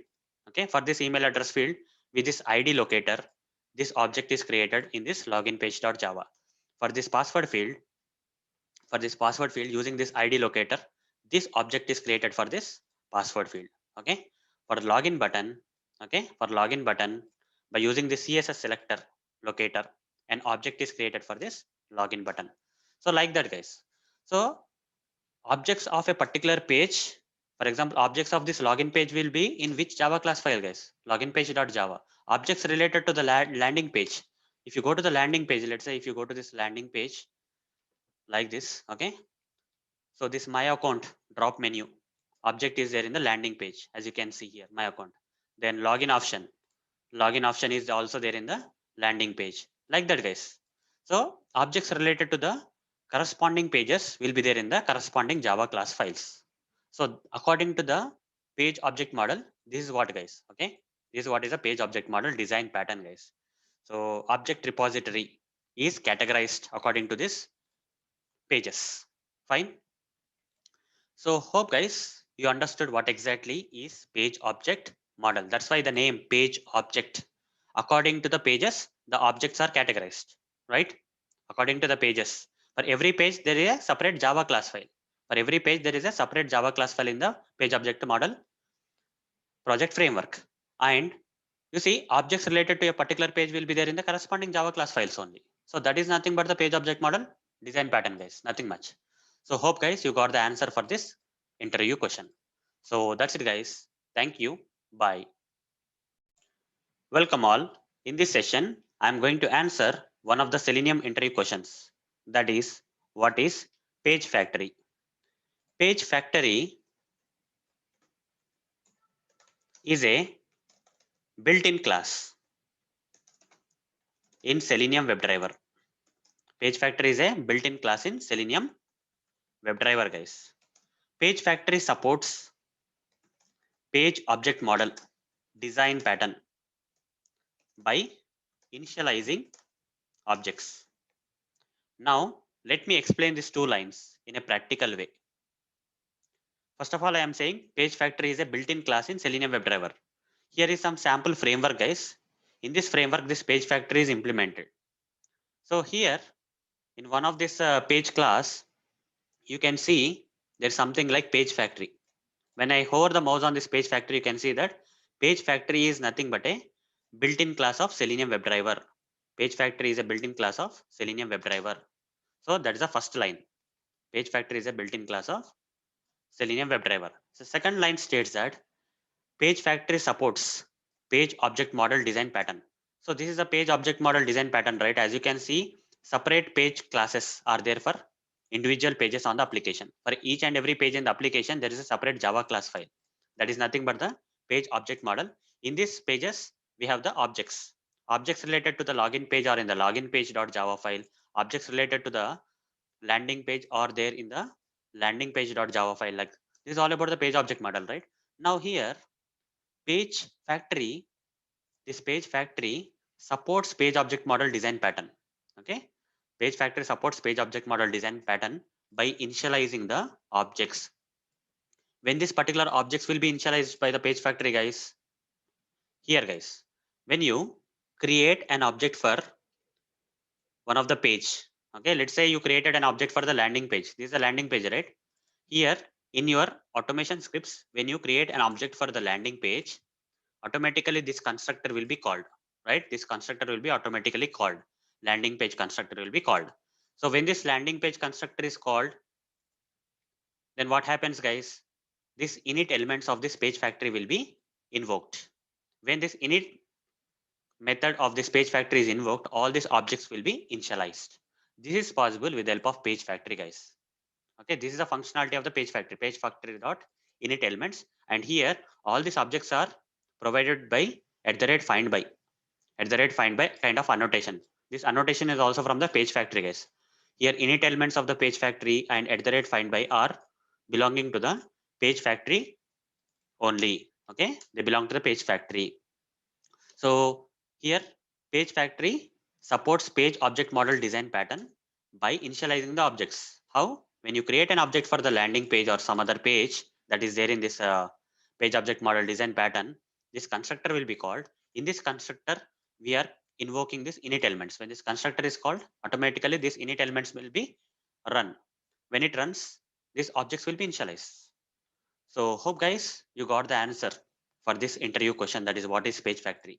Page factory is a built-in class in Selenium WebDriver which supports page object model design pattern by initializing the objects as I have explained by using this framework.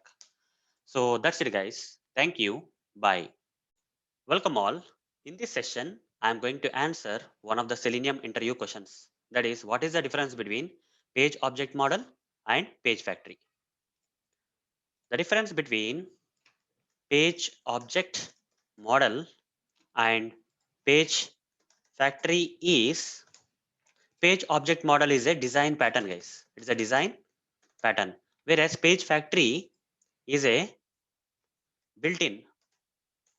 It is a built-in Selenium WebDriver class. Coming to page object model is a design pattern. Page factory is a built-in Selenium WebDriver class. So this is the first difference guys. And the purpose of the page object model is different from the purpose of the page factory guys. Fine. So what is the purpose of the page object model? As per this page object model design pattern, each and every page in the application, for each and every page in the application, separate Java class file needs to be created in the project framework. For each and every, let's say there is an application like this guys. Okay. For example, this is application tutorialsninja.com/demo. If you are using this page object model design pattern, then for each and every page on this application, there should be a separate Java class file in the project framework. So let's say this is a sample project framework guys. For example, here we have the login page. For this login page, we have a separate login page.java file created in the framework, which is implementing that page object model design pattern. If you have the register page, for this register page, there is a separate Java class file, that is register page.java. If you have this landing page, okay, if you have this landing page, for this landing page, there is a separate Java class file created in the project framework. And suppose if you log in guys, you will get this my account page. For my account page on the application, we have this my account page.java. That means according to this page object model, each and every web page in the application, for each and every web page in the application, separate Java class file need to be created. So why we are creating the separate Java class files for each and every page in the application guys? To segregate the objects according to the pages. That means web UI elements on the page, on the pages, web UI elements on the pages, for web UI elements on the pages, objects need to be created. Objects need to be created in corresponding Java class files. What does it mean? That means, for example, there is a login page. For the web UI elements in the login page.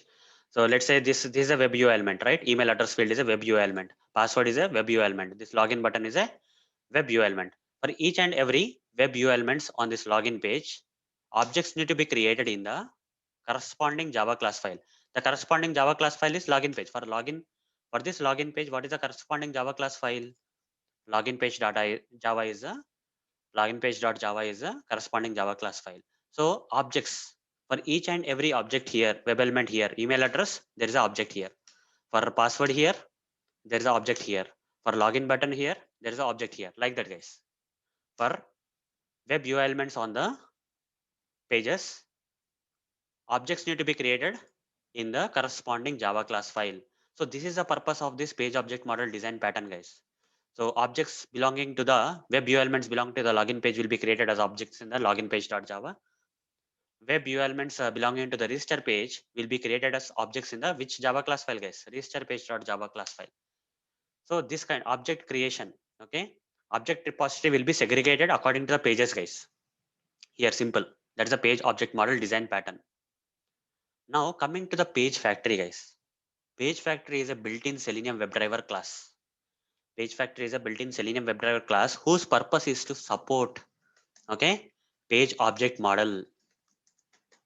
So when page object model is used along with the Page Factory, guys, you'll get more benefits, you can say. Okay, without page object model, the objects will not be initialized properly, guys. Okay, there is a problem in initializing the objects. We may get stale element reference exception kind of stuff. But coming to the Page Factory, guys, which is provided by the Selenium WebDriver library, it's a built-in Selenium WebDriver class which is created by the Selenium guys for supporting this kind of page object model only. So it will make our job easy in initializing the objects of the pages when instances are created for the page classes. That means, let me explain, guys. Page Factory will first initialize the objects, guys. So, but when instances are created for the page objects, let's say here we have something like where is that? Yeah, here in the src test Java we have this register test.java, guys.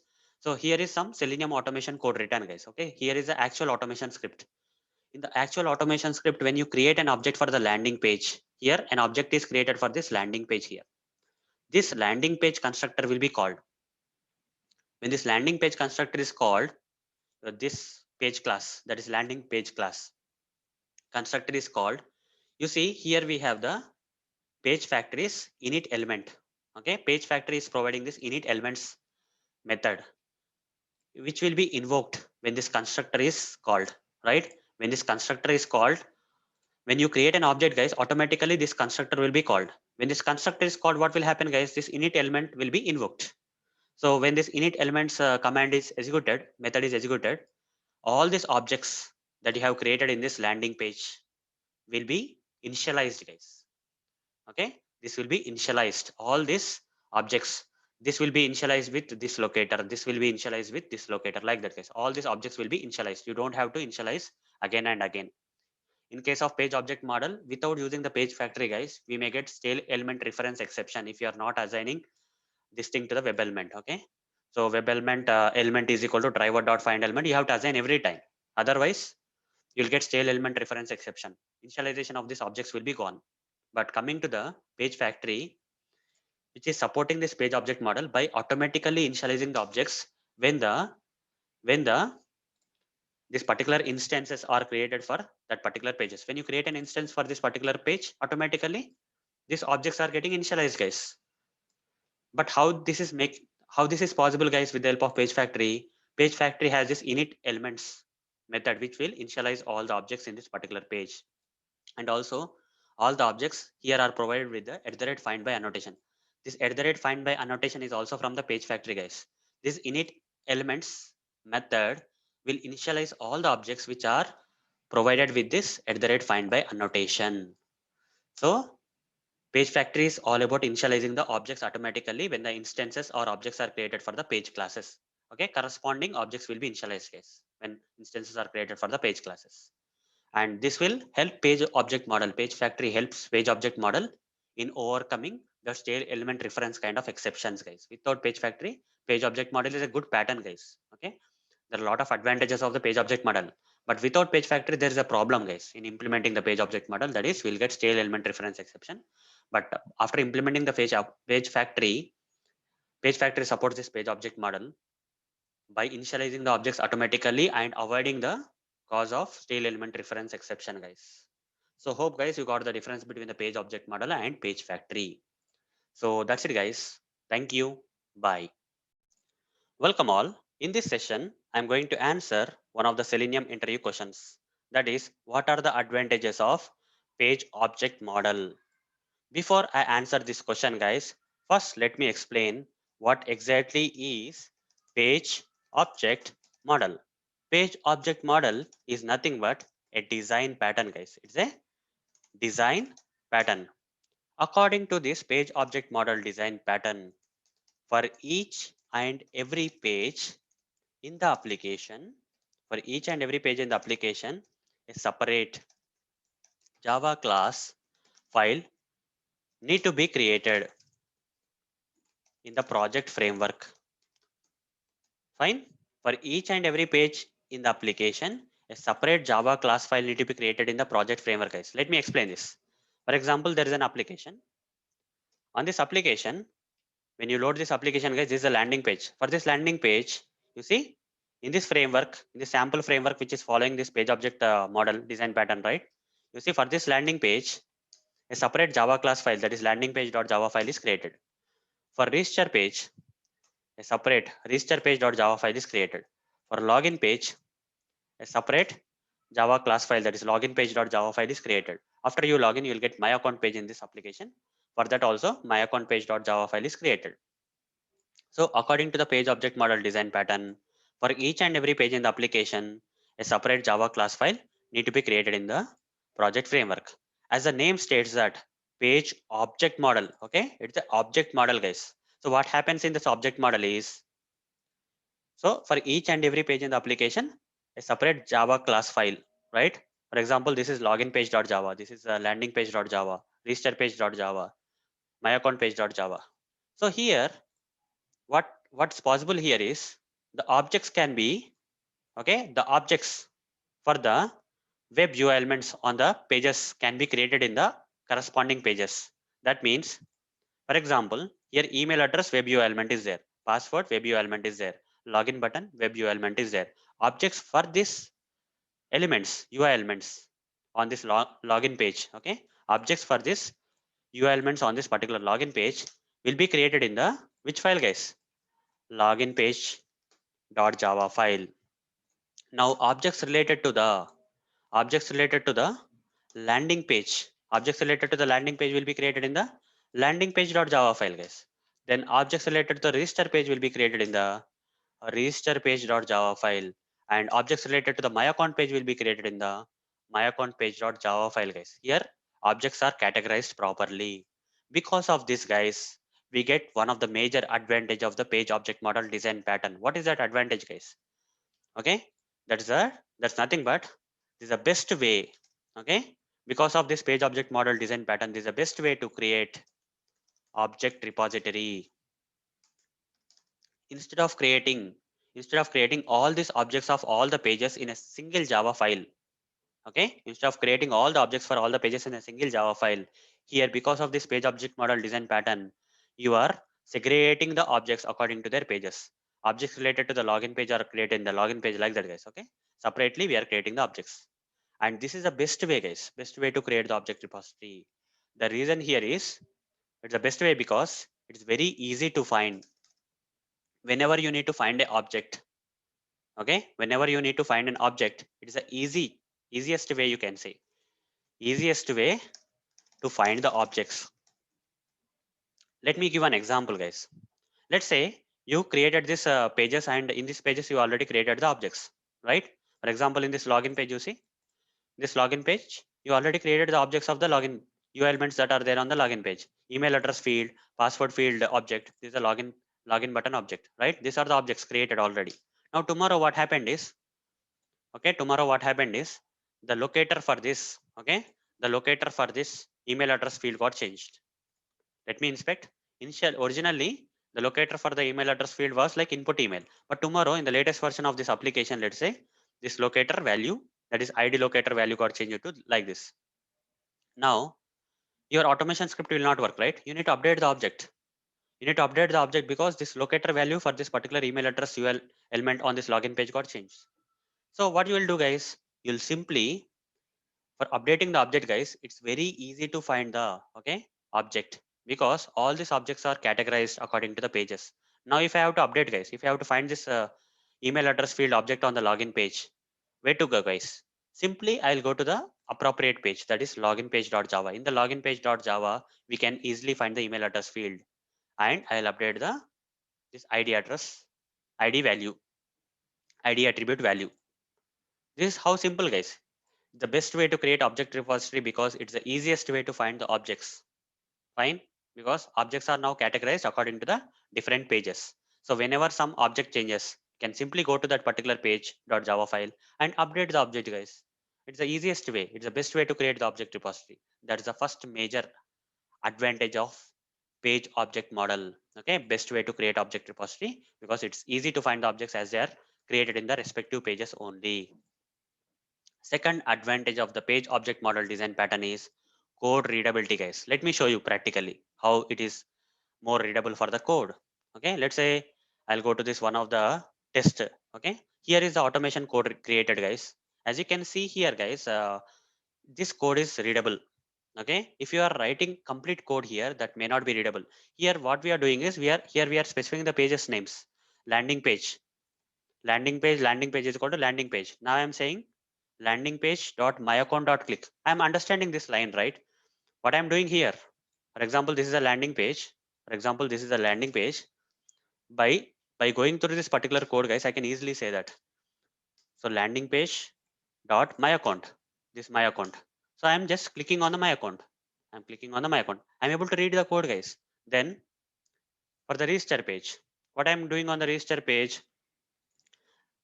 this landing page dot select register option. Okay, the second, okay, this is a code. Next line of code is landing page dot select register option.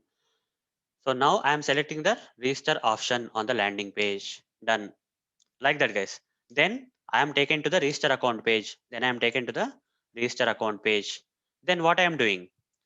I'm just checking whether on this register account page, I'm just checking whether this breadcrumb is displayed or not. I'm just checking this, whether this breadcrumb is displayed or not. You see, because of creating the separate Java class files for each and every page in the application, this code is now readable, guys.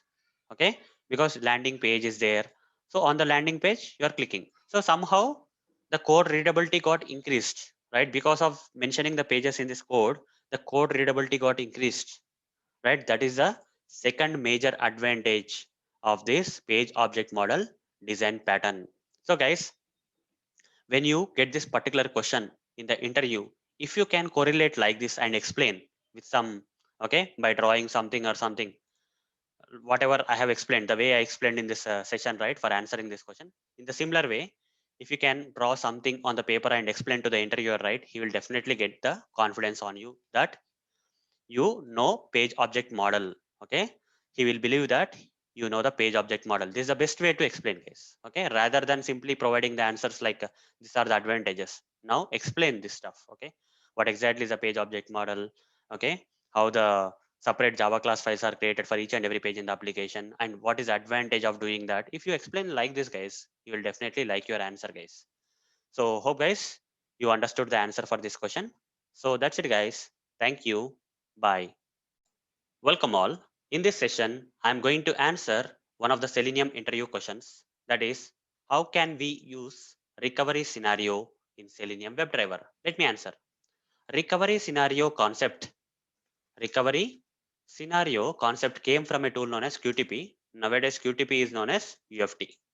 In this QTP or UFT, guys, there is a feature known as recovery scenario manager, using which we can create recovery scenarios for the automated tests.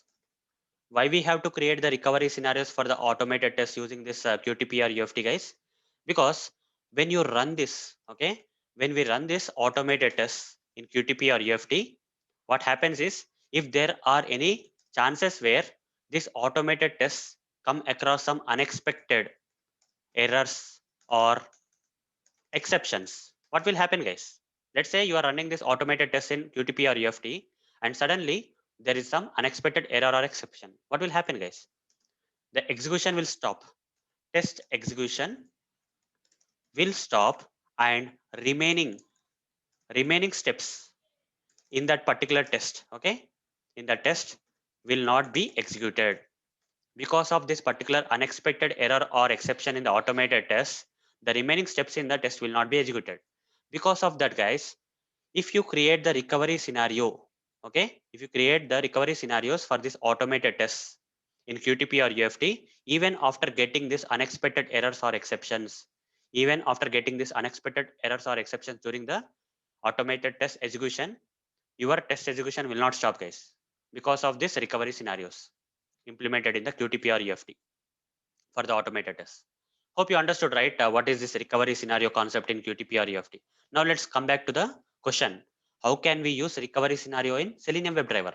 In case of QTP UFT, this is the thing.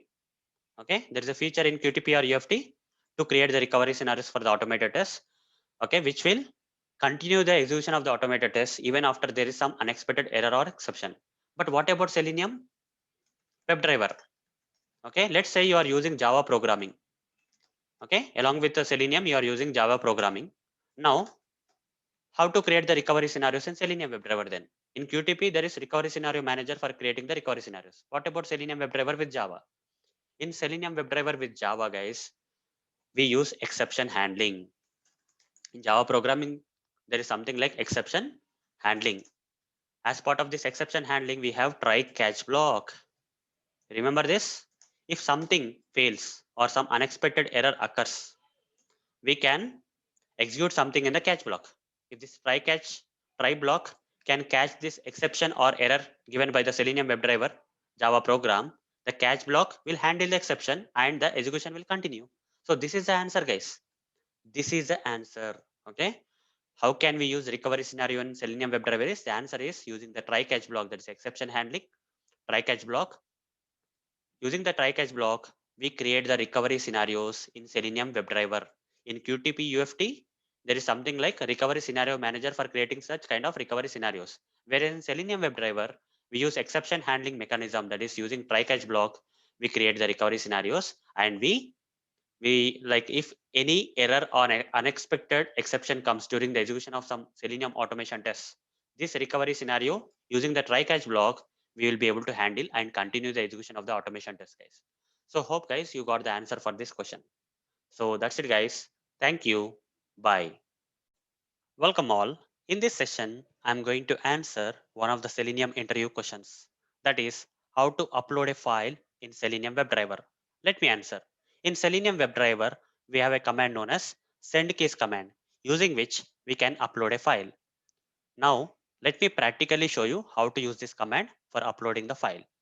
Here is some sample Selenium automation code, guys, which will open the Chrome browser, maximize the browser, and open this application URL in the browser, something like this. Once the application URL is opened in this Chrome browser, somewhere here we have this choose file button. Using this choose file button, we can upload a file.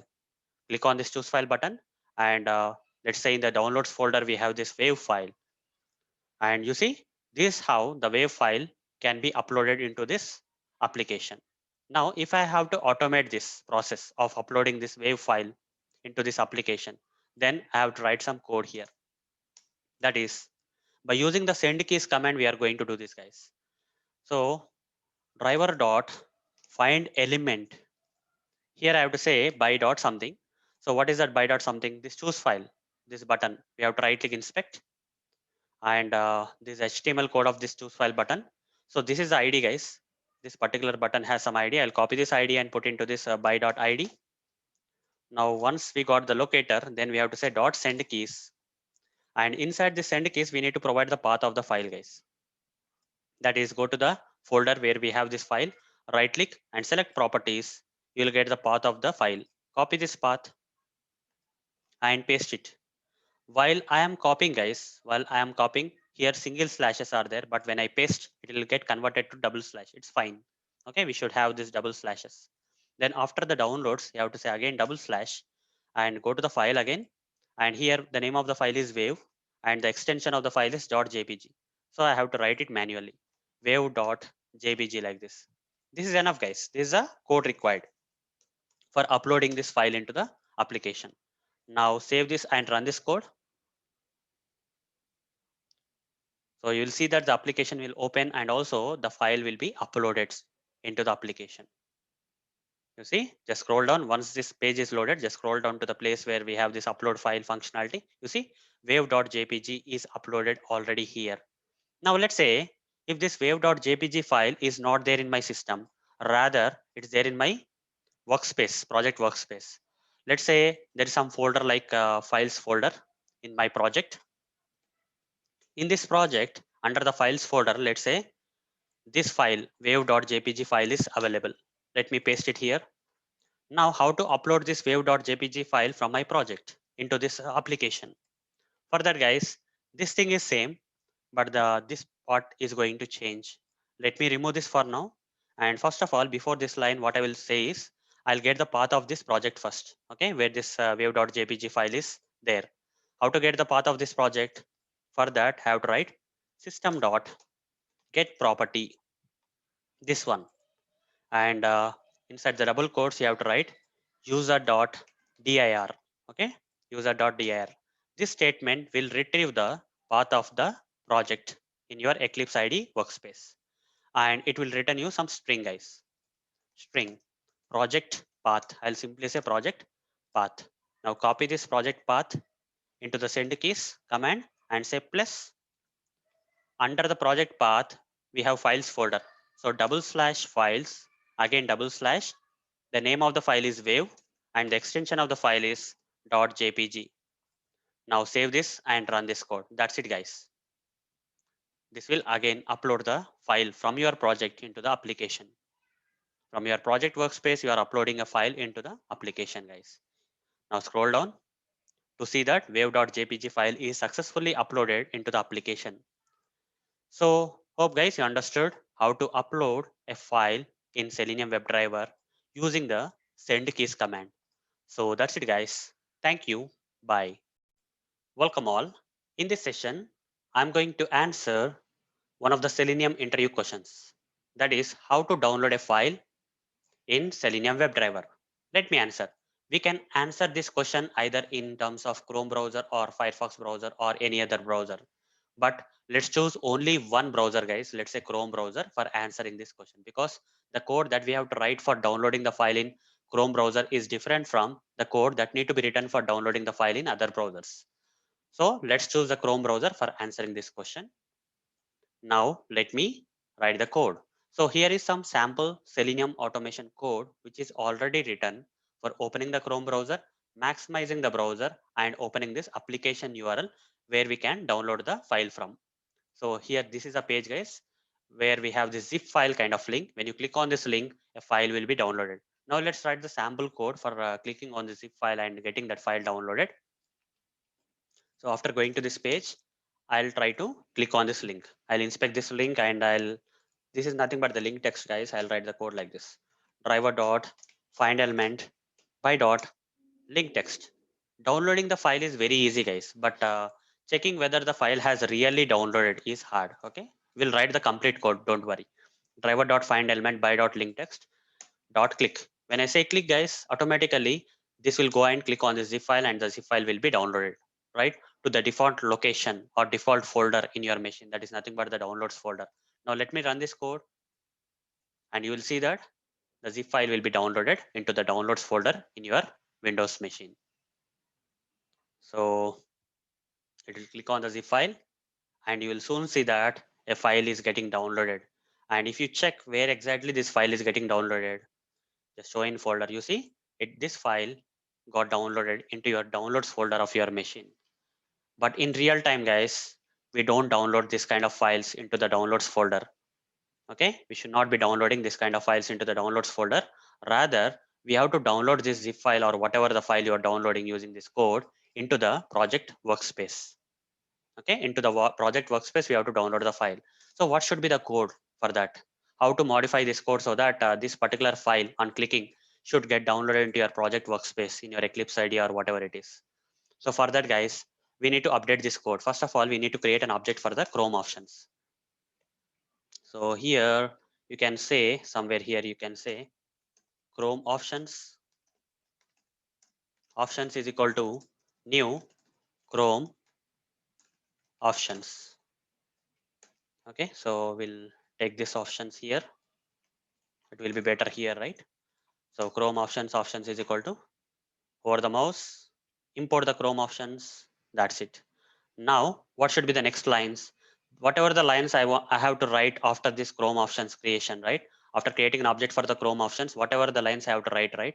That we cannot remember, guys. No one can remember them. Okay, simply copy them from my notes. So just copy this 4 lines of code, guys, that no one can remember, guys. Okay, so simply put there here. Remove these bullets. It's not required. First line is hash map.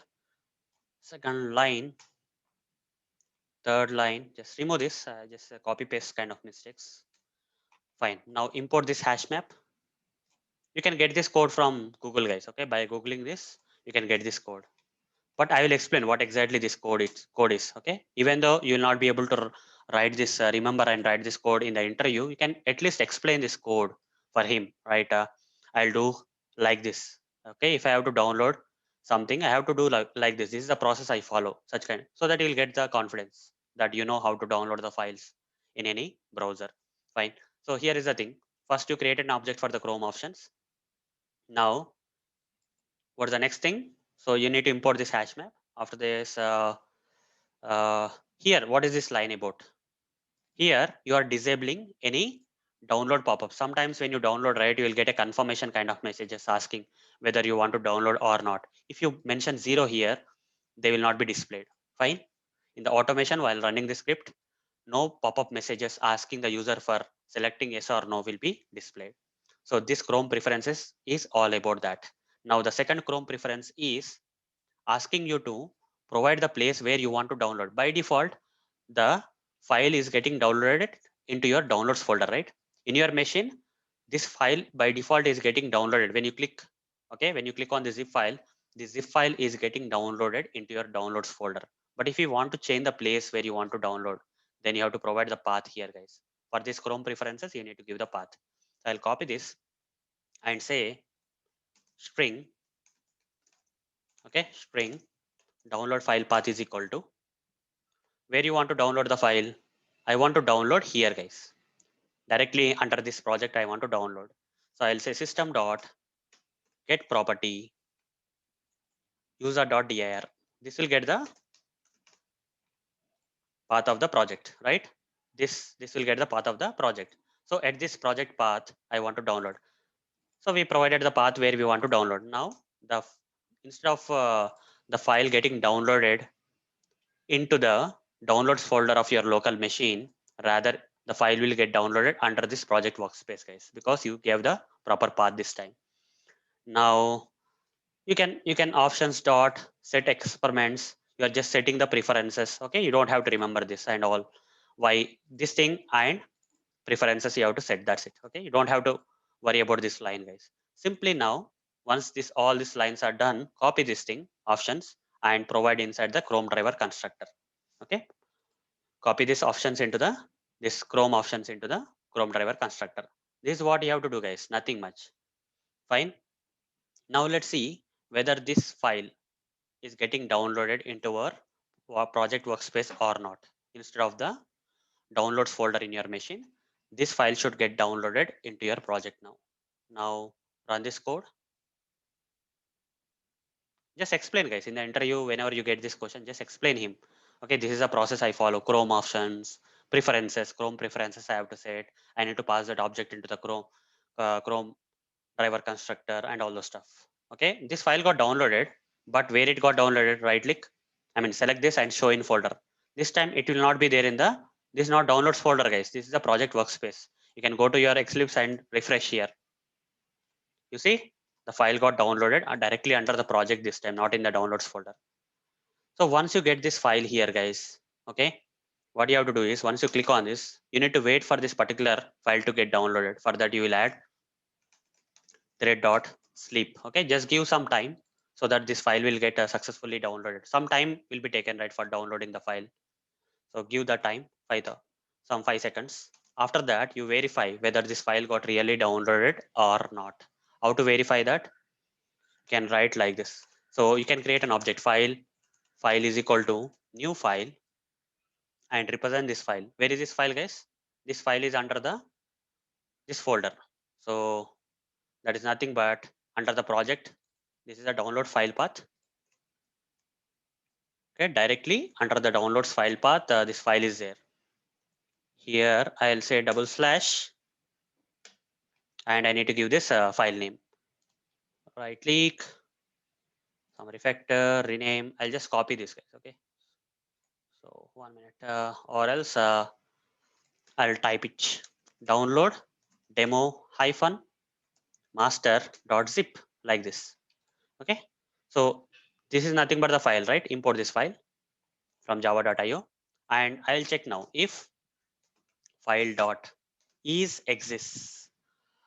Okay, is exists. Okay, if file dot exists. I think this is a command, right? We have to use file command. Or is there any other command? No, I think this is a one. Exists is a command, guys. Okay, file dot exists. It's available or not. Then you will write a print statement saying system dot out dot println. Okay, file got successfully downloaded.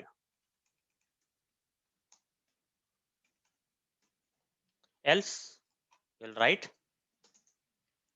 system dot out dot println file didn't get download. Okay, file is not downloaded. Anything. So this code is enough, guys. Okay. Now let's see what will happen, and finally we'll quit the browser also. No need to quit the browser. That's not required. So let's run this code. Let's see what will happen. Just simply run this code. So, and before running this code, I'll delete this because again, this file will be re-downloaded, right? So let's run this code here. After clicking, this zip file will be downloaded into your project workspace. After that, we'll wait for some time, 5 seconds, waiting for the file to download. After the file got downloaded, we'll verify whether the file is really available in this project workspace or not. So in real time, this is the code we have to write, guys. Okay, for downloading the file and checking whether the file got really downloaded. So run this.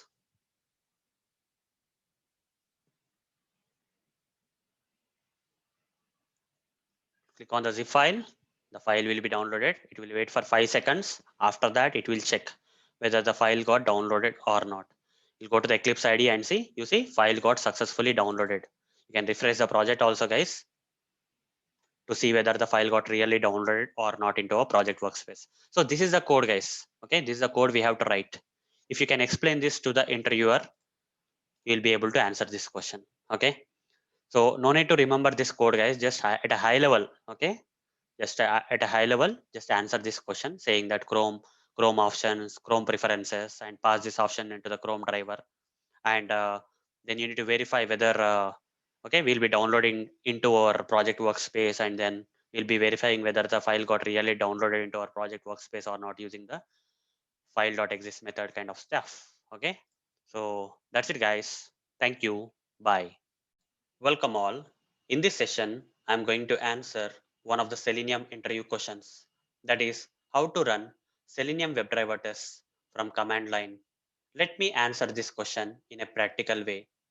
Here, before I run this Selenium WebDriver test from command line, I have to make sure this particular test is running successfully from Eclipse IDE. So right click on this test and say run as Java application.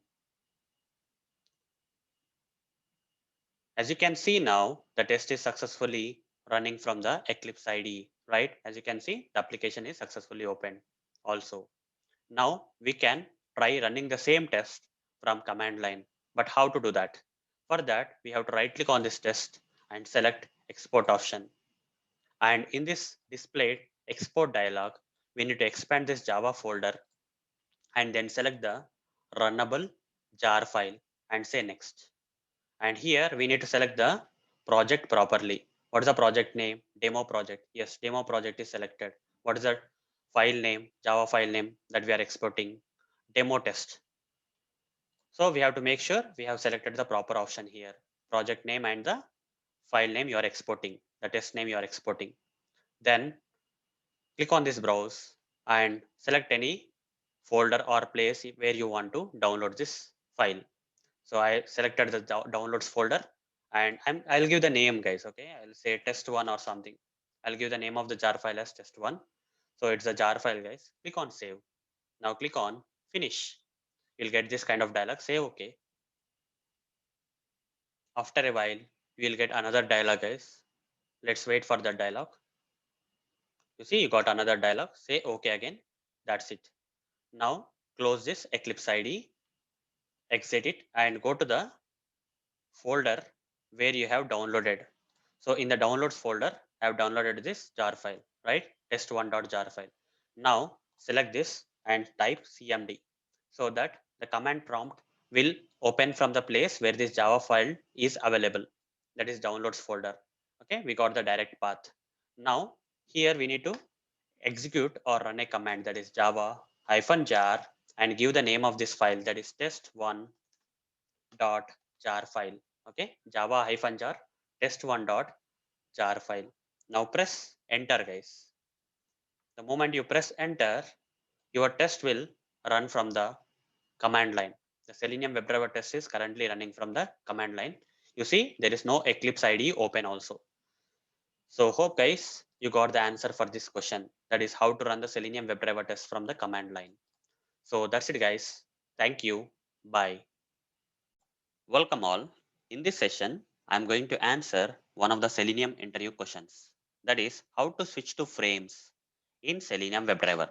Let me answer. In Selenium WebDriver, we have to use this command known as frame command for switching to the frames. Now, let me practically demonstrate this with an example. So, here is some sample Selenium automation code, guys, which will open the Chrome browser, maximize the browser, and will take you to this application URL like this. Once you are taken to this application URL, only thing that you have to do is you have to type your name. Let's say I'm typing my name Arun Moturi into this text box field. We have to automate this, guys, but this will not happen. Okay, if you don't switch to the frame, you will not be able to type your text. Instead of that, you will get some exception also. So let me show you that practically how you will get exception if you don't switch to a frame here. For that, guys, what I will do is I'll right click here and select inspect option, and this is the ID, guys, of this text box field. I'll copy this ID, and I'll directly say driver dot find element by dot ID and provide the ID, that ID value I copied here for that particular text box field, and say dot send keys, and I will type my name here. I'll enter my name into the text box field. But this will not work, guys, because this particular text box field is inside a frame. As you can see, this text box field is inside a frame, iframe. You see, under the iframe we have this text box field. So this will not happen. Instead, you will get some exception, guys. Run this code. So let's wait for the automation script to run. You see, my name has not been typed into this text box field, and instead we got some exception saying no such element exception, because this text box field which you are trying to type your text into is not visible directly. It's inside a iframe, right? It's inside a frame. So we have to first switch to the frame here, switch to the required frame in which this particular text box field is available. So for that, what we can do is, again, let's right click inspect. So, okay, let me right click inspect here in the original browser, right click inspect. And here, this is a frame. This frame has some ID, guys. I'll copy this ID. And here, I'll say driver dot find element by dot ID. So this thing I'm going to store as a frame, guys. This is a frame. For the mouse, create local variable. Fine. I'll give some name, guys. Okay. So frame text. Okay. Frame T or something. Anything. You can give any some random name for that frame. This is nothing but iframe, guys. Okay. This is nothing but an iframe. So here I will say driver dot switch to dot. Which command we have to use for switching to the frame? For switching to the frames in Selenium WebDriver, we have to use which command? Frame command. So we are going to use a command here. Driver dot switch to dot frame command. In this, we are going to provide the frame web element. This frame T I am going to provide. That's it. Once you switch to the required frame, now you will be able to enter the text into this text box field which is inside this frame. Now let me run this code. This time you will see that your text will be entered into the text box field which is there inside the frame. We have switched to the frame and then trying to enter the text. You see, my name got entered into the text field. So, and we didn't even get the exception also. No such element exception has not appeared this time. So hope guys, you got the answer for this question. So that's it guys. Thank you. Bye. Welcome all. In this session, I am going to answer one of the Selenium interview questions. That is how to connect to a database in Selenium. Let me answer. The simple and straightforward answer for this question is by using this statement, we can connect to the database. Now let me practically show you how to connect to the database from the Java program by using this statement. So here is some Java code, guys. We have the class, and inside the class, we have the main method of Java.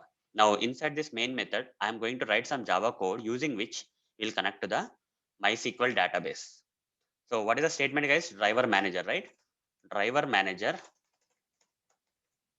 dot get connection driver manager dot get connection. Here I need to provide three parameters. First one is URL. In place of URL, I have to provide double quotes and I have to provide JDBC.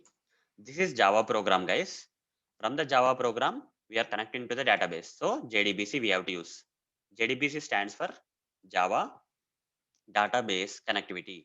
From the Java program, if you want to connect to the database, then you have to use JDBC. Then say colon. After colon, we have to provide the type of the database we are going to connect to. Let's say I want to connect to the MySQL database. Okay, I want to connect to the MySQL database. So here I have this MySQL database configured in my machine, guys. So if I have to connect to this MySQL database from this MySQL workbench, these are all the details I'm going to provide. I have to provide the name of the database, type of the database as MySQL. So here MySQL. Then this database, MySQL database is there in my machine. I don't have to provide the IP address, guys. Instead of that, I can provide localhost. Okay, if you have this MySQL database available in some other machine, then here you have to provide the IP address. But now this MySQL database that I am trying to connect from this code, right, that is available in my machine only. That is localhost. So how to provide that localhost here? Here say colon. After JDBC provide colon. After MySQL type of the database provide colon and say double slash. After double slash you have to provide this localhost, guys. Okay, this is the syntax, guys. You have to follow this local host. Then in which port number this MySQL database is running in my local machine? In which port number? You see, it's running in 3306. This MySQL database is running in my local machine at this port number 3306. So say colon 3306. And to which database you want to connect? Okay, to which database you have to connect? That database name you have to provide here. So for now, you don't know what database name is. Okay, so I'll for now mention database name.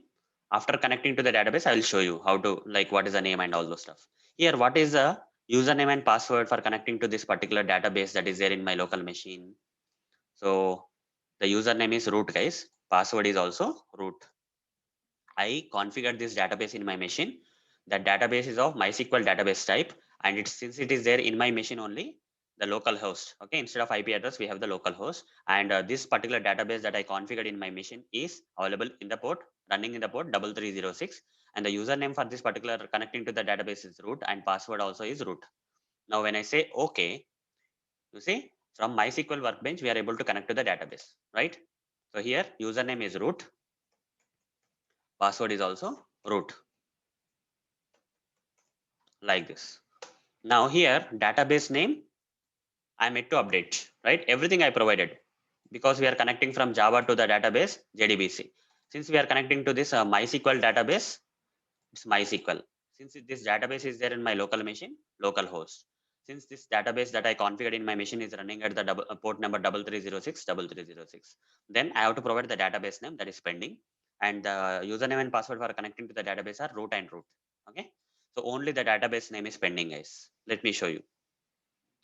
So here, so once we connected to this MySQL database, you see there are several databases. Okay, here demo database is there, Sakila database is WorldQFox. A lot of databases are there here, guys. Let's connect to the one of the database, say demo database. Okay, let's connect to the name of the database is demo, guys. This is the demo database. In MySQL there are several databases. We are going to connect to the demo database. That demo I am providing here. The name of the database I am providing here, guys. Now everything is there, guys. Over the mouse. For now, for this session, I am ignoring, guys. I am adding throws declaration for ignoring this error. But in general, in real time, you have to surround this with try catch block. Okay, add throws, the error is gone. Over the mouse on get connection, you see it is return type is connection. So I'll say connect, connection is equal to over the mouse, say create local variable connection. Now this statement, using this statement, okay, we are connecting to the database. Which database? MySQL database, which is there in my local machine running in the port 3306. We are providing JDBC because we are connecting from the Java program to the database. So JDBC. We gave the database name and username and password. Everything is fine. But this statement really did it get connected to the database or not? How to find it out? Okay. This statement is written here for connecting to the database. That's fine. But how to find whether this connection is established or not? This database connection is really connected or not? How to find it out? For that, guys, I'll write this if condition. In the if condition, I'll write this connection dot, okay, is closed. Okay, there is a command like is closed. Connection dot is closed. So if the connection is closed means this connection is not established. Okay, this statement has not connected to the database. If I write system.out.println here, so if this connection is closed, that means the connection is not established with the database from the Java program. Here I will print out or write down saying we have, okay, not connected to the database. Simple. Okay, we have not connected to the database. Else condition else block I'll write. Here I'll write system.out.println. We have successfully connected to the database. That means if is closed is returning true means the connection, this particular statement is not connected to the database. If it is returning false, that means we have successfully connected to the database. When I run this code, we should get this output, guys. We have successfully connected to the database. So that proves that this statement has helped us in connecting to the database, that is MySQL database from the Java code. Let's run this code. Okay, there is some exception, guys. So let's resolve this. Okay, no suitable driver found. Okay, when you get this exception, what you have to do? We need to add some library here, guys. The pom.xml file. Okay, even though you are writing some code here, guys, that won't be enough. By default, Java will not support this. Okay, Java doesn't have inbuilt libraries for connecting to the database like MySQL data. If you are connecting to the MySQL database, you need to add the appropriate library. Okay, under this dependency tags, you need to add some appropriate dependency tag here. How to add that? Go to mvn repository, and here you have this MySQL connector for Java, or you can search for MySQL space Java. That's it. MySQL space Java. Then you will get this MySQL connector for Java. Click on this, take the latest version, copy this, and then go to the Eclipse ID. This is not required, guys. I just closed the, okay, I just closed the MySQL workbench client. So from Java only, we'll connect to the database. So here I'll add the dependencies. So by adding this dependency code, now this Java code will get the ability to connect to the database, guys. Without this library, without adding this jar file or library thing, we cannot connect to the database. From the Java code, if you want to connect to the database, for your project, you need to add this dependency tags, guys. Okay. This will help us in connecting to the MySQL database from the Java code. Without this, things will not happen. Save it so that the jar files will be downloaded into our project automatically. Done. Now here, guys, now this exception will not be displayed now. Okay, we'll not get this SQL exception now because we have that appropriate jar file downloaded in our project and also configured. Run this. You see, now we have successfully connected to the database. From the Java code, we were able to connect to the database with the help of this statement, guys. When you get this interview question, like how to connect to a database in Selenium, you have to answer two things, guys. One thing is by using this statement, okay? By using this statement, connection is equal to driver manager dot get connection. By using this statement, okay, we can connect to the database. Along with that, we need to provide this library thing. Okay, we need to add this dependency tags of MySQL connector Java to the project so that this statement is going to work. So hope guys you got the answer for this question. So that's it guys. Thank you. Bye. Welcome all. In this session, I am going to answer one of the Selenium interview questions. That is how to resize browser window using Selenium WebDriver. We have to use a command known as set size command by writing the code like this. That is driver.manage.window.set size. Now let me practically demonstrate this command for resizing the browser window in Selenium WebDriver. So here is some sample Selenium automation code guys which will open the Chrome browser at its default size. Now let's see by default what is the size of the Chrome browser. It will launch and run this code. You'll see the Chrome browser launching, but this is the default width and height of the Chrome browser. As you can see, this is the default one. Now, if I want to change the dimensions, let's say I want the Chrome browser to be launched like this. Okay, I want this width and this height. What I have to do, guys, for this? For that, I have to write the statement that is driver dot manage dot window dot which command, guys? We have to use set to size command. And here inside this set size command, we have to provide the dimension of the browser window that you want to open at that particular size. So for that, we need to create an object for the dimension class. Dimension d is equal to new dimension like this, and import this dimension class from Selenium library. After that, in this constructor, you have to provide the width and height of the window. See, in this dimension, you have to provide width and height. What is the width? Let's say I want the width of the browser to be opened at this size, and that is height and width as 500 as width and 900 as height, let's say. Okay, and I need to pass this dimension object inside this set size command. Okay, we need to pass this dimension into the set size command. Now let's run this code, guys. You will see that this time the Chrome browser will open at this width and at this height. That is 500 width and 900 height, guys. Let's run this code. You see, the Chrome browser got resized to 500 width and 900 height. So hope, guys, you got the answer for this Selenium interview question. So that's it, guys. Thank you. Bye. Welcome all. In this session, I'm going to answer one of the Selenium interview questions. That is, how to scroll the web page up and down using Selenium WebDriver. Let me answer. In Selenium WebDriver, if you want to scroll the web page up and down, then we have to run some JavaScript code, guys, which is only possible using this predefined interface of Selenium, that is JavaScript executor. And it has a predefined method known as execute script. So by using this command, we can run the JavaScript code, which will allow us to scroll the web page up and down. Now let me practically show you how to do this.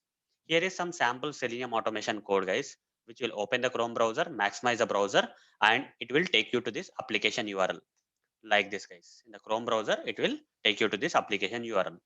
Once you are taken to this application URL, we want to scroll this page down.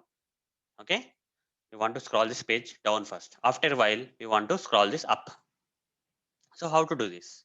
For that, we have to run some JavaScript code. Okay, in this Selenium automation code, we need to run the JavaScript code for scrolling the page up and down. Fine. Let's first scroll the page down. Later, we'll scroll it up. So in order to run that JavaScript code, what is the interface, guys? The interface is nothing but the JavaScript executor. So what we'll do is we'll cast this driver object of this WebDriver with that JavaScript executor interface. So first I will write the driver and I will cast this driver with what, guys?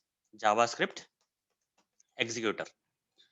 Once the driver is casted here, I'll create a variable like this, JSC, hover the mouse on JSC and say create local variable.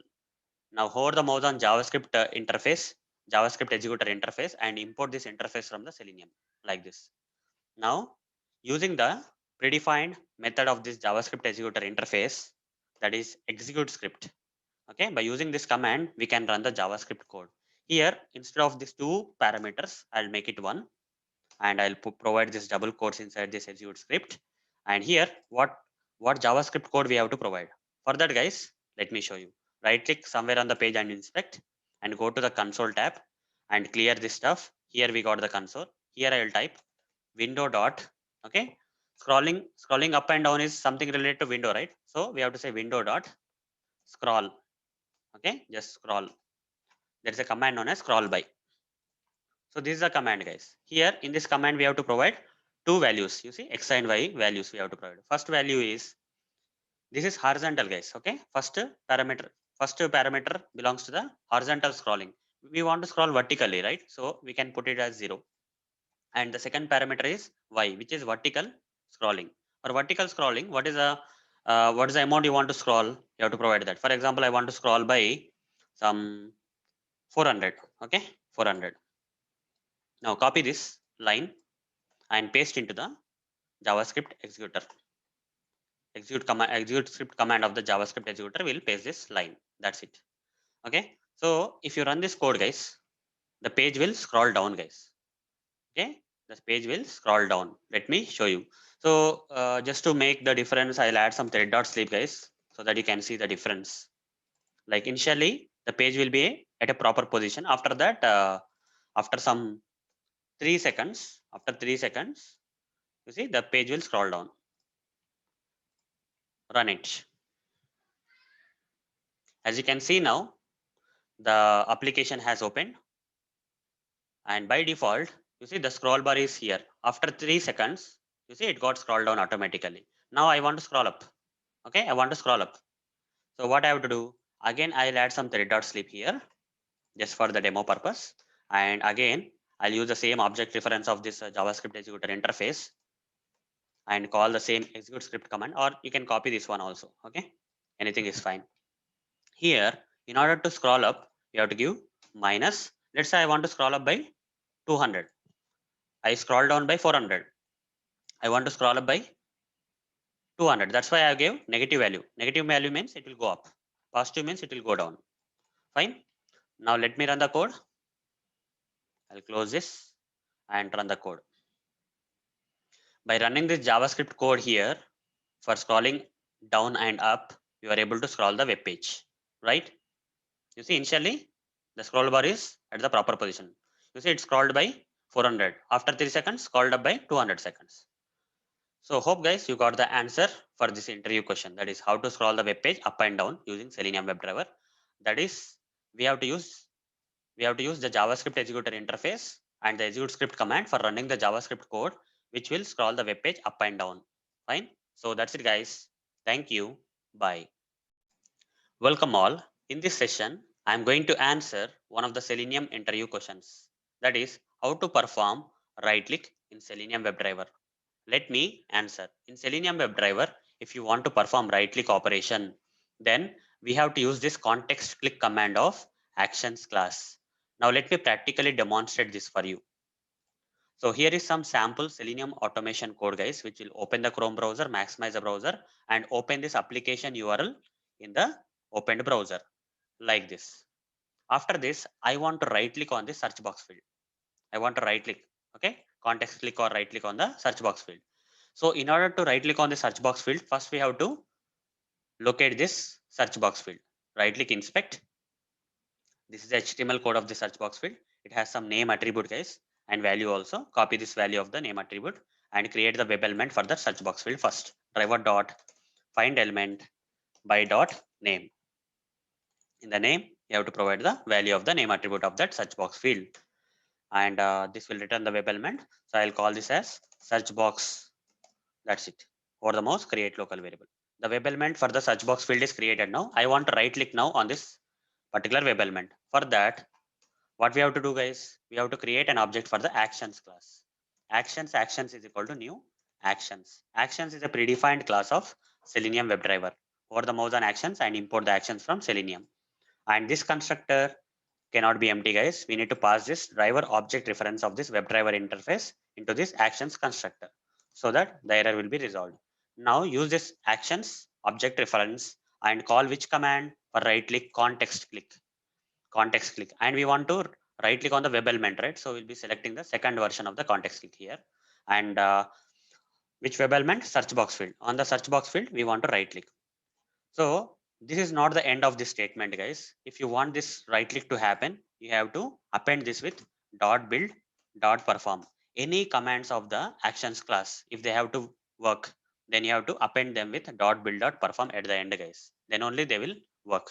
Now let me run this code and we'll see in action how the right click will happen in the search box field. I have run the code, guys. Let's wait for the browser to launch, application to open, and you will see that the right click will happen on the search box field. You see the right click automatically happened on the search box field. So hope guys you got the answer for this interview question. So that's it guys. Thank you. Bye. Welcome all. In this session, I am going to answer one of the Selenium interview questions. That is how to perform double click in Selenium WebDriver. Let me answer. In Selenium WebDriver, we have to use a predefined command known as double click command of actions class for performing double click. Now, let me practically demonstrate this for you. Here is some sample Selenium automation code which will open the Chrome browser, maximize the browser and open the application URL in the browser like this.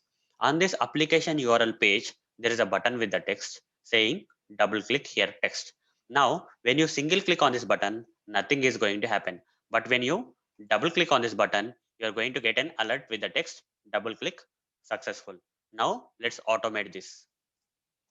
Here, after opening the application URL, we need to double click on this button. So first of all, let's inspect this button that we want to double click. Okay. So the button is starting with the button tag and it has some text in between the button tags. So what I will do is I'll copy this text guys. Okay. I'll just copy this text and create an XPath for this. Control F double slash button contains, here I'll say text comma, okay, double click here, and this is the XPath, right?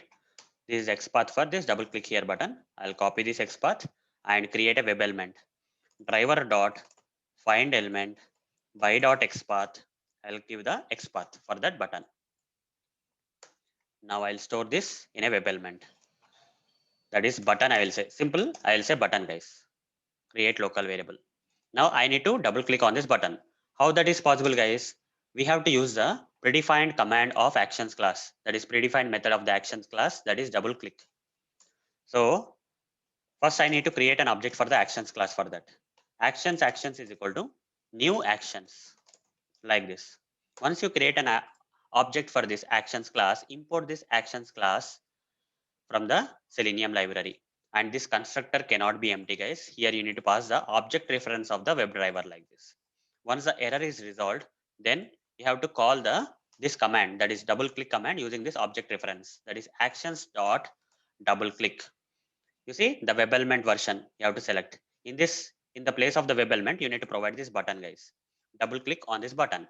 But to end this statement, you have to end it with dot build dot perform guys. For any command of the actions class, if it has to work, you have to end that command with dot build dot perform guys. So then only this command will work. Otherwise, you will not see anything. So run this. When I run this code, you will see that the application will open and it will double click on the button guys. If you see that alert, that means the button got double clicked, right? It got double click and that's why you got this alert saying double click successful text.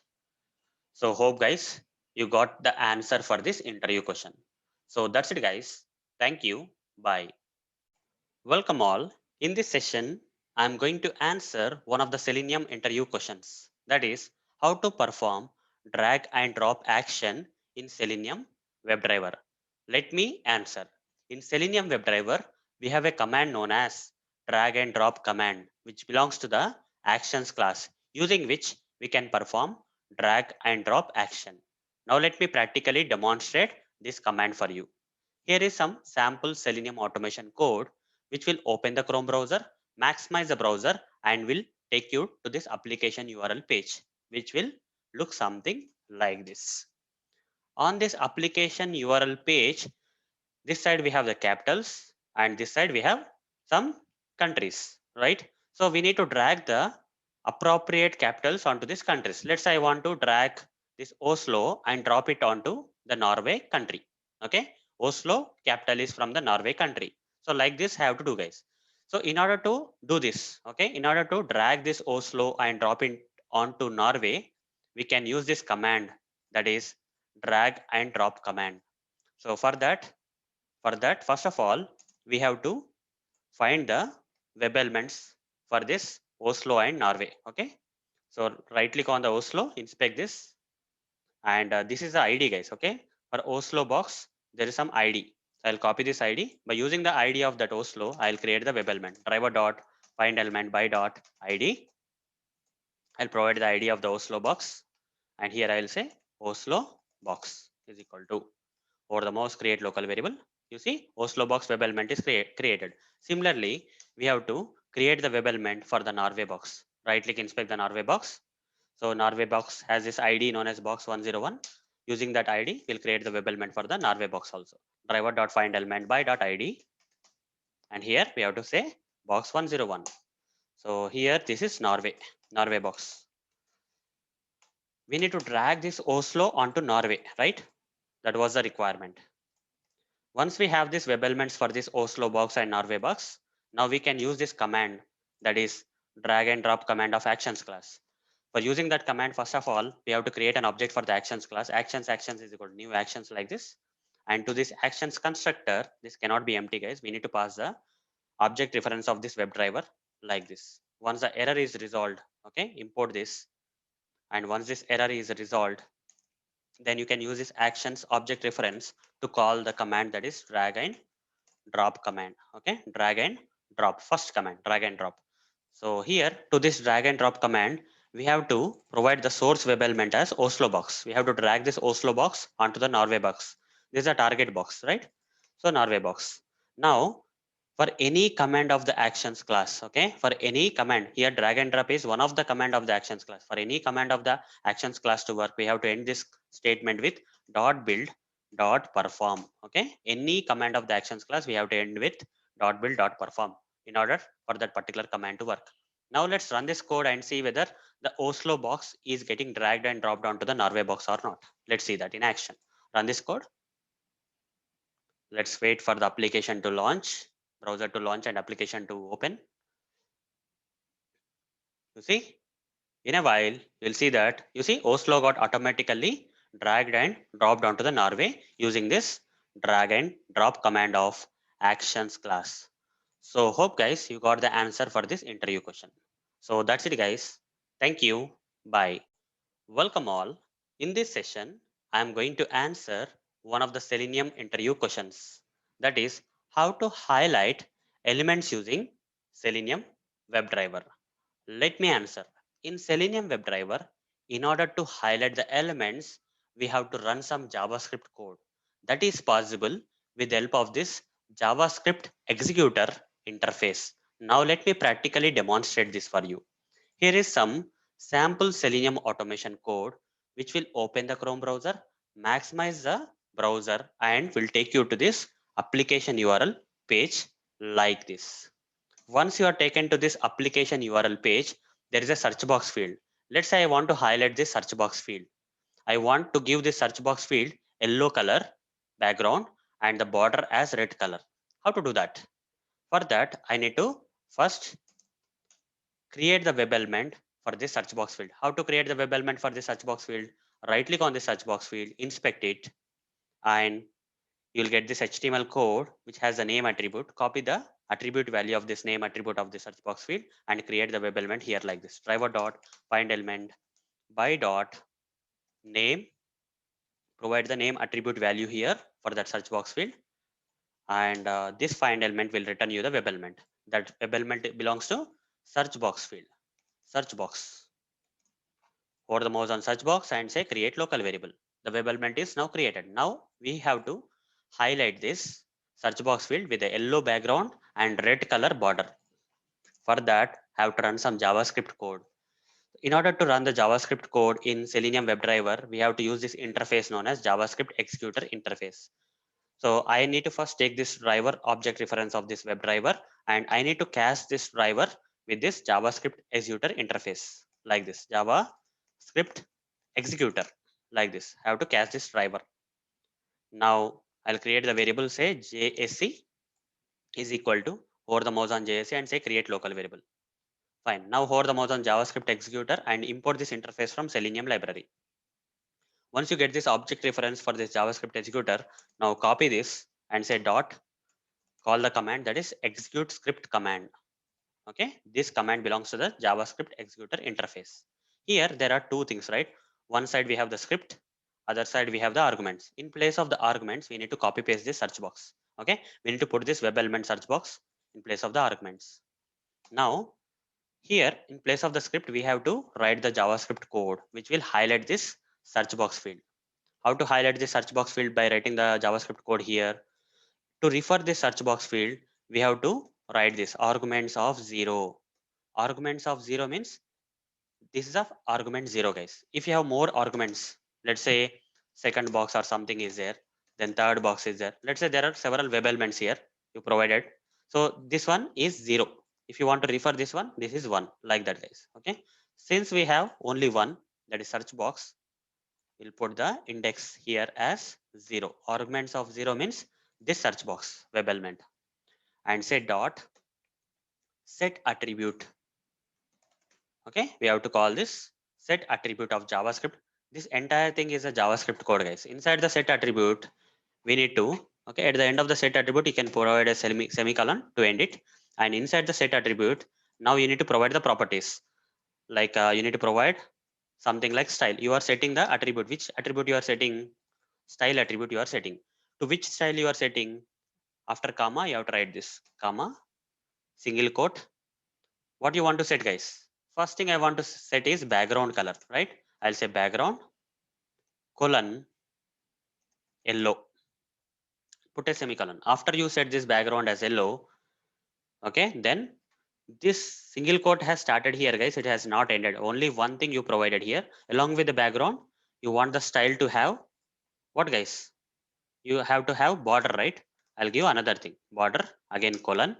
Border should be, let's say 2px solid red color.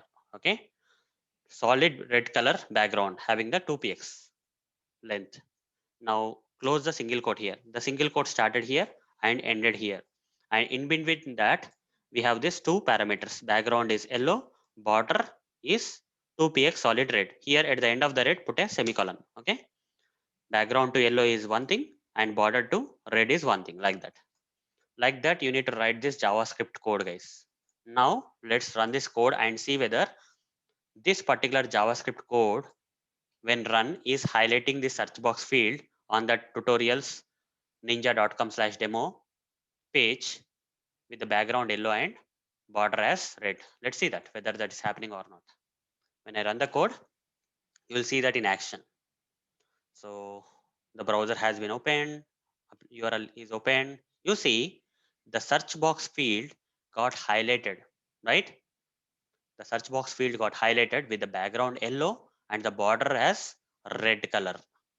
So hope, guys, you got the answer for this interview question. So that's it, guys. Thank you. Bye. Welcome all. In this session, I'm going to answer one of the Selenium interview questions. That is, have you used any cross-browser testing tool to run Selenium scripts on cloud? When you get this question in the interview, you need to answer it by saying, yes, I've used Sauce Labs tool for running our Selenium scripts on the cloud. This should be your answer, guys. Now let me practically show you how to use this Sauce Labs tool for running the Selenium scripts on cloud. So here is some sample Selenium automation code which is written here for running in the local machine, guys. This script will run in the local machine only. So it will open the Chrome browser, maximize the browser. It will take you to this application URL. It will get the title of this page and print in the output. And finally, it will close the browser. This is what will happen in your local machine, not on the cloud. So initially, let me run this code on the local machine. Later, I will show you how to customize this code to run in the cloud platform like Sauce Labs. You see, everything happened in your local machine. The browser opened, everything happened in the local machine, right? Now, let's customize this code to run in the Sauce Labs tool cloud platform. Fine. So how to do that? For that, guys, we don't need this first line. Remove this. And the second line also need to be customized. That is, instead of saying Chrome driver, you have to say remote WebDriver. Okay. Instead of saying Chrome driver, you have to say remote WebDriver. Import this remote WebDriver from Selenium. And in this remote WebDriver, you need to add two parameters. One is new java.net.url you have to say. This is the first parameter. Second one is caps. Okay. So here inside this URL, you need to provide double quotes. Fine. So this is what you need to add first. New java.net.url. So here we need to provide the URL, guys. URL of what, guys? URL of the Sauce Labs we have to provide. Okay. To this remote WebDriver constructor, we have to provide the URL of the Sauce Labs where you want to run your code, right? That URL, that platform URL you have to provide here. I'll show you how to provide that later. Now here, the desired capabilities we have to provide. Okay. Here caps is going to be the object reference of the desired capabilities that we are going to create soon. So for now, this is enough, guys. Okay. We'll explain more about these two things later. Now let's get the desired capabilities first. Okay. Let's get these caps. So here inside the main method, we'll provide the code for caps. You don't have to remember anything, guys. Okay. You don't have to remember anything. Simply Google search for Sauce Labs platform configurator. Okay. Just Google search for Sauce Labs platform configurator. When you Google search, you'll get this wiki.saucelabs. Just go to this page. See platform configurator. Here, select Selenium 2 or 3. Currently, I'm using Selenium 3.141.59 version. Let me show you. At present, I'm using which version of Selenium? Let this pom.xml file open. So here, as you can see, I'm using 3.141.59. So here, I need to select legacy option, Selenium 2 or 3. I fall into this bracket. Select this and select a device, select PC, select the operating system. Let's say I have Windows 10 in my machine. Let's say I want to run this particular script. This particular code I want to run in the Sauce Labs cloud platform in a different operating system. Let's say Windows 8.1 I want to run. Okay. Now select the browser as latest Chrome browser. That's it. And here under the Java, since I am writing the code, Selenium automation code in Java language, I'll copy this Java. Under Java, whatever the code is, I'll copy. So just click on the copy button and go to this Eclipse IDE again. Just before this WebDriver driver is called new remote WebDriver, right? Just paste the code, whatever you copied from that Sauce Labs, okay? From the Sauce Labs platform configurator, whatever the code you copied, just paste it here. You don't have to remember this code, guys. Everyone does the same thing. They will copy this desired capabilities code from the Sauce Lab itself, okay? Sauce Labs platform configurator itself. Now hover the mouse on the desired capabilities, import this desired capabilities from Selenium. That's it. So you see this Windows 8.1 latest version of the Chrome browser, everything is clear here, right? Now this caps we need to paste here. That's it. Okay. Under the remote WebDriver, as a second parameter, you have to provide this caps. For this caps, desired capabilities, Windows 8.1 and latest version of the Chrome browser is set. Now we need to provide the URL of the Sauce Labs where you want to run this Selenium automation code. So for that, guys, again, you don't have to remember anything. You just need to search for this Sauce Labs getting started with Selenium website testing. Copy this, okay, and search in the Google. Sauce Labs getting started with Selenium website testing. Go to the wiki.saucelabs.com page again. Here, scroll down a bit until you see some code like this. These 3 lines of code you need, guys. Okay, you don't have to remember this one also. Just copy paste from the Sauce Labs because every platform. So Sauce Labs is one of the cloud platform, guys. Similarly, we have other things also, browser stack and lot of things are there in the market. If in case you are using Sauce Labs, you need to get this code. If you are using browser stack, you have to go to the browser stack and get this kind of code from that browser stack. So you don't have to remember each and everything. Simply under the class, directly under the class, paste this. Okay, paste this 3 variables. First one is username. What is the username? So let's say this is Sauce Labs, guys. Okay, go to the Sauce Labs. So in the Sauce Labs, You need to purchase the license, guys. In order to use the Sauce Labs cloud platform, you need to purchase the license. You see, there is some pricing involved, but there is some trial also, trial period also. You can try it for free. So if you want to try the Sauce Labs platform for some time, you can try it out, guys. Okay, try it free and sign up. Just sign up here, guys. So create an account and then sign up. You will get some 15 to 30 days kind of trial period to try this Sauce Labs platform. Similarly, what I did is before I started this session, I created an account here, trial account. So let me sign in into my trial account. So I just created this account. I'm just giving the credentials for this account. Once I sign in into my SaaS Labs account, okay, you see I have 28 days more of trial period. I can use this SaaS Labs platform for 28 days more. Otherwise, I have to purchase a plan, guys. Okay, just for the demo, I just created the trial account, and now I have to click on this account and go to the user settings. Under the user settings, here you'll see the username, guys. What is username? Arun Moturi 2009. So just give the same username. Whatever the account you created, right? For that, whatever the username is there, for that SaaS Labs account, you just have to provide here. Arun Moturi 2009 is my username. Now there's something known as access key. What is the access key in the SaaS Labs? Here username means username of the SaaS Labs account. Access key means access key of the SaaS Labs account. The same page itself, guys. User settings page itself.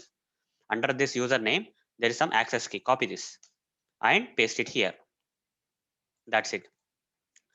By using this username and access key, URL will be created, guys. Okay, this is a URL, http:// this is a username, whatever we gave, it will get concatenated, and along with the username the access key will get concatenated, and along with the access key this is the remaining portion of the URL. This entire URL we need to provide here in the remote WebDriver.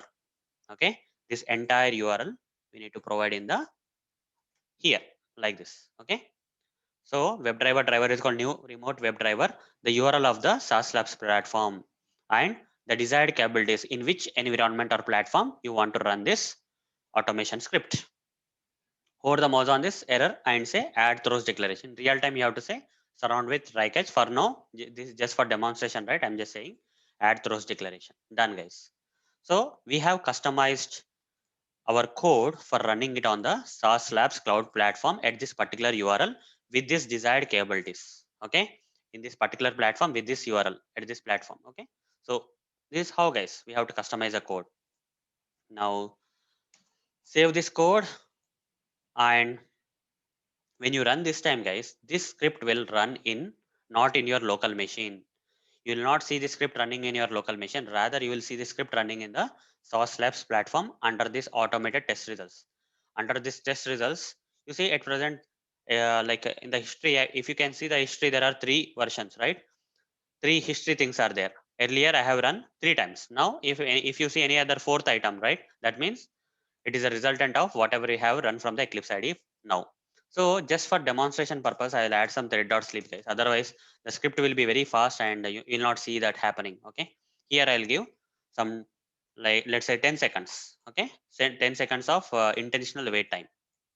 Save this. Now let me run this code. This Selenium automation script will not run in your local machine. It will run on the SaaS Labs. So let me run this. You see nothing is happening. You will not see any browser here, guys. If you go here and refresh here, Sauce Labs, you will not see in the local machine, guys. You will see the running. You see unnamed job is running. Just click on this. It's in progress, guys. Right? So after a while, it will load. Let's wait. The test is currently running. You see the test is currently running. It is showing the page. So I have intentionally kept the wait time as 10 seconds. Right? After the 10 seconds, okay, it's done. Now this is a video also, they will also show you the video, guys. Okay, in case you have not watched what happening during the live session, right, you can watch this video for this particular test. The test results, guys, whether it got passed or failed, everything is there here. Okay, how much time it took, everything is there, in which browser version it got run, in which operating system has run, who has run it, everything is there here.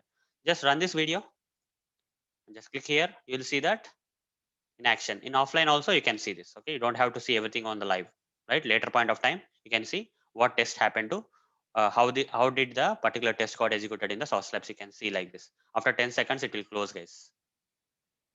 Right?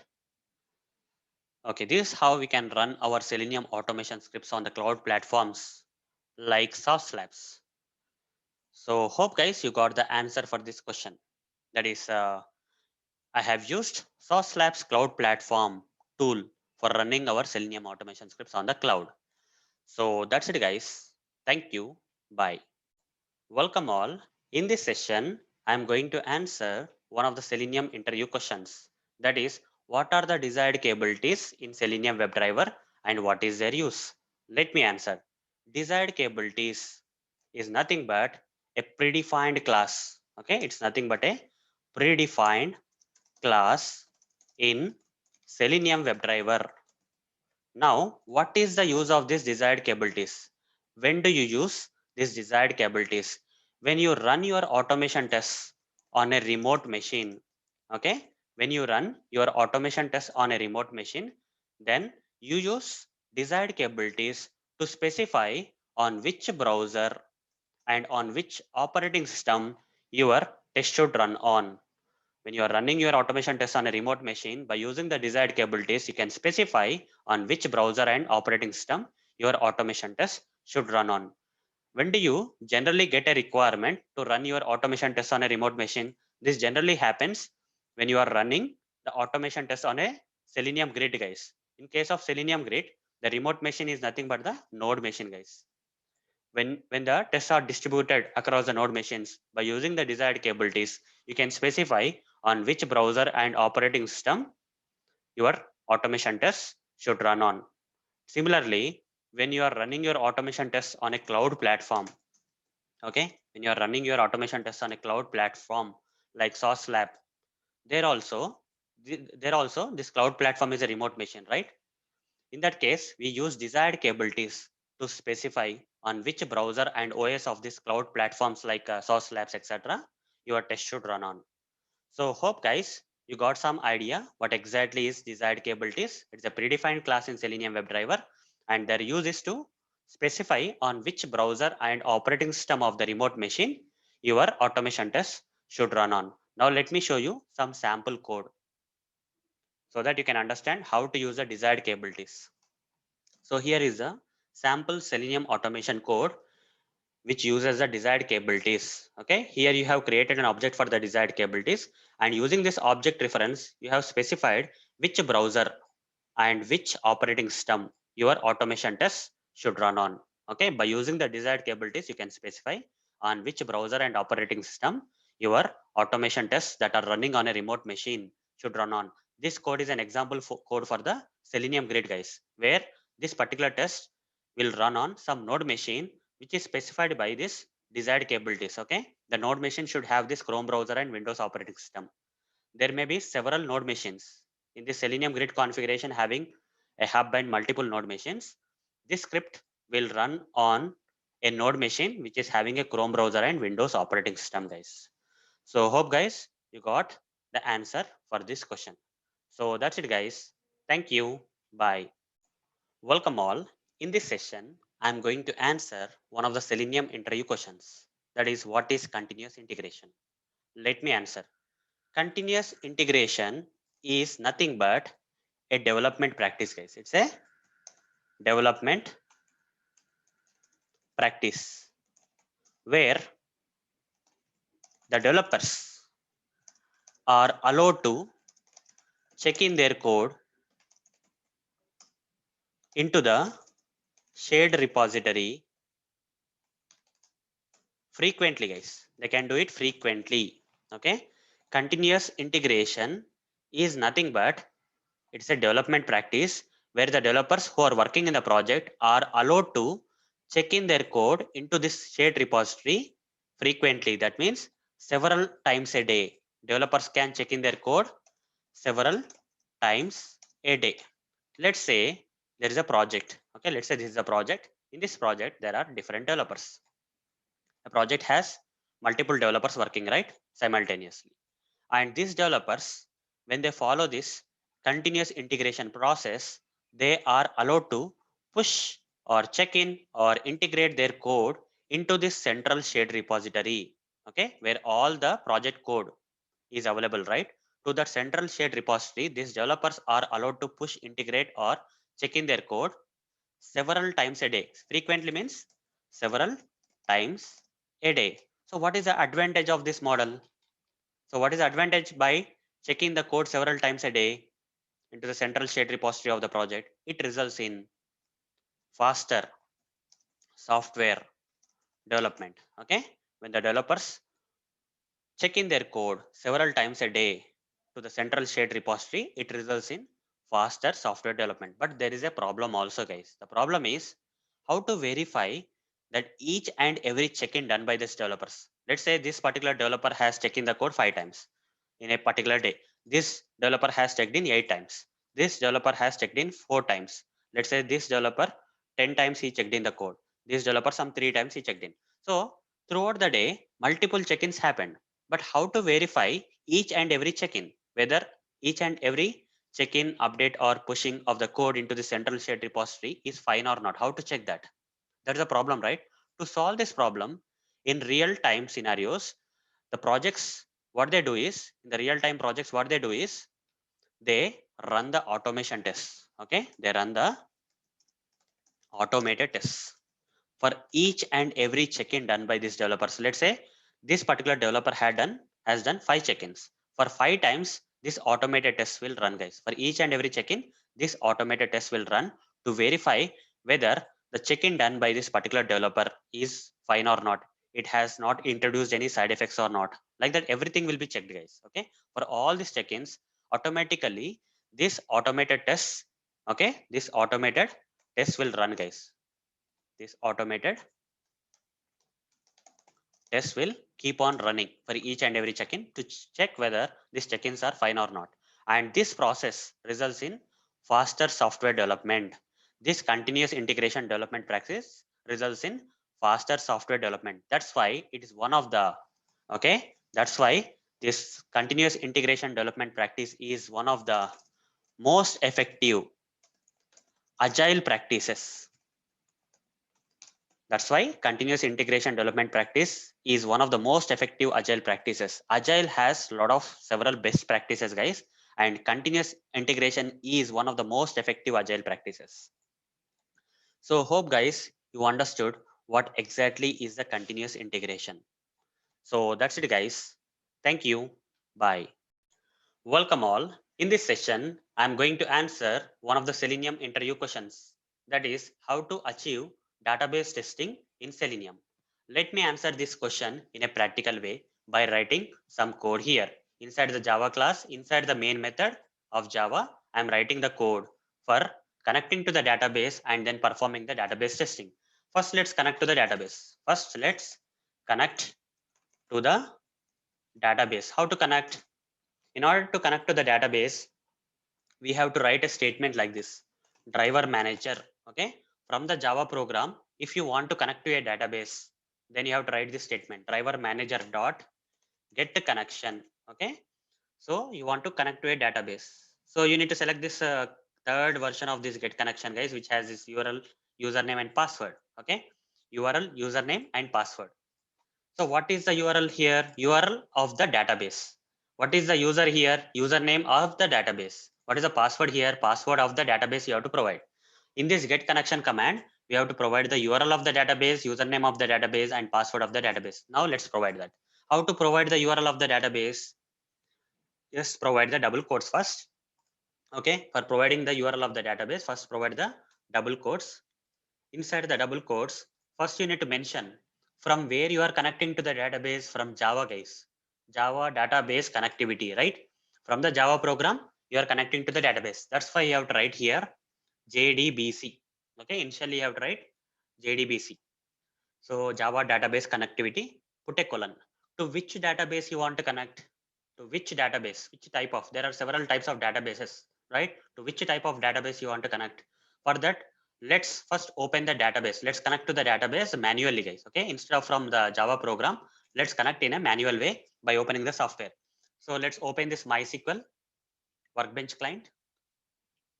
Okay, here just select this option. Here we are connecting to which type of database? MySQL database. That database just provide here. Okay, MySQL database. Okay, from Java, I'm connecting to the database. That's why I provided JDBC colon. After colon, I provided the type of the database. That is, here I'm connecting to the MySQL database. So then what next? Then here put a colon, double slash. You need to provide the IP address of the machine where this MySQL database is available. This MySQL database is there in my machine itself. In my local machine itself, this MySQL database is available. I don't have to provide the IP address. Rather, I can simply write localhost. That will suffice. Okay. Localhost means my local machine.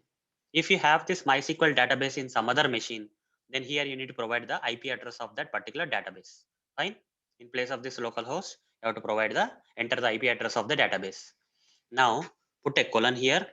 In which port number this MySQL database is running in my machine. For that, open this MySQL workbench where we thought of connecting to the database, right? When we are trying to connect to the database, we got this message dialog.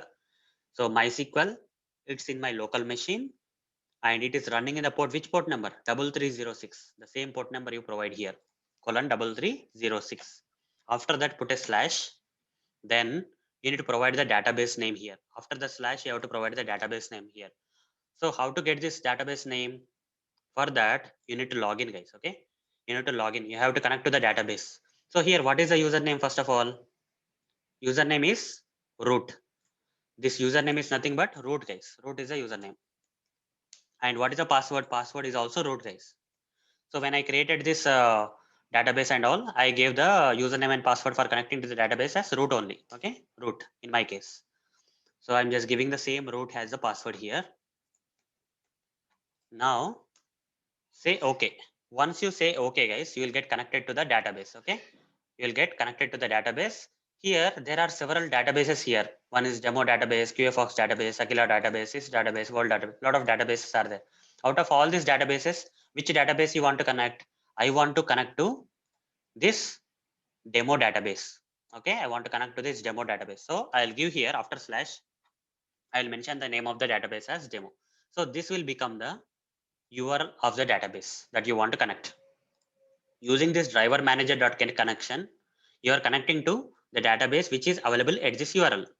Okay, that is this particular demo database you are connecting. Fine. So what is the username and password of the demo database? Root and root. Fine. So we are getting some error here. That's fine. Over the mouse. Here, if you are working in real time, you have to surround this particular statement with try catch block. This is just a demonstration, right? As part of the training session. So I'm just selecting this add throws declaration just to ignore the exception. In real time, you have to surround this statement with try catch block. Fine. Over the mouse and get connection. It is returning you some connection, guys. This statement will make a connection to the database based on the provided URL, username and password, and that it will return in the form of a connection. I will say connection is equal to, for the Mozan connection, say create local variable. Now, how to check whether we really got connected to this database by using this statement or not? For that, we can write something like this. If this connection, whatever the return type of this get connection, that is connection dot is closed. Okay, is closed means there is no connection.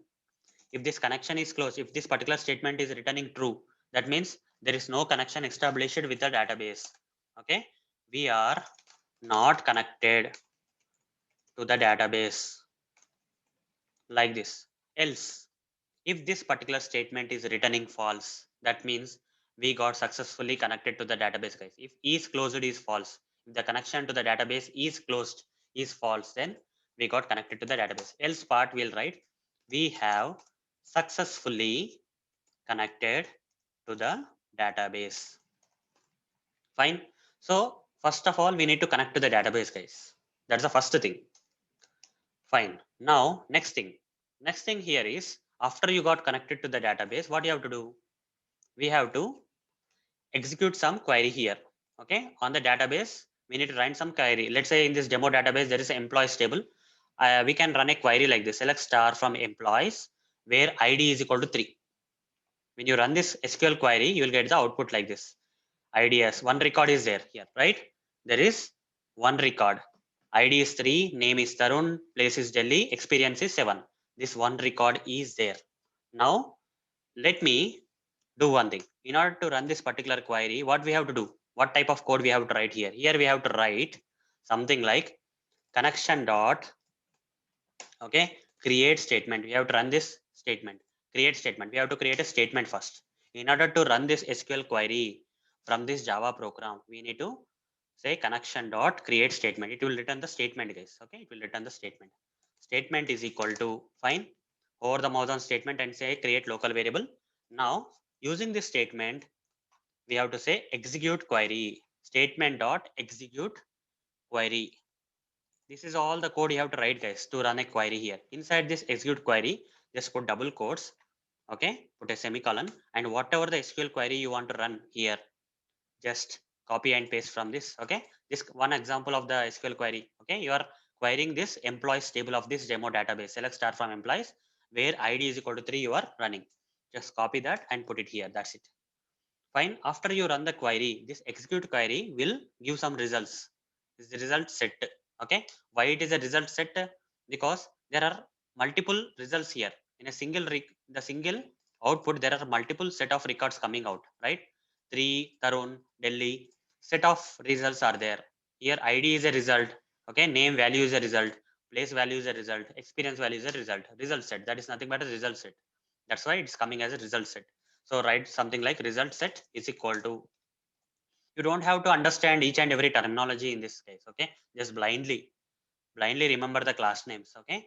You don't have to know about result set, or you don't have to know about this command or something. Okay. If you have to connect to the database from the Java programs, then you have to write this code. And if you want to run the Java, this code is all about running the SQL query from the Java programs. Okay. You are running the SQL query on the database from the Java program. For this, you are writing the statements. Once you get the result set, you have to say while, you have to say while this result set dot next.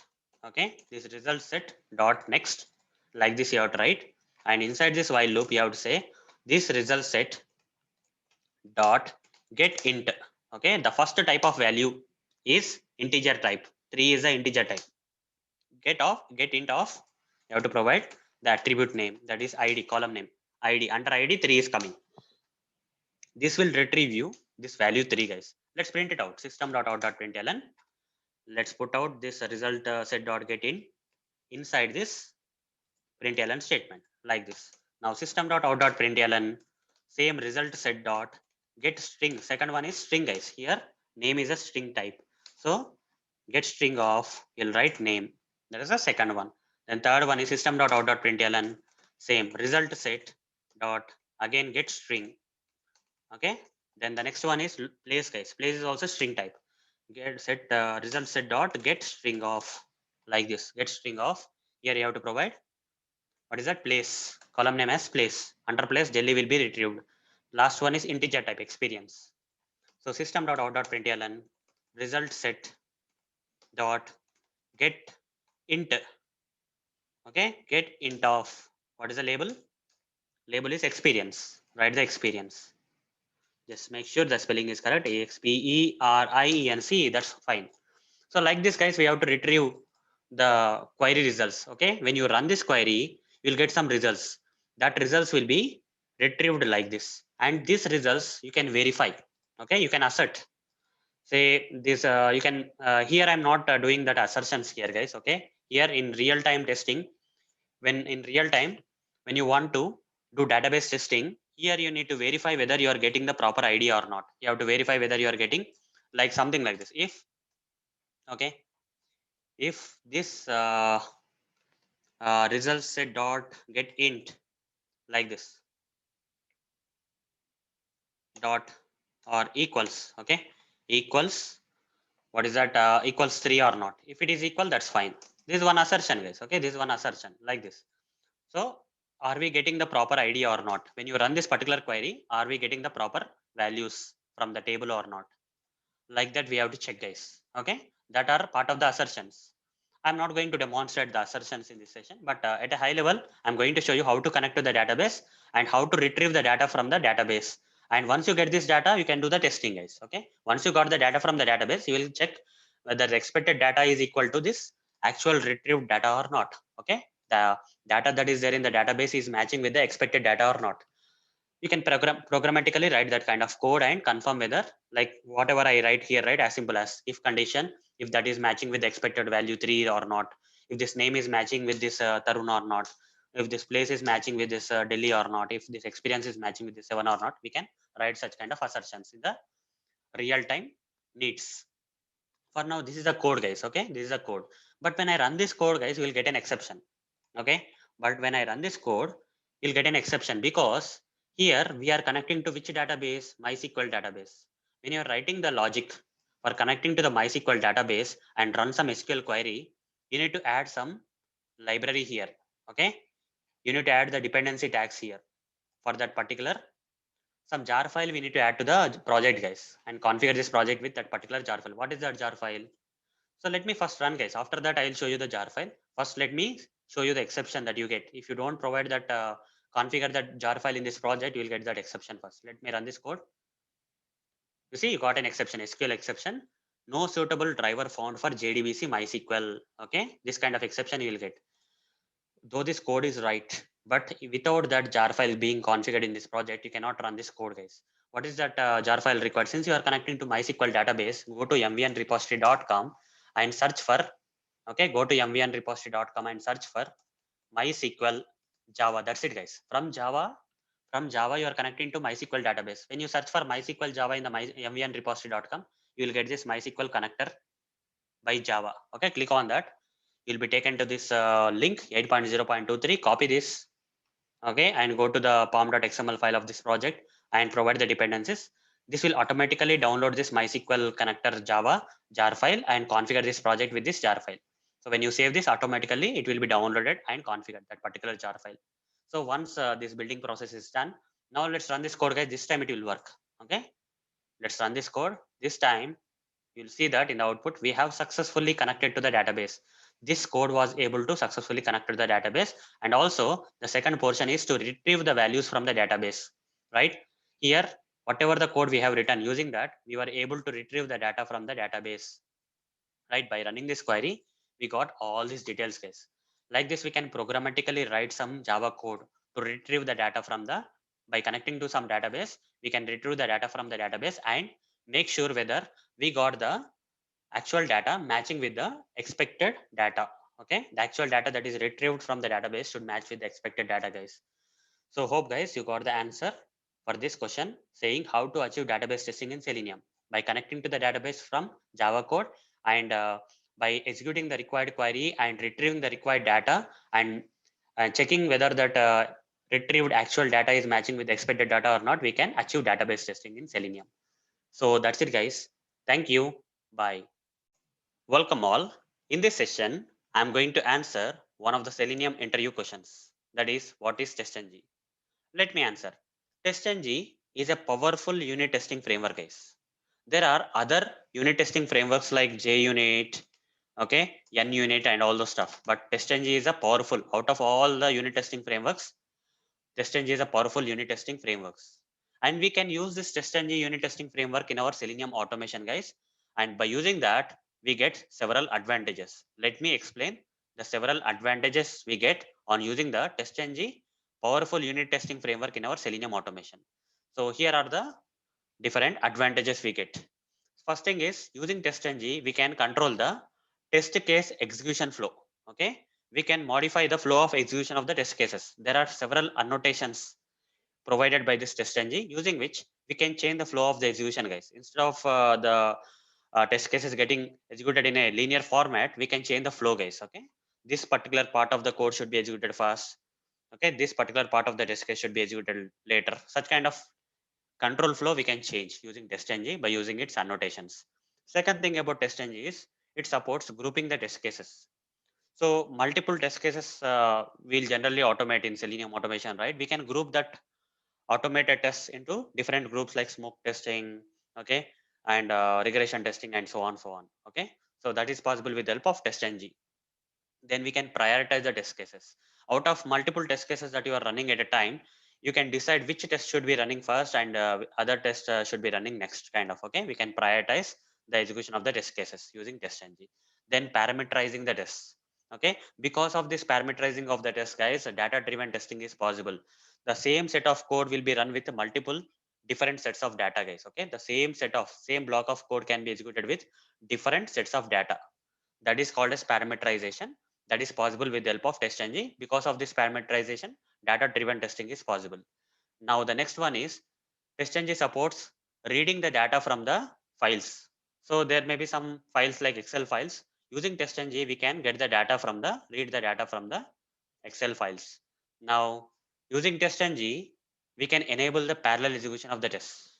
That means using testng, we can enable the parallel execution of the test. At the same time, multiple tests can be executed, guys. Okay, instead of running only single test case at the same time, test automation script at a time, we can run multiple automation scripts at a time. Okay, by enabling the parallel execution with the help of testng, that is possible.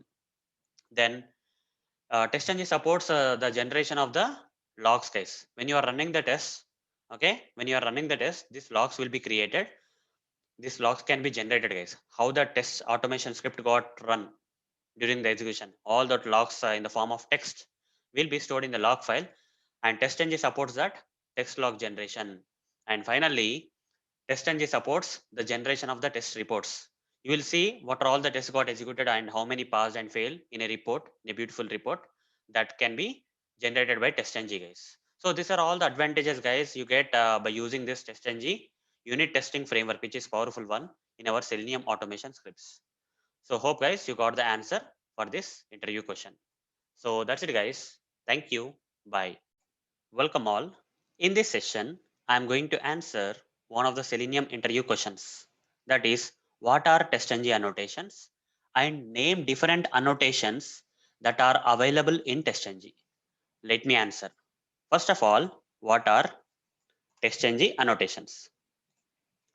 Testng annotations are generally specified before methods, guys. Okay, we generally specify this testng annotations before the methods. But what is the purpose, guys? What is the purpose of specifying this testng annotations before the methods? There are several purposes. One of the purpose is to control the flow of execution. Okay, by providing or specifying this testng annotations before the methods, we can control the flow of execution. That is, which method should be executed first, second, in which way, in which order these methods need to be executed, and all those stuff. Okay, that is controlling the flow of execution. And another purpose of specifying this testng annotations before the methods is for parameterization purpose. Parameterization purpose. There are two things that come into picture when I talk about parameterization. One thing is receiving, okay, the data from the, okay, instead of not hard coding the data, okay, instead of not hard coding the data in the automation scripts, we can simply receive the data from the centralized location. We can receive the data with the help of this testng annotations. By specifying this testng annotations before the methods, we can parameterize the data by receiving the data from a centralized location, guys. I'll explain more about this. Okay, second thing is for data driven testing. Okay, for running the same test, okay, for running the same test code with multiple sets of data, this data driven testing is required, right? For this parameterization also to be done, we need to specify the testng annotations before the methods. Okay, so all these are possible.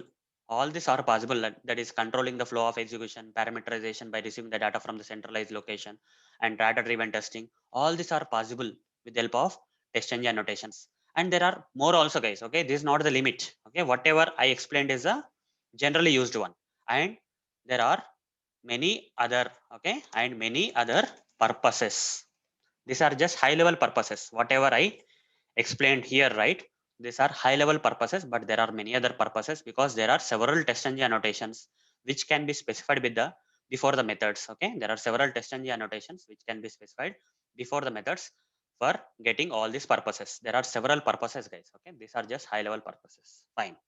Now, guys, let me first show you the different testng annotations. Okay, we have. For finding out what are the different testng annotations, we can simply go to testng Okay, just simply go to testng official website of testng, that is testng.org, and click on this Java doc, guys. Okay, you'll be taken to the API library of this testng. When you click on the Java doc, you'll be taken to the API library of the testng, and here there is a package. Under the packages, you can see there is something like org.testng.annotations. Just click on that. So after a while you will get this something known as annotation types.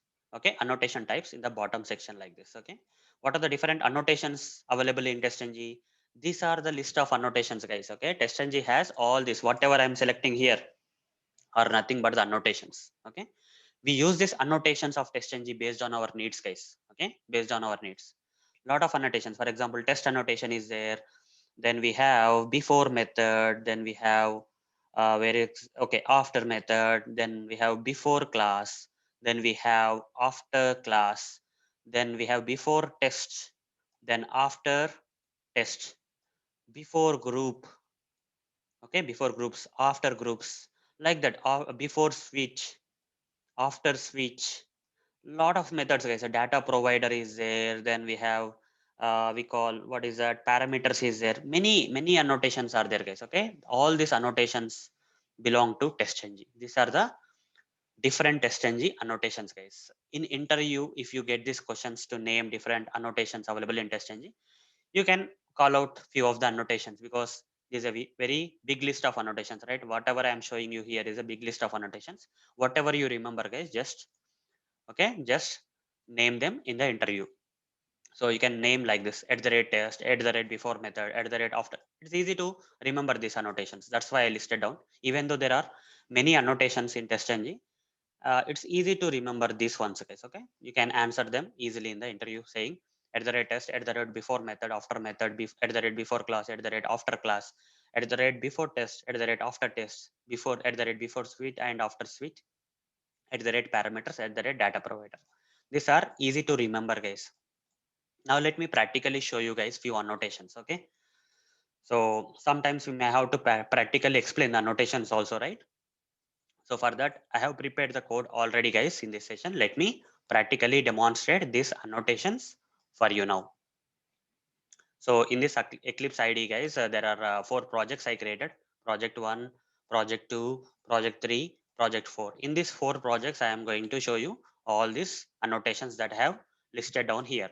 First of all, coming to the at the rate test annotation. Okay, the first main annotation of testng is that everyone uses to get started is at the rate test, guys. So what happens when you specify this at the rate test annotation before the method? That particular method will get converted into a test, guys. Okay, let's say this project, okay, in this class, you see there is a test. Okay, there is a method. This public void login is a method. The moment you specify at the rate test before this login method, this normal method will get converted into a test. Okay, whatever the methods before which this at the rate test annotation is provided, these methods are test methods, guys. Okay, these are not normal methods. These are testng test methods. Fine. Now next one, at the rate before method. So at the rate before method. So before going to the next at the rate before method, what I can do is I will create one class here. Say class demo one. Click on finish. Now inside this demo one, I'll create a method just to demonstrate this. What is the purpose of this at the rate test in more detail, guys? Okay, when you specify at the rate testng annotation before a method, that particular method will get converted as a test, guys. Nothing much. Okay, simple. Public void, let's say demo one test. Okay, some method name I created randomly. So this is a normal method, system.out.println. I'll simply write down inside demo one test method of which class? Demo one class. I'll write down, okay, of demo one class. Like this, I want to print out. But when I try to run this demo one.java, right click run as, you see I cannot run it, guys, because this is a normal method, guys. In order to run this particular method as a test method, I need to provide which annotation? At the rate test annotation of testng. So by providing this @test annotation from testng, this method will get converted into the test method. Now, if I right click the same on demo1.java and say run as, this time I am getting an option known as testng test, because this method is not a normal method now, it's a testng test method now. Right click run as testng test. This will be run, guys. This time you can run it and you will get the output also. Whatever you provided in the println statement, that got printed here inside demo1 test method of demo1 class. Hope you understood what is @test annotation. Now it will convert the normal method into the testng test method. Then we have @before method, @after method. Okay, so here in the original demo.java class here, there are how many methods are there? How many test methods are there? Login is a test method. Register is a test method. Home page is a test method. There are three test methods here. So if this login method is executed, executing login test will be printed. If this register means register test will be printed. Home page is executed means home page test will be printed in the output, right? So now if I specify this @before method, okay, like this @before method, public void setup. So launching browser and opening application URL. I'm just printing, okay, this particular text inside this setup. Okay, when this particular setup method runs, this particular text will be printed. So when does this @before, what is the purpose, guys, actually? Okay, what is the purpose of specifying this @before testng annotation before this method? This particular method which is specified with the @before method annotation will run before each and every test, guys. Here how many tests are there? Test 1, login test, then we have register test, then we have home page test. There are three tests here. As you can see, all these are three testng test methods. Now if you specify this kind of @before method, this before method will run before each and every test case. Okay, before this login test is run, this before method will be running. Before this register is run, before method will be running. Before home page is run, before method is running. Similarly, we have another method also, guys, another annotation also, that is @after method, which is opposite of the @before method. That means this method which is specified with @after method will run after each and every test. Before method will run before each and every test. That means here three tests are there. How many times this before method will run? Three times. That too before this particular tests are run. What about after method? After method will run after each and every test. So three times this after method will run. That too after each and every test is run. Now let me run this code, guys. Okay, let me run this code and check whether what's happening. Okay, before this login is run, launching browser and opening application URL will be printed in the output. Okay, first launching browser, first before method will be executed before the login method, let's say, and after that, if for example, if login is executed, executing login test will be printed. Then after that, after method, after each and every test method, after method, that is closing the browser. This will happen for the remaining all methods also. Okay, there are three test methods here. For each and every test method, before running the test methods, before method will be running. After running the test methods, after method will be running. This will be something like this, guys. Okay, if I have to explain in a easiest manner, here at first before method annotated method will be run. After that test, maybe login test or something. Okay, maybe one of the example we have is a login test, right? Login test will may run. Then after that, immediately after the one of the test method is run, after method will be run. After this again before method will be run. There are three tests. For each and every test, before method will run before and after method will run after. Second test, maybe home page or something. Okay, it can be anything, guys. Okay, this order may not be correct. Login test, home page may not be correct. Home page may be executed first and login test may be executed second. This is just for explanation purpose only. After method, then again after this after method is done, before method will be run again, because there are three tests. Again test having register test will be running. Okay, register test may run, and here after method, like this, guys. For before each and every test method is executed, before method will be running. After each and every test method is run, after method will be executed. Now let me practically show you by running this particular class. There is a demo class here which has this before and after method already specified, and these are the three test methods. Let's see what will happen. Right click, run as testng test. You see, first of all, it all started here, guys. Okay, up to here, guys. This is the printing done. By using this output, we can understand which method has been executed first and all. Okay, first launching browser and opening application URL. Then home page got executed. Then closing the browser. Again launching the browser and opening application URL. Then login test. Again closing the browser. So then launching browser and opening application URL. Then restart test is run. Then after method having this particular print statement, closing the browser got executed. So hope you understood, right? Before method and after method now. Similarly, similar to at the rate before method and at the rate after method, which runs before and after each and every test in that particular class, right? Here we have at the rate before class and at the rate after class. What's the difference? Unlike before method and after method, before class and after class annotated methods will run only once, before the class, after the class. Okay. If I change these things, let's say instead of before method, if I change into the before class, and instead of after method, if I change into the after class and import this from testng, okay, just import them from the testng, guys. Save them. Okay, once done, what you can do here is when I run this code, what will happen in the real time is what will happen, guys? How the test will be executed? First of all, at the rate before class will run. After that, three tests. At the rate test one, at the rate test two. There are three tests in our code, right?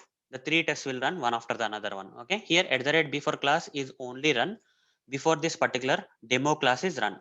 Okay. This method will run before this demo class. After that, while the class is executing, all the three tests will be executed one after the another one like this. Then after this class is completed, then only the after class will be run. Okay. Here at the rate after class. Hope you understood what is before class and after class. Unlike before method and after method, which runs before each and every test here, here before class will run before the class, after class will run after the complete class is executed. Okay. So now let me run the code and see that the first before class will be run, then these three tests will be run, then this closer method that is after class will run. Now let me run this. Right click, run as testng test. This time only one time it will launch the browser and open the application URL. After that, three tests will be executed. Homepage test, login test, restart test, and finally after class, that is closing the browser, will happen. Fine. Then we have other set of annotations, guys. That is at the rate before test, at the rate after test, before suite and after suite. Let me explain these four annotations. For that, I'll go to the another project, guys. Okay. Here I have created multiple projects. This project is done. Let's move to the second project. That is G project 2. Here in this project, guys, we have this testng.xml file. Okay, this particular project has this testng.xml file which has this suite tag. Okay, this is a high level tag, that is suite tag. Under the suite tag we have there two text tags are there. You see, under this suite tag there is one suite tag like this. If you expand the suite tag, there are two test tags. If you expand a test tag, there are classes. In each and every test tag there are classes. So there can be multiple classes. If you can talk about the classes here, for example, this particular test has three classes: 1 4 3. One is one class, four, then three, like three classes are specified here. And other test has how many classes? It also has a three classes. One class is 6, this 6, then 5, this is 5, this is 2. 2 is from which package? Tpack. So here package name dot 2, package name dot 5, package name dot 6, like dpack, epack dot 4, epack dot 1, epack dot 4. So like this testng.xml file is created, let's say. Now, if I specify, this at the rate before test, what will happen, guys? This before test will run before the test tags, guys. Okay, let's say in this particular test tags, this particular test tag is okay, and in this how many classes are there? 1 4 3 are there. In any of this class, okay, in any of this 1 4 3 classes, if I specify this particular any method with this at the rate before test annotation, right, that will run before these three classes are run. Okay, you understood, right? In any of these classes, if I specify a method with this at the rate before test annotation, that particular method will run before these three classes. So let me take three, guys. Okay, I'll go with the three. One of randomly you can choose 1, 4, or 3, anything. Okay, just go to the 3 or something, and here create a method public void before method. Okay, I mean before test method. Okay, some name I am giving, some random name. For this I am going to specify with what is that, before test annotation. Import before test from testng and system.out.println. Okay, inside before test method of 3 class name 3, right? 3 class, name of the class is 3 class. Okay, simple. If I run this code, guys, okay, here I need to run using testng.xml. When I run this testng.xml, before this 143 classes are run, this before test method will run. Okay, before this 143, because in testng.xml the first set of test has how many classes? 3 classes, that is 143 classes. Before this 143 classes are run, this before test method will run, guys. You will see that in action. Right click, run as testng switch, run it. You see inside before test method of 3 class, after that 143 got run, remaining classes got run. But before 652, again this method is not run, because here this before test method is specified in one of the classes of this test tag, right? Inside this test tag, one of the class we provided the before test. Similarly, if you want to get this before test to be run before this methods also, then you can choose any of these classes. Let's say I'll choose 5, class 5, open the 5 class, and here I will say public void another before test method. Okay, here I'll specify this with @before test over the mouse, import before test from testng system.out.println. Inside another before test method of which class? 5 class. Okay, 5 class. Okay, done. Now let me run this. This time before this test tags, okay, before this classes inside this test tag are executed, this particular another before test method will be run. Okay, right click, run as testng switch. See, inside before test method of 3 class, which will run before 143. Whereas before the 652, we specified before test method in 5 class. That particular method got executed here inside another before test method of 5 class. You see, so this happens like this, guys. Before test. Similarly, we have after test. So if you specify after test in any of these classes, that will run after these 3 classes. If you specify after test method in any of these classes 652, it will run after these 3 classes. Simple, guys. Okay, let's copy paste and see what will happen. Okay, the same should happen. Here I will say after test, another after test method, then inside another after test method of 5 class, say import it from testng annotation. Similarly, in one of the classes, maybe 3, right, we provided before test, I will provide that after test also here. In any of these classes of that particular test tags, you can provide this to run them after the classes. After the classes in that particular test tag, this particular annotated method will run before after test method is okay, after test method, and inside after test method of 3 class. Now let me run this code. Right click, run as testng switch. You see, before this 143 classes, this before test method got run. After this 143 classes, inside after test method of 3 classes run. Similarly, before 652, before test method of 5 class has been run. After this 652, after test method of 5 class got run. Similar, guys. Hope you understood what is before test, after test. Similarly, we have before suite and after suite. So here in the testng.xml file, we have a single suite itself, right? We have the entire suite, single suite is there. Now in any of these classes from 1 to 6, any of the classes, guys, okay, randomly pick one class, let's say 2 class. In this, I will provide a method known as before suite. Before suite, public void. I'm just specifying before suite annotation before one of the methods. I'll say BS. Okay, BS method. System.out.println before suite method got executed. Okay, simple. over the mouse on before suite and import it from testng. And similarly, I'll provide after suite here only, guys. Okay, in one of the one of the class I am providing this. Okay, simply here I'll change it to after suite. After suite, import this after suite from testng, and this is as after suite method got executed. So here you can understand clearly, right? Before suite means before any of these classes got executed. Okay, before any of the classes in the suite got executed, that before suite will be method will be run.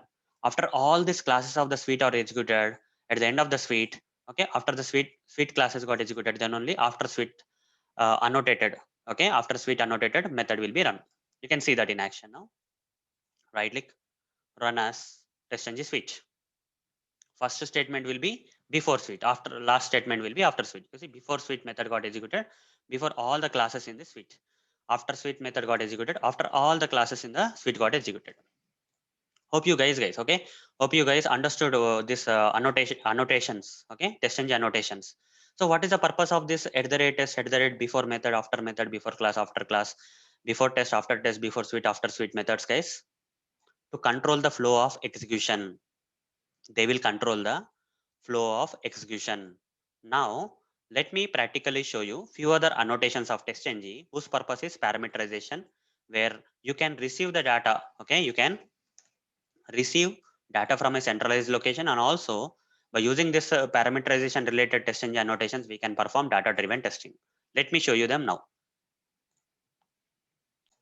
And as part of parameterization, guys, as part of receiving the data from a centralized location, we use a annotation, testng annotation known as at the rate parameters. Let me show you in this third project. I have implemented that. Okay, I have implemented that. Okay, let me close all the other classes which are not necessary now. So if I have to show you this third project, in that I have created this class one. Inside this, there is a method, guys. Okay, there is a test method. You see, test one is a at the rate test annotated method. This is a test method. And above the test method, there is annotation used, guys. Test and annotation known as at the rate parameters is used. Here, URL is specified. So this data is received from testng.xml file, guys. Okay. If I open this testng.xml file of this project, as you can see, there is a kind of tag here known as parameter tag. The name of the tag is URL and the value is the application URL. So here, when you specify at the rate parameters and provide this URL here, that means the value of this particular URL is taken from the centralized location known as testng. Testng.xml file is a centralized location where you are passing the data from. Okay, this data is passed to this particular test method from this testng.xml file. Okay, and this URL will be passed to this parameter of this particular method. And if you use this in the code, this get command of this script will open the URL. This URL is coming from testng.xml file as a parameter. For receiving this particular URL as a parameter into this particular test method, we have to use which annotation of testng? At the rate parameters annotation of testng, guys. Okay. So let me run this code. Right click on one.java and run as testng test. Let's see whether it will run or not. It should receive the data. Okay. It should receive the. Okay. So what happened here? Maybe I need to run. Maybe I need to run the testng.xml file, guys. Okay. Not like this. Right click. I should not be running the class. Okay, that's not correct. When you have parameterized using this kind of parameters and all, right, then you have to run XML file for running this particular class rather than, okay, in the testng.xml file, this particular class is already specified. You see, one.java is already specified. This it is there in the package known as demo.d project 3, right? So when I run this testng.xml file, then only this parameter value will be passed to this class and the test method in that class, and the test will run. I'm right click on the testng.xml file and run as testng switch. This time you will see that the test will run. You should not be running the class directly, guys, when you parameterize in testng. You have to run the testng.xml file instead. You see, the application URL got passed from the centralized location, that is testng.xml file, into the at the rate test method of that class, and it got executed successfully. You see, it got passed. So that is one of the concept of the parameterization, where you are passing the data from a centralized location known as testng.xml file to the one of the test method of the project. Fine. which have used this parameter and annotation known as @parameters annotation. The last annotation, guys. Okay, the last annotation is that I am explaining as part of answering this interview question is @data provider, which we can use for performing data driven testing by using testng annotations. Data provider testng annotation can be used to, okay, support this data driven testing in our automation, because when you provide this, specify this @data provider annotation before the method, that method is going to supply multiple sets of data, guys. Let me show you. I created another project here, D project 4. So there is a class here. Inside this class, guys, I created a method, get data method. Okay, get data method is there. Some data method or get data method is there. The purpose of this method is to supply the data.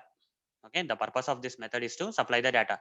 There are three sets of data here. You see, this is the first set of username and password, second set of username and password, third set of username and password. Three sets of data are there, and this method is returning these three sets of data. That's why I need to specify this method in the data driven testing requirement of the automation as @data provider testng annotation. We have to specify, guys, for this kind of methods which supply the data, we have to specify @data provider testng annotation. Now this method, okay, this method will be connected to one of the test method here. You see here login test is there, @test. We connected the data provider as the method name is get data, right? As you can see here, this data provider is connected to the test method. That means when you run this particular test, this method is going to supply three sets of data to this test method, and this test method will run how many times? How many sets of data are there? First set of the data, this test method will run one time. Second set of data, this test method will run for the second time.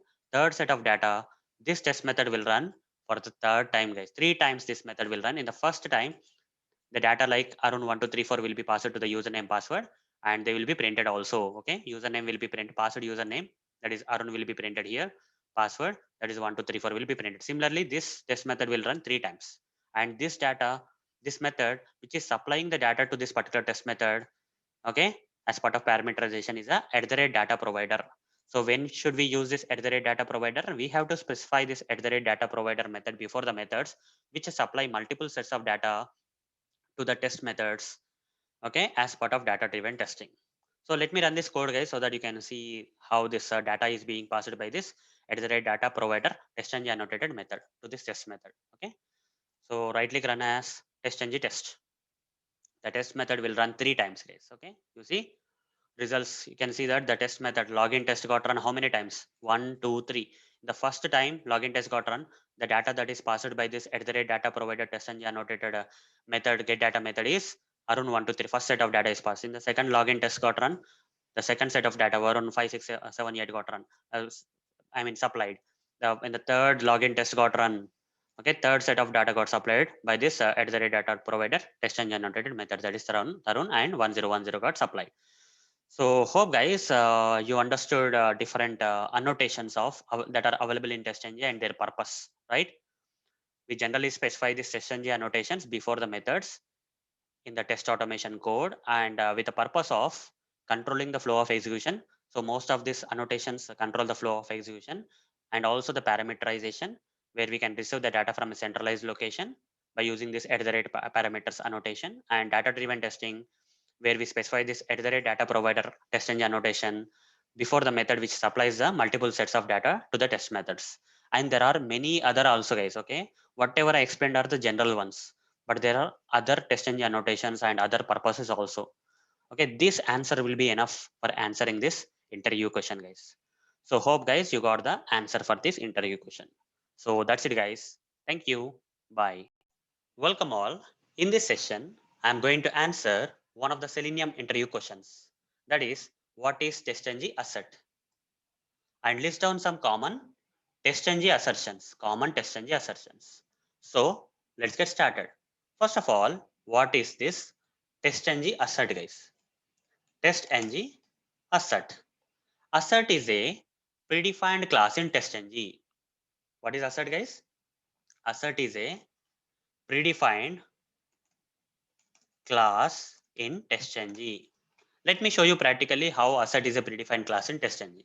So first let's go to the official website of testng, that is testng.org. Testng.org. once you go to this testng.org, you just need to select this Java doc, guys. Okay. When you click on the Java doc, it will take you to the API library of the testng, where you can find all the classes and interfaces of testng. You can find it here. Now Control F and search for which class? Assert class. So when you search for assert here on the left side under all classes, you see this assert got highlighted. Just select this assert. You see, assert is a predefined class in testng. Assert is a predefined class in testng, and it has some predefined methods, guys. Okay, assert has this predefined methods. This class, assert class, has a predefined methods. That is, one of the predefined method of the assert class is assert equals. Then we have assert not equals. Then we have assert false. Then we have assert true. Then we have fail. Many methods are there, guys. Okay, for this predefined class of assert, there are several methods. The common assert methods are, okay, the common methods of this assert class are assert equals. The first common method is assert equals. Second method is assert true. Then we have assert false. Then we have fail. So these are the most commonly used assert methods. These are known as, these methods of this assert class are known as assertions, guys. Okay. These are commonly used assertions. In the question, you are asked, what is testng assert? Assert is a predefined class in testng. You answered it. After that, they asked you, what are the, list down some common, okay, common testng assertions. That means these are the assertions, guys, common assertions. That means these are the common methods that are generally used, which belongs to the which class, guys? Assert class. These are the methods of the assert class, which are commonly used. These are known as assertions. Okay, these are known as assertions. Fine. So now let me practically show you how to use this assertions of testng. Okay, this this methods of the assert class, how to use this commonly used methods of the assert class, that is assertions, how to use. So here let's go to the Eclipse IDE. Here we have the class created. Inside the class, I'll create a method, guys. Public void, okay, test1 something, okay, some random method I created. I will make this method into a testng test method. How to convert this normal method into a testng test method? Here I need to provide @test, over the mouse on @test, and import this test from testng annotations. So now this method got converted into the test method. Inside this method, I'll use this, okay, I'll use this testng assertions. Okay, the most commonly used methods of the assert class, that is testng assertions, I'm going to show one by one how to use. First one is assert equals, right? So how to use assert equals? So in order to call this assert equals, we have to use the assert class. Okay, so why? Because in the library you see class is assert, the predefined method is assert equals. What type this method is? Static. Static methods in Java can be accessed using the class name directly. You don't have to create the object. Directly say assert dot assert equals, you can access, because it is a static method. This method is a static method which belongs to the class, right? Directly by using the class name, you can access these methods. So assert dot assert equals. So here there are a lot of overloaded methods, as you can see. Either you can use assert equals boolean, assert equals byte, like that. Okay, I want to use int, guys. Okay, let's say I want to use assert. You can use anything, but I am using assert equals int expected, int actual. This one, expected and actual. So here in place, okay. So I'll let you know what's happening here. Okay, JUnit got selected here. So what you have to do is remove this, over the mouse on asset, and import this from testng, guys, not from JUnit. Okay, import assert class, predefined class from testng. Then the error will be resolved. Okay, these errors will be resolved. Remove them, and here provide assert equals. If I give something like 9 comma 5, are 9 and 5 equal, guys? Are 9 values 9 and 5 equal? No. Assert equals 9 comma 5 means it is not equal. So this assertion will fail. Okay, this assertion will fail, guys. Right? This assertion will fail. When I run this particular test, This assertion will fail. You will get an exception, guys. Right click, run as testng test. See, this assertion will fail. Go to the results. Okay. So it is not run properly, guys. Let me run it again. Has not run properly. Is this one? No, this is not the one. The class name is demo1. I ran the wrong class, guys. That's why we got that results. Now let me run demo1.java, which has this assert equals method. Okay, right click, run as testng test. You see, this will fail. Okay, when you run the proper thing, you see expected 5 but found 9. Expected value is 5, but actual value is 9, which is not matching. So that's why assert equals, this particular assertion of this testng assert class has failed and resulted in an error. Okay, some assertion error came saying expected 5 but found 9. What if I give 9 comma 9?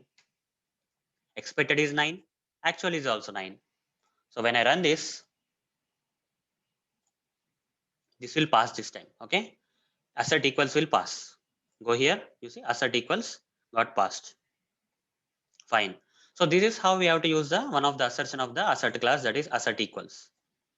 Now let's go with the next one, that is assert dot assert true. Okay, assert dot assert true. Here boolean. Okay, boolean condition you have to provide.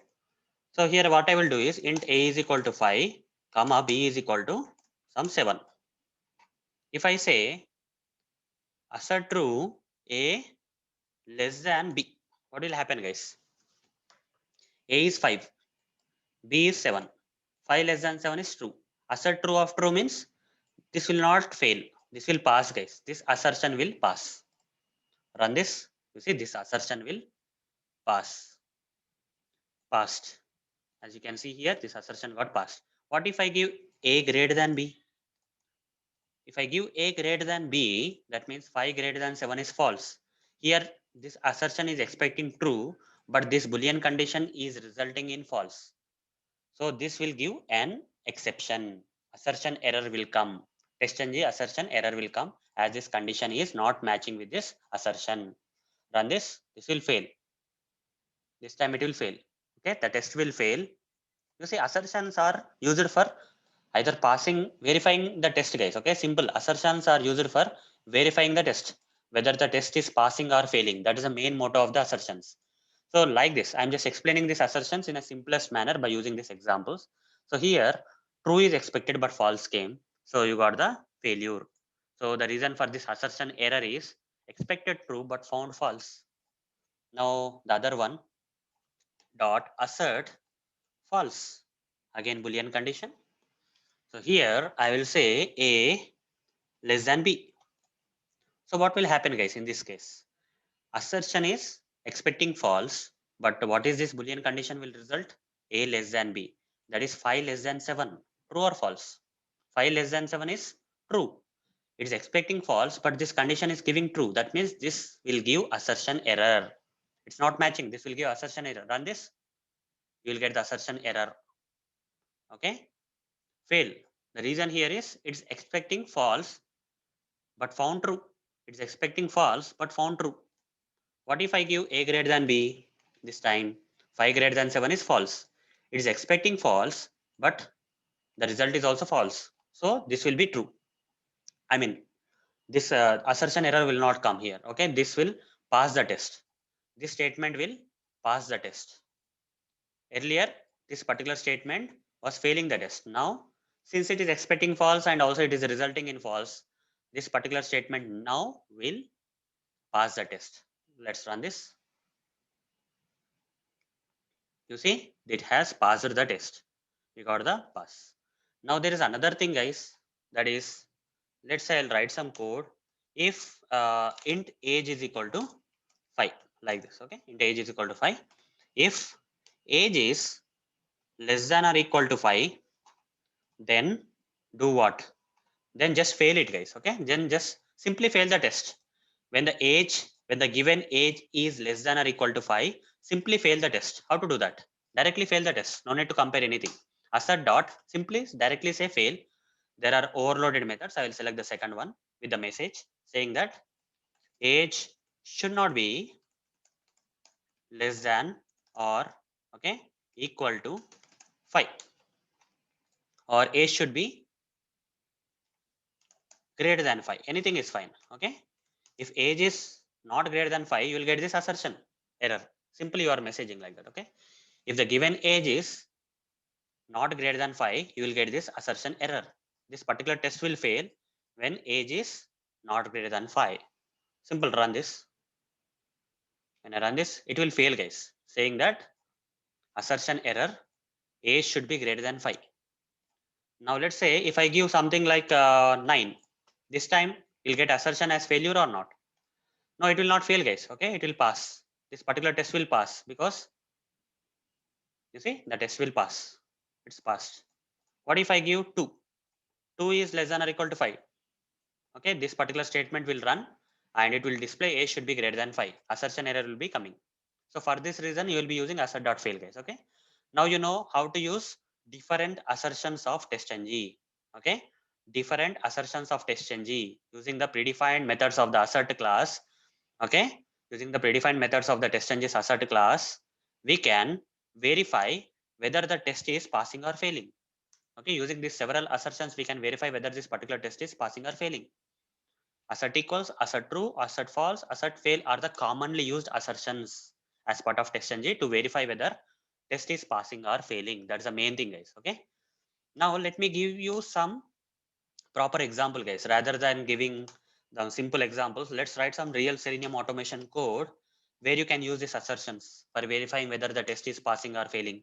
Okay, here I'll say Webdriver manager dot Chrome driver. I'll fastly write, guys. Okay, this is a common code. Webdriver driver is equal to new Chrome driver is also done. Then import this WebDriver from Selenium, Chrome driver also from Selenium. Then say driver dot manage dot window dot maximize. Then say driver dot get. Here I have to provide the application URL. Let me browse for an application URL. Okay, this is application URL. I'll copy paste this here, and here I will say driver dot get title. Okay, driver dot get title. So here I will say actual title. This is actual title of the page. Actual title of the page. Now what I'll do is I'll put an assertion here saying assert dot assert equals. So I'll go with the string type as okay. This here you see this is actual title in string format. To verify whether this actual title is matching with expected title, have to go with the assert equals type something here so that they will be filtered, and have to go with the string. This is string actual expected is there. Okay, string expected actual expected anything is fine. So okay, so I'll go with the actual expected. This is from testng. You see, JUnit is there. Here testng is there. We have to go with which one? Assert equals from JUnit or testng. Here we are using testng assertions. So let's go with testng, guys. Assert equals actual is coming first in testng and expected is coming next in testng. Whereas in JUnit it's reverse. So let's go with the testng version, actual and expected. So what is actual one? Actual title is the actual one. This particular thing. Okay, this line is actual title. I have provided here. Expected is what you are expecting. I'm expecting that to be your store. The title of the page I'm expecting is a your store. Let's say when I run this code, okay, this will pass the test or fail the test. This assertion of testng will pass the test or fail the test. I'll simply say driver dot close also here to close the browser. Let's run this test and see what will happen. It will pass the test, guys. Okay, because the title actual title will match with the expected title. So this is where we use assertions in our real-time Selenium automation code, okay, to verify the things and either pass or fail the test. You see, here it has passed the test because the actual is matching with the expected, okay, expected text is title of the page is matching with the actual title. What if I give something like, I'm giving my name here instead of the, your actual title will come as your store, but I am expecting it to be Arun. That will not happen, so it will fail the test. Right click run as testng.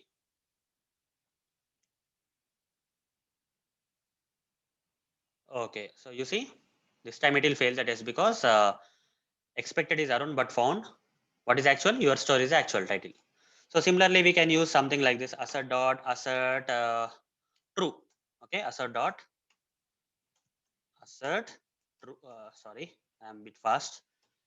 Assert true, and Boolean condition I have to provide.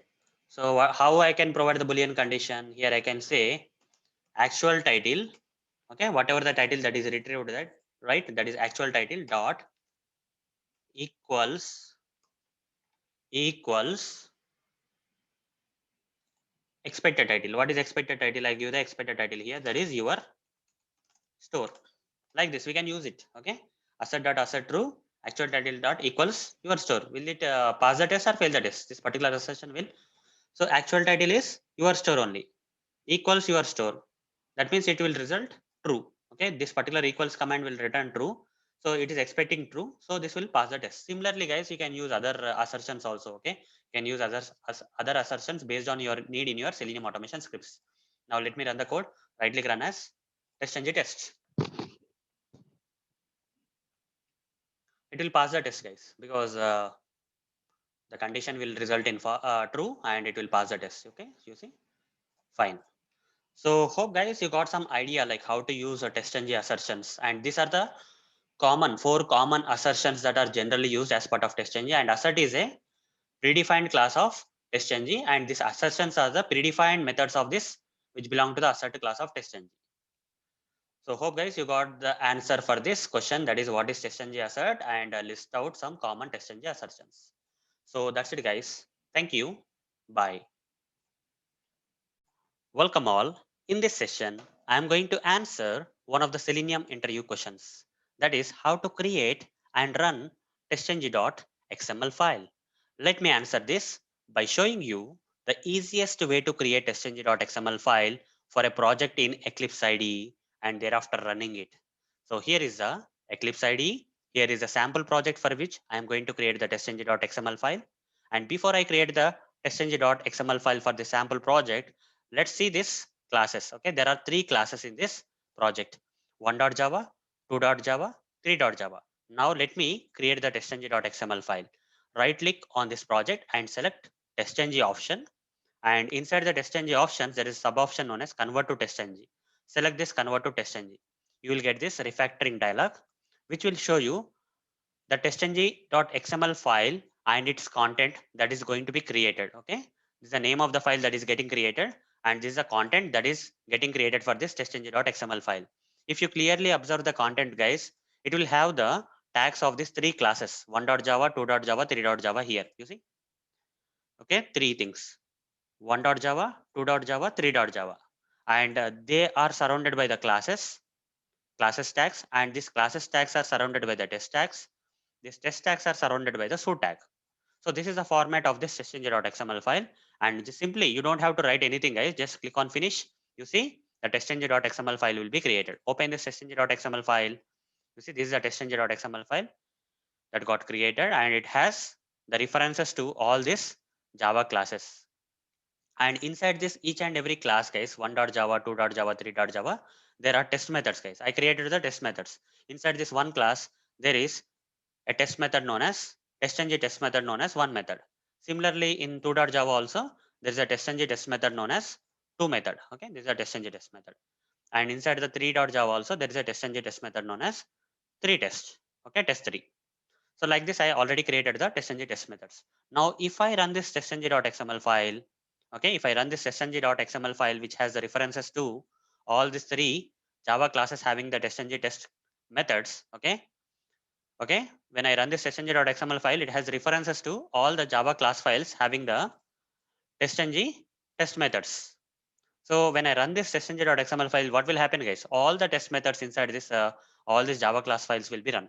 So right click, run as testng switch. You see, three test methods inside the three classes will be running, guys. Okay, how many tests got run? Three. One of the tests is in 1.java, one of the tests is in 3.java, one of the tests in 2.java. The results are, you see, two method, one method, three test three. Okay, so three methods, test methods inside the three classes are run using this testng.xml file here. So hope guys you got the answer for this question, that is how to create and run testng.xml file. It's very simple guys. Simply right click on the project, select testng, convert to testng. That's it. And later on run the testng.xml file by selecting testng suite option. So that's it guys. So hope guys you got the answer for this question. So that's it. Thank you. Bye. Welcome all. In this session, I am going to answer one of the Selenium interview questions. That is how to set test case priority in testng. Let me answer. In testng, we have a predefined attribute known as priority attribute, using which we can prioritize the test cases. Now let me practically demonstrate how to use this attribute of testng. So here we have a sample class known as demo. Inside this sample class, there are three methods. One method is login, then another one is register, another one is homepage. All these three methods of this demo class are the testng test methods because they are specified with @test annotation of testng. So there are three testng test methods inside the same class, that is demo class.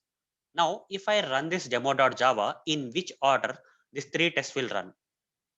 In which order, guys? By default, all these three tests which belong to the same class will run in alphabetical order. That means A, B, C, D, E, F, G, H. Okay, this will run first because alphabetically H will come first. After that, H, I, J, K, L. This will run next. M, N, O, P, Q, R. So this will run third. Let me show you. By default, they will run in alphabetical order. When I run this code, guys, you see first home page. H is coming first alphabetically. Then login test. L is coming second alphabetically. Third is register test. R is coming last in the alphabetical wise order. Now, if I want to prioritize this particular test in the order that I want them to be running, what I have to do, guys? I have to use which attribute? I have to use priority attribute of testng. How to use it? Let's say I want to run this register test first. So in the after this testng annotation, I'll add the circular brackets like this. Inside the circular brackets, I will say priority is equal to 1. Okay. When I say priority is equal to 1, this particular register test will run in the first priority as a first priority, the first position. Then if I copy this and paste it here for the login test beside this @test annotation and change the priority to 2, that means this will run in the second position. And here paste it. I want the home page to be running in the third position. Now save it, run this demo.java class file using the testng.test file. This time you see they will be running according to the prioritized order. That is, register will run first. Then second priority is login second. Third priority is homepage third. So hope guys you got the answer for this question. So that's it guys. Thank you. Bye.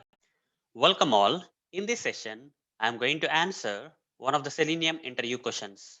That is, what is parameterized testing in testng? Let me answer. In testng, there are two ways in which this parameterization can be implemented. One way is by using parameters annotation. The other way is by using data provider annotation.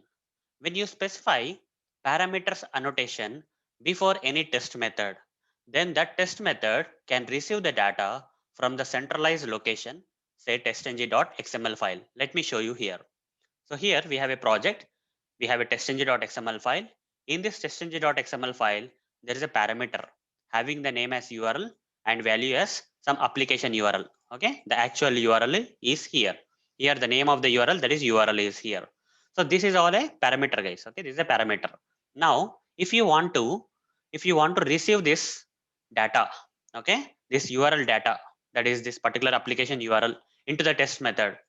So let's say there is a test method here in this project, that is a test1 test method. Okay, this test method can receive the URL as a data into this test method by using this @parameters annotation. When you specify @parameters annotation before this test method, then you can pass the or receive the data. Okay, you can receive the data from this testng.xml file. As you can see here, this test1 test method is able to receive this URL data from this testng.xml file. This application URL is being passed here, guys, into this URL, and this is being passed into this parameter of this method into this URL. Now you can access this URL here, driver.get URL. Fine. So using this @parameters annotation of testng, we can receive the data from a centralized location file known as testng.xml file. Now the next one is data provider annotation.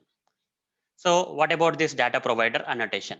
So here we have another project, guys, where this data provider annotation is implemented. Let me open this demo.java.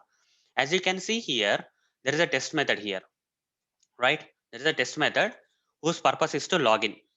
This login test method will receive the username and password, okay, as parameters. This login test method will receive username and password as parameters. So when they receive, they will simply print out saying user got logged in successfully using the received username and received password. That's what will be printed here.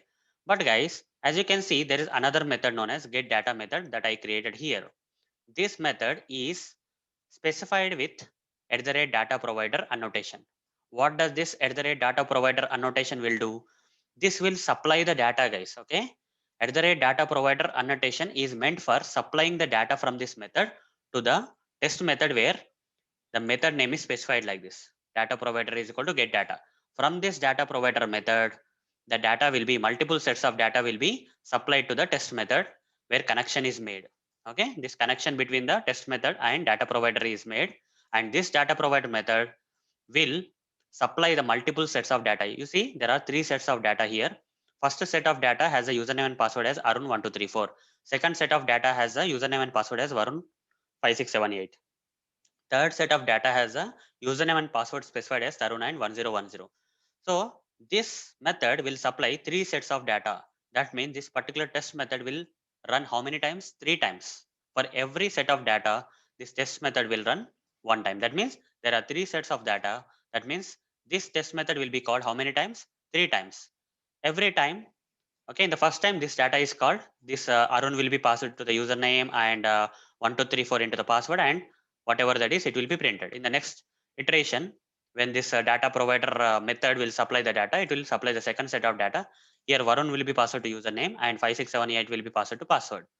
In third iteration, Tarun will be passed to username and 1010 into the password, and so on. This test method will be executed for three times. When I run this code, you can see that right click run as testng test. The same test method will run three times. Data driven testing, guys. Okay, data driven testing is possible with the help of this approach where at the rate data provider method will pass multiple sets of data. Okay, it supplies the data, guys. Here you can see the same method login test, login test, login test got run three times, each time with different set of data. First set of data, second set of data, third set of data. So hope guys you understood how parameterization in testng is possible. There are two ways. One is by using parameters annotation, which will receive the data from a centralized location, say testng.xml file. Okay, this will help in avoiding hard coding of the data, guys. Okay, we should not be hard coding the data in our tests. Rather, we can receive the data from the centralized location like testng.xml file to avoid that problem. Coming to the data provider, it supplies multiple sets of the data to the required test method. So that's it, guys. Thank you. Bye. Welcome all. In this session, I'm going to answer one of the Selenium interview questions. That is, how to run a group of test cases using testng. Let me answer. In testng, we have a predefined attribute known as groups attribute. Using this groups attribute, we can group the test cases. And thereafter, by mentioning the group name in the testng.xml file and running this testng.xml file, we can run the test cases as a group. Now let me practically demonstrate this for you. Here in Eclipse IDE, we have a sample project like this. Inside this sample project, I already created three Java class files, 1.java, 2.java, and 3.java. And inside this, each and every Java class files, I created three test methods, guys. Okay, three test methods inside 1.java, three test methods inside 2.java, three test methods inside the 3.java for demonstration purpose, guys. You can create any number of methods, up to you. Now let me open this three Java class files. 1.java is having three test methods, three testng test methods. 2.java is also having three testng test methods. 3.java is also having three testng test methods. Intentionally, I created nine test methods, and that is three test methods in each and every class I created, guys, just for demonstration purpose. Now I am going to use this group's predefined attribute of testng to group the test cases. Okay, I am out of this nine testng test methods, I'm going to group 3 test methods as one group, guys. Let's say in 1.java, I'll choose the first test method. Okay, I'll choose the first test method and I will group this test method as a smoke group, let's say. Okay, so how to group that? So beside this @testng test annotation, I have to provide the circular brackets, and here I have to use the groups predefined attribute of testng and say equal to curly brackets. Okay, and here inside the curly brackets, you need to provide double quotes and give the name of the group you want to add this particular testng test method to. Smoke group. Let's say I want to add this to smoke group. The name of the group is smoke. Similarly, I'll copy this.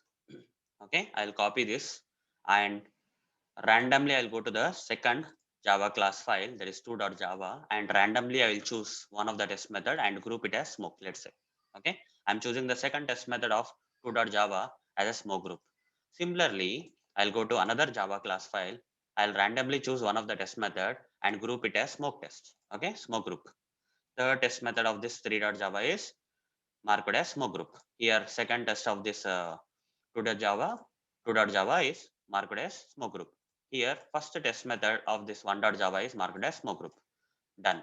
Now, the next thing what we have to do is we have to specify this smoke group in testng.xml file. Go to the testng.xml file, and here, as you can see in the testng.xml file, all the 3 Java class files, that is 1.java, 2.java, and 3.java, are refined by this class tags. They are inside the classes tags, inside the test tag. Now, inside the test tag, in parallel to this classes tag, I need to create some tag known as groups tag. Okay, in order to specify the group name in this testng.xml file, I have to provide this groups tag. So groups tag is starting here and ending here. Fine. And inside the groups tag, I need to create another tag known as run tag. Run tag is starting here and ending here. Inside the run tags, I need to provide another tag known as include tag. And I have to say name is equal to include name is equal to what is the name of the group I want to run the test cases. Which group of test cases I want to run? I want to run smoke group test cases only. Okay, I don't want to run all the 9 test cases of these 3 classes. Rather, I want to run only the test cases which fall into the which group? Smoke group. That name we have to provide, specify here inside the include tag. Include only the test cases, only the tests which fall into the smoke group. Don't run all the 9 tests. Instead, only run the 3 tests which are marked as or grouped as smoke. Now that's it, guys. Save it. Save it, guys. Now right click on this testng.xml file and run as testng suite. You see only 3 tests will be running, guys, not all the 9 tests. Even though these 3 Java class files have 9 tests in total, only 3 tests got run.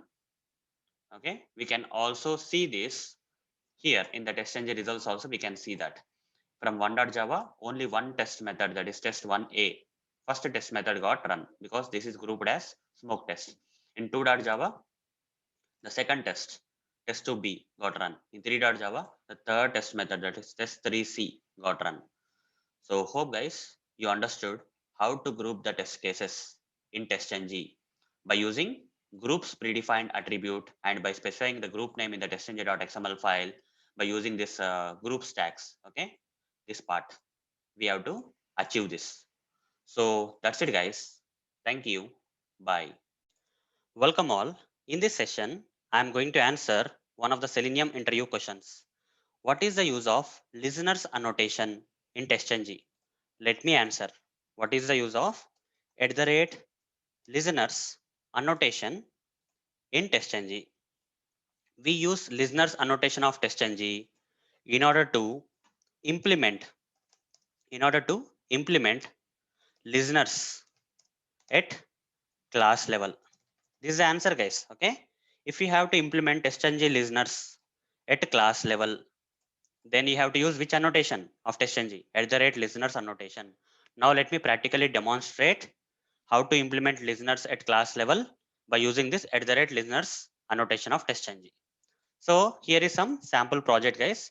So in this sample project, somewhere here we'll create a new class. I'll name this class as demo class. You can name it anything, guys. Click on finish. Inside this class, I'll create some testng test method.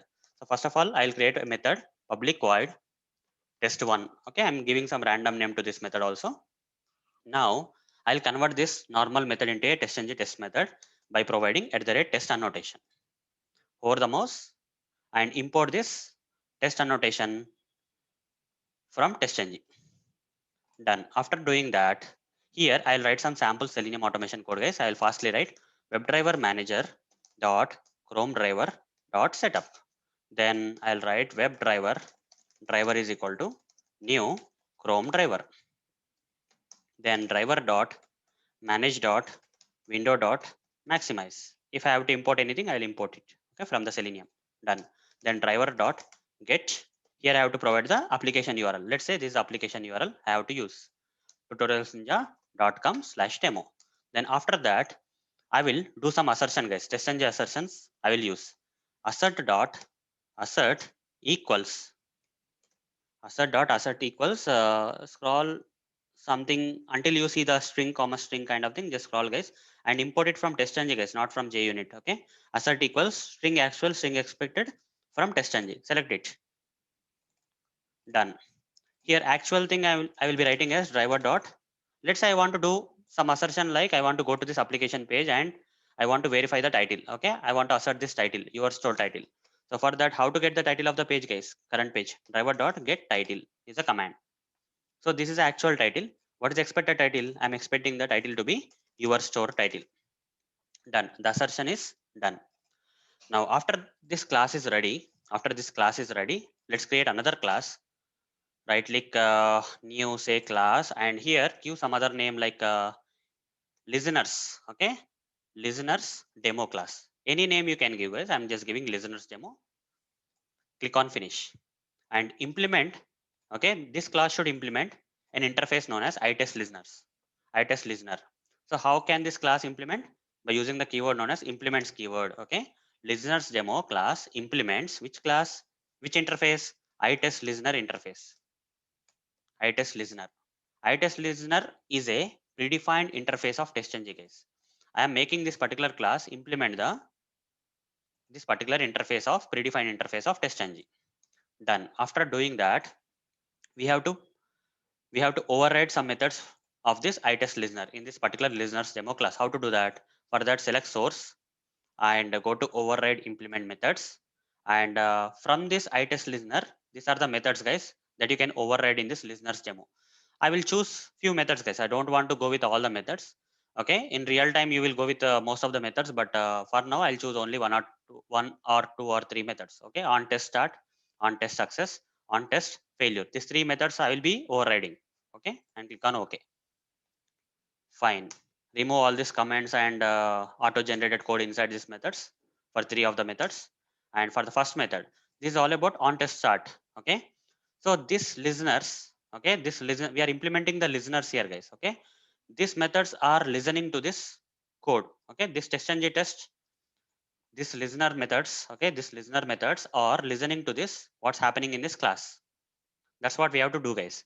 So for that, we are implementing this listeners here. Okay, listener methods. So this result, I'll say system.out.println. This result, okay, whatever the result is there, itest result dot get name of the method plus, okay, test started. When you run this particular code, guys, when you run this particular testng test, okay, when you run this particular testng test, this method will listen to that, and when it is started, it will print out in the output saying that, okay, that particular test has started executing. Okay, started executing. Now when this particular testng test is, okay, when this particular testng test is successful, okay, in case of successful, this will run, guys. Okay, this listener method will run. That is, it will print out whatever you want. Result dot get name. This will get the name of the test that is running. Okay, the name of this method, the test one, it will take plus, okay, test has successfully executed. Okay, is successful also we can write. Okay, is successful. Okay, is successful is also fine. Yeah, fine. In on test failure we can write something like system dot out dot println this result dot get name, that is the name of the test. Okay, test has failed. has failed, like this. Okay, like this you can implement the listener methods in this class. After that, what we have to do is we have to connect, okay, these listeners we have to connect with this particular class, guys. By using which annotation we can connect? At the class level, I want to implement the listeners. Okay, I want to implement these listeners at the class level. So for that, guys, before this class, okay, before this class, write at the rate listeners over the mouse, import listeners annotation from testng. Okay, at the rate listeners annotation of testng is used for what purpose? If you have to implement the listeners at the class level, okay, if you want to, if you want this listeners to be listening to this particular test method at this class level, then you have to implement, you have to provide this at the rate listeners annotation here and provide the circular brackets here. And inside this, you have to provide the name of this class in which listeners methods are there. Copy this listeners demo and say dot class. That's it. Done. Okay, now everything is connected, guys. Now when you run this demo.java, okay, when this particular test has started executing, this particular method will automatically run, okay, because this method is listening to this test method. Similarly, when this particular test passes, okay, when this particular test passes, then which method will be automatically invoked? On test successful. If this particular test fails, which method of this listeners will be automatically invoked? On test failure will be automatically invoked. Okay, we'll see that. Okay, we'll see that if based on the output we can guess which method got invoked from this listeners, from the at this class level. Okay, we are implementing this listeners at which level, guys? Class level we are implementing. For implementing the listeners at the class level, we have to use at the rate listeners annotation of testng. That's the simple answer, guys. This is a proof. Okay, this is a practical demonstration. Now let me run demo.java. Right click, run as testng test. So in the output you see, guys, test one test started. One of the method of the listeners already got invoked when the test has started. After the test is successful, you see, test one, test is successful. These outputs are coming from which methods, guys? Listener methods. You see, on test start is invoked automatically. On test successful, on test success is also invoked successfully, right? Now, what I will do is I will intentionally fail, guys. Okay, here I will give something like Arun or something, my name I will give. Okay, if I run now, what happens? This assertion will fail. That means this particular test will fail. Which listener's method will be invoked now? On test failure will be invoked. Okay, so this should be printed. The name of the test, that is test one, test has failed, should be printed in the output this time. Okay, when I run this here, test one, test has failed should be printed instead of successful. Let's see that. Let's see whether that is happening or not. Right click, run as testng test. Test one test started, one of the method got invoked, listener method. Now after this got executed, now go to the output and see. You see, test one test has failed, right? Test one test has failed. The proper listener method got invoked. So hope, guys, you understood how to implement the listeners at class level and why we have to use at the rate listeners annotation of testng for implementing the listeners at class level. So this is the answer for this question, guys. So that's it, guys. Thank you. Bye. Welcome all. In this session, I am going to answer one of the Selenium interview questions. That is, how can we implement data-driven testing for building data-driven framework using testng? Let me answer. In testng, we have an annotation known as at the rate data provider annotation. And also, there is a predefined attribute in testng known as data provider attributes. Using this data provider annotation and attribute of testng, we can implement data-driven testing for building a data-driven framework using testng. Now let me practically show you how to use this annotation and attribute. So here there is a sample project, and under this project I'm going to create a new class, guys. I'll name this class as DD demo, data-driven demo. Click on finish.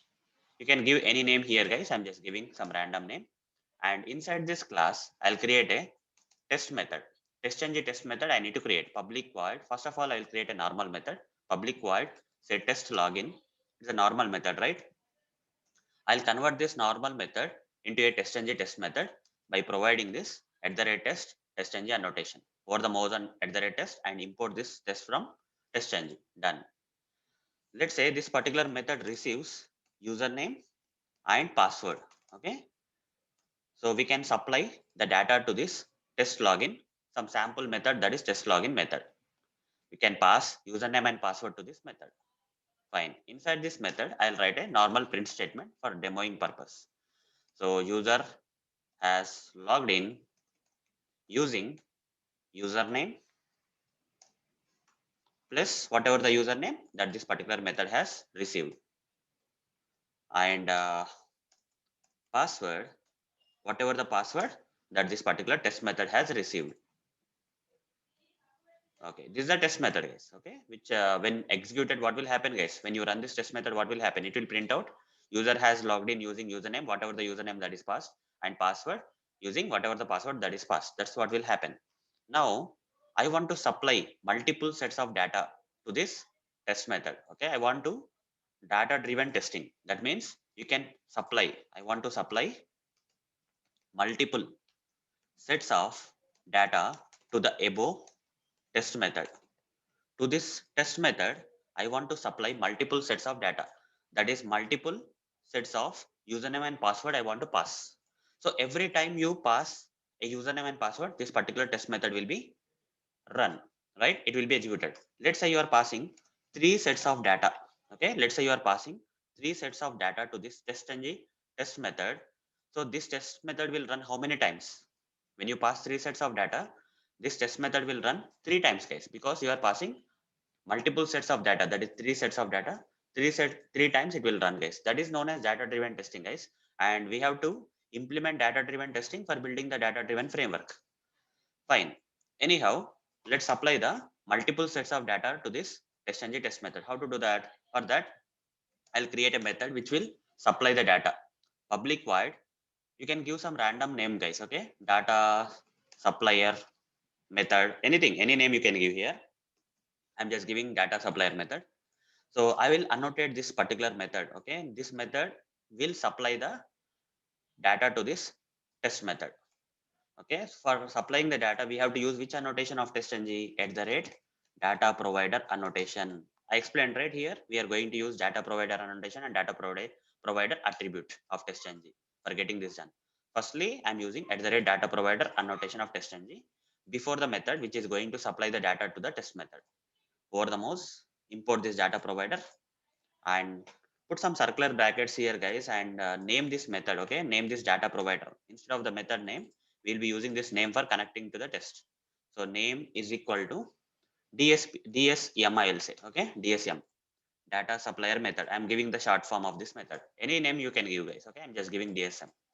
Now here, inside this data provider method, that is which is going to supply the data, right? This particular method, we have to supply the data.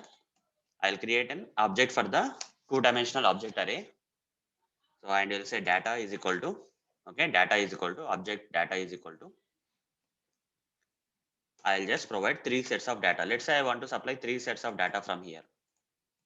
So here I will provide three sets of data. So this is going to be the first set of data. This is going to be the second set of data. This is going to be the third set of data. Inside this, I'll pass username and password, guys. Okay. Username, let's say, is Arun. For the first set of data, username is Arun and password is 123. This is the first set of data that I'm going to pass to this test method. Second set of data I want to pass is, here I will say Varun and 456. Second set of data. This is the second set of data. And third set of data is Tarun and I will say 789. Done. I'll this method will return this data. This method will supply the data to the testng test method. So that's why I'm saying return data, and I will change the return type here to object array, two-dimensional object array. Okay, done. The data provider method is now ready to supply the data. Fine. Now this data will be supplied to the test method only when you connect the dots. Okay, you have to connect this test method, testng test method to this data provider. Then only the data provider is going to supply the data to this test method. So how to connect? You have to put circular brackets beside @test and say data provider Who is the data provider for this test method? We have to provide the name. What is the name of the data provider here? DSM. Copy this and paste it here. Okay, data provider is called DSM. That means this data provider method is going to supply the data to this test method. Now this is done, guys. Okay, we have used at the rate data provider annotation and data provider attribute of testng for implementing this data driven testing for building the data driven framework. Fine. Now let me run this code. How many times this test method will run, guys? 3 times, because this data provider is supplying 3 sets of data. First set of data, second set of data, and third set of data. So this will run 3 times. Now let me run. Right click, run as testng test.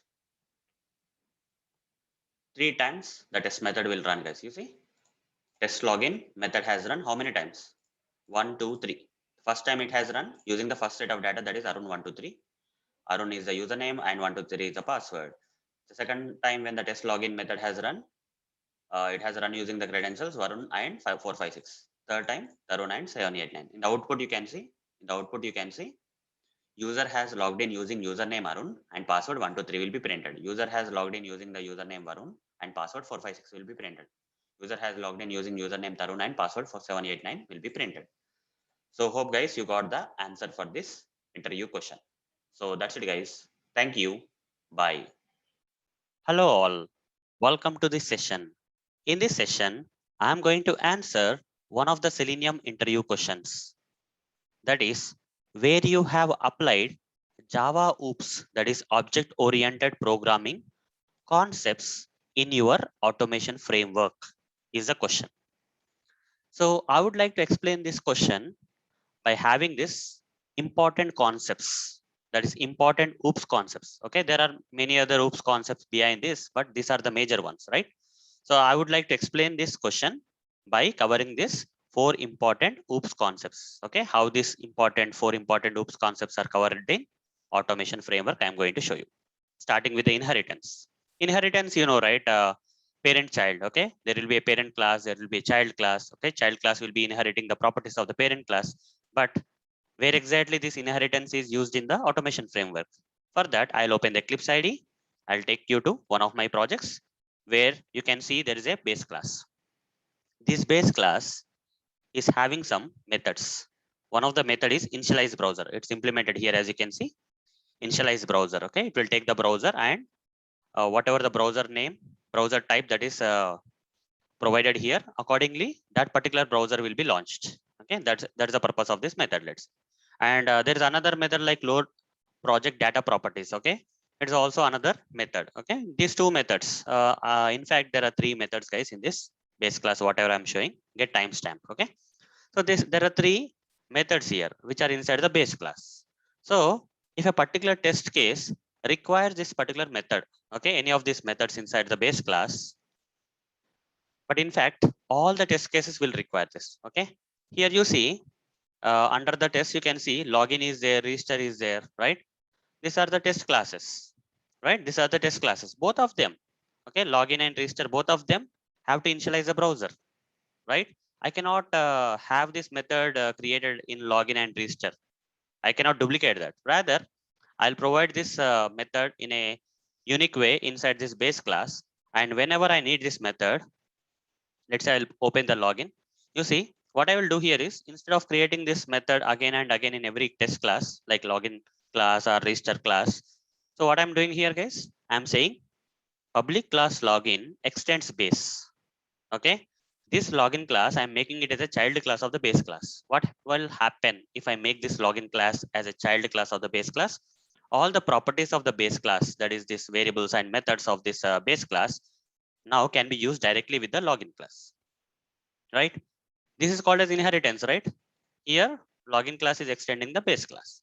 So here, if I have to use this method, that is initialize browser, I am not going to define that here in this login class. Rather here, somewhere here, you see, guys, I'm saying initialize browser. I'm simply calling this method, guys. I'm not implementing this initialize browser here. I'm simply calling this because login class is the child class of the base class. Similarly, this one also. Load project data properties. Okay, I'm not implementing this again, load project data properties inside the login class. Rather, I'm simply calling this directly because login class is the child class of the base class. So that comes this falls onto the inheritance case. Okay, this falls into the inheritance. Okay, this is how we can use inheritance in our automation framework. Next one, polymorphism. Polymorphism means many forms. Okay, many forms, same method name, but different forms. So what example I can take that I can use in the automation framework? Okay, polymorphism oops concept in the automation framework. For that I have an example, guys. I'll open this Eclipse ID. Okay, I'll open this Eclipse ID. I'll go to one of the project here, say data driven framework project. And okay, so let me expand somewhere here. I have this Excel reader. Okay, there's something like Excel reader.java, which is implementing the POI API. Okay, in this Excel reader.java, there are some methods, guys. Okay, which are implemented using the POI API. For example, get row count is one method. Okay, get row count is one method. Okay, there is no other method having the same name as get row count. Okay, only one method name is there, get row count. But coming to the get cell data, there is one method with get cell data, and there is another method also with the same name. This is called as method overloading in Java, right? So in frameworks, okay, in one of my projects for this Excel reader, I have to overload this method. Okay, this comes into polymorphism, guys. Okay, this comes into the polymorphism. Like this, you can explain it to the interviewer, guys. Okay, if someone is asking you how you have implemented the OOPS concepts in your automation framework, this can be an example. Okay, so you see here, get cell data is asking for the sheet name, column name, and row number. I think it looks same, na? String, but here the difference is there. You see here, column name is being asked, here column number is being asked. Okay, this is different. Okay, string column name, int column number. Okay, these are overloaded methods having the same name but different forms. This is polymorphism implementation in automation frameworks. Now the next one, guys, encapsulation. Okay, encapsulation means protection, you can say. Okay, using the access modifiers like private, public, protected, default, all those stuff, you can implement this encapsulation. Where exactly in your automation framework you can implement this encapsulation? For that, let me show you again. I'll take you to one of the projects again. Say, which this project, and 1 minute. So, okay, not this one. Let me take here. And you see here, there are page object classes, guys. Okay, there are different page object classes, account page, home page, login page, like that. Okay, I'll open one of the pages. And you see here, this particular web element is mentioned as private, right? That means without proper permission, you cannot access this web element. Outside this class, this web element cannot be accessed. Okay, this web element is binded to this particular class itself. Okay, you have to either access it inside the class, or if you still want to access this web element outside the class, you have to use this method, right? You have to use this kind of methods. Okay, by using these methods, you can access this. You see, change your password link dot is displayed directly. You cannot access this. Okay, you have to call this method, and whatever the implementation of that method is there, that will be there. Okay, so how did we achieve the encapsulation here? By using this private access modifier specified before this web element. We are not allowing this web element to be directly accessed outside the class. Okay, other classes cannot access this particular web element directly. It's a protection mechanism. If you still have to access this, you have to call this method. Okay, and accordingly it has to be done. Okay, not direct as you wish, kind of. That is encapsulation, guys. This is one of the example you can give for encapsulation. The main focus is private here. Okay, because of this only this encapsulation was possible. Okay, encapsulation is all about it's like all about protection, guys. Okay, privatizing the web elements in page classes an example. As part of protection, we are doing this encapsulation. Fine, we are sticking this web element to the class. Now the last one is abstraction. Okay, the last one is abstraction. Abstraction is not about protection, guys. Okay, there is a small line between encapsulation and abstraction. Encapsulation is all about protection, but coming to the abstraction, it's not about protection. It's about hiding the details. Okay, for example, if you see a car going on the road, okay, you will see the outer body, but inside that car there is an engine. Okay, a lot of things, a lot of mechanical things are there inside the class, but from outside the class you cannot see anything, right? Because the internal things are hidden. Okay, only outer layer you are seeing in the car. Same thing guys, abstraction also same. Okay, hiding the details.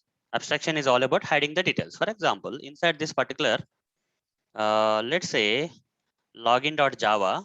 Okay, so here I have written some code guys. Okay, so I have written some code, say enter email address.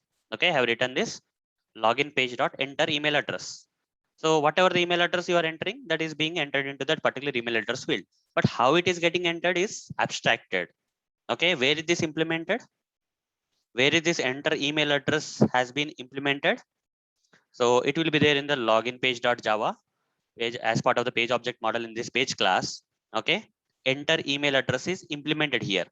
But this code, are you writing directly inside this login class? No, right? You are hiding the details. Okay, you can still go there. Okay, but these details are being hidden in the login test case, right? This is called as abstraction, guys. Everything should not be shown to the user. Okay, so we are hiding some details inside this method here.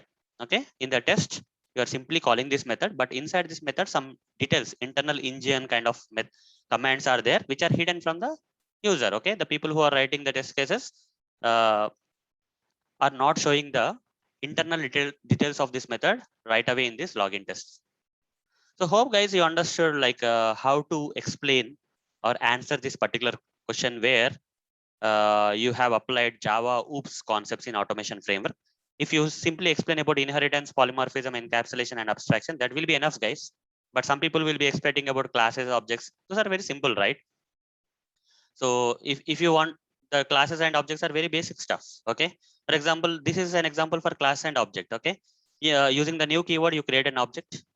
Okay. And this is a class for which you create this object creation statement. And new keyword is used for creating that object. Okay. This is how we are using in the framework. And somewhere some people may expect you to explain about interface. Okay. Interface. Okay. So interface is simple, guys. For example, here we are writing Webdriver driver. Okay, right? We are writing Webdriver driver is equal to new Chrome driver, or Webdriver driver is equal to new Firefox driver. So here Webdriver is an interface, guys. Okay. So this is where the interface is used in the Selenium automation frameworks. Okay. Webdriver is an example for the interface. Like this, you can give as many examples as possible, guys. There are many possibilities of answering this particular question. So this is what I felt I will be answering. It's up to you guys. Okay, so basically if you explain about inheritance, polymorphism, encapsulation, and abstraction, oops concepts, implementation, and automation framework, that will be enough. But if the interviewer is expecting more than this, you can explain about classes, objects, interfaces. That will be enough. Okay, so that's it, guys. That's all about answering this particular question. See you in the next question. Thank you. Bye. Hello all. Welcome to this session. In this session, I am going to answer one of the Selenium interview questions. That is how to handle Chrome browser notifications using Selenium. So let's get started. First of all, what are these Chrome browser notifications? Let me show you directly. I'll open this Chrome browser and here I'll browse justdial.com, some sample application. So when I am browsing this application, you see I got a notification. This notification is coming from this application from the Chrome browser. Okay, if you are browsing this particular application in the Chrome browser, then you are going to get this Chrome browser notification. How to handle this notification? In order to handle this particular notification, we have to disable this. Okay, we should not get this particular notification while automating using Selenium. How to disable this particular notification from the Chrome browser using Selenium? I'm going to explain that. For that, I'll open this Eclipse IDE where I have some sample Selenium automation code already written for opening the Chrome browser, for maximizing the browser, and for browsing this application URL. By default, you will get the Chrome browser notification. You can see that. Let me run the script. You will get that Chrome browser notification asking you to allow or block. Let's wait for the script to run.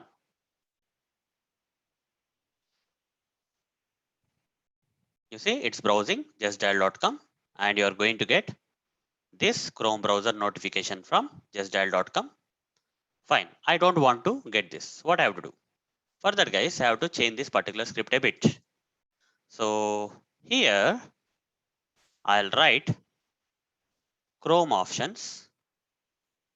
I need to create an object for the Chrome options class. Chrome options is equal to new Chrome options. Like this, I'll create an object for the Chrome options predefined class. Hover the mouse on this Chrome options and import it from Selenium library. And now say options dot add arguments. Inside this add arguments, provide double quotes and provide hyphen hyphen disable hyphen notifications. Okay, this is what you have to write, guys. Okay, this is the step you have to write. Now, if I run this code, will you get the notification handled? Okay, will be this notifications be disabled? The answer is no, guys. Okay, I'll tell you the reason. So even though I have written this two steps, but still you will not see any difference. Okay, you will get the same Chrome browser notification coming. That is allow and block will come this time also. I'll explain the reason, guys. Okay.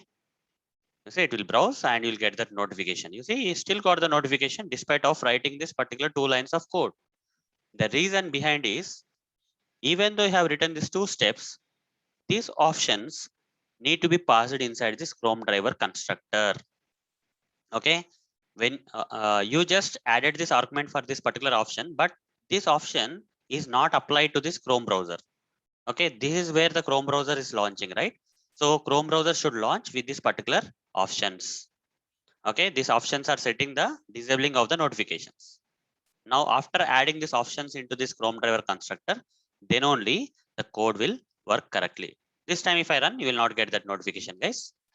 You will not get that Chrome browser notification. We will be able to successfully handle the Chrome browser notification. Okay, this time you see, justdial.com will be browsed and no notification will be displayed.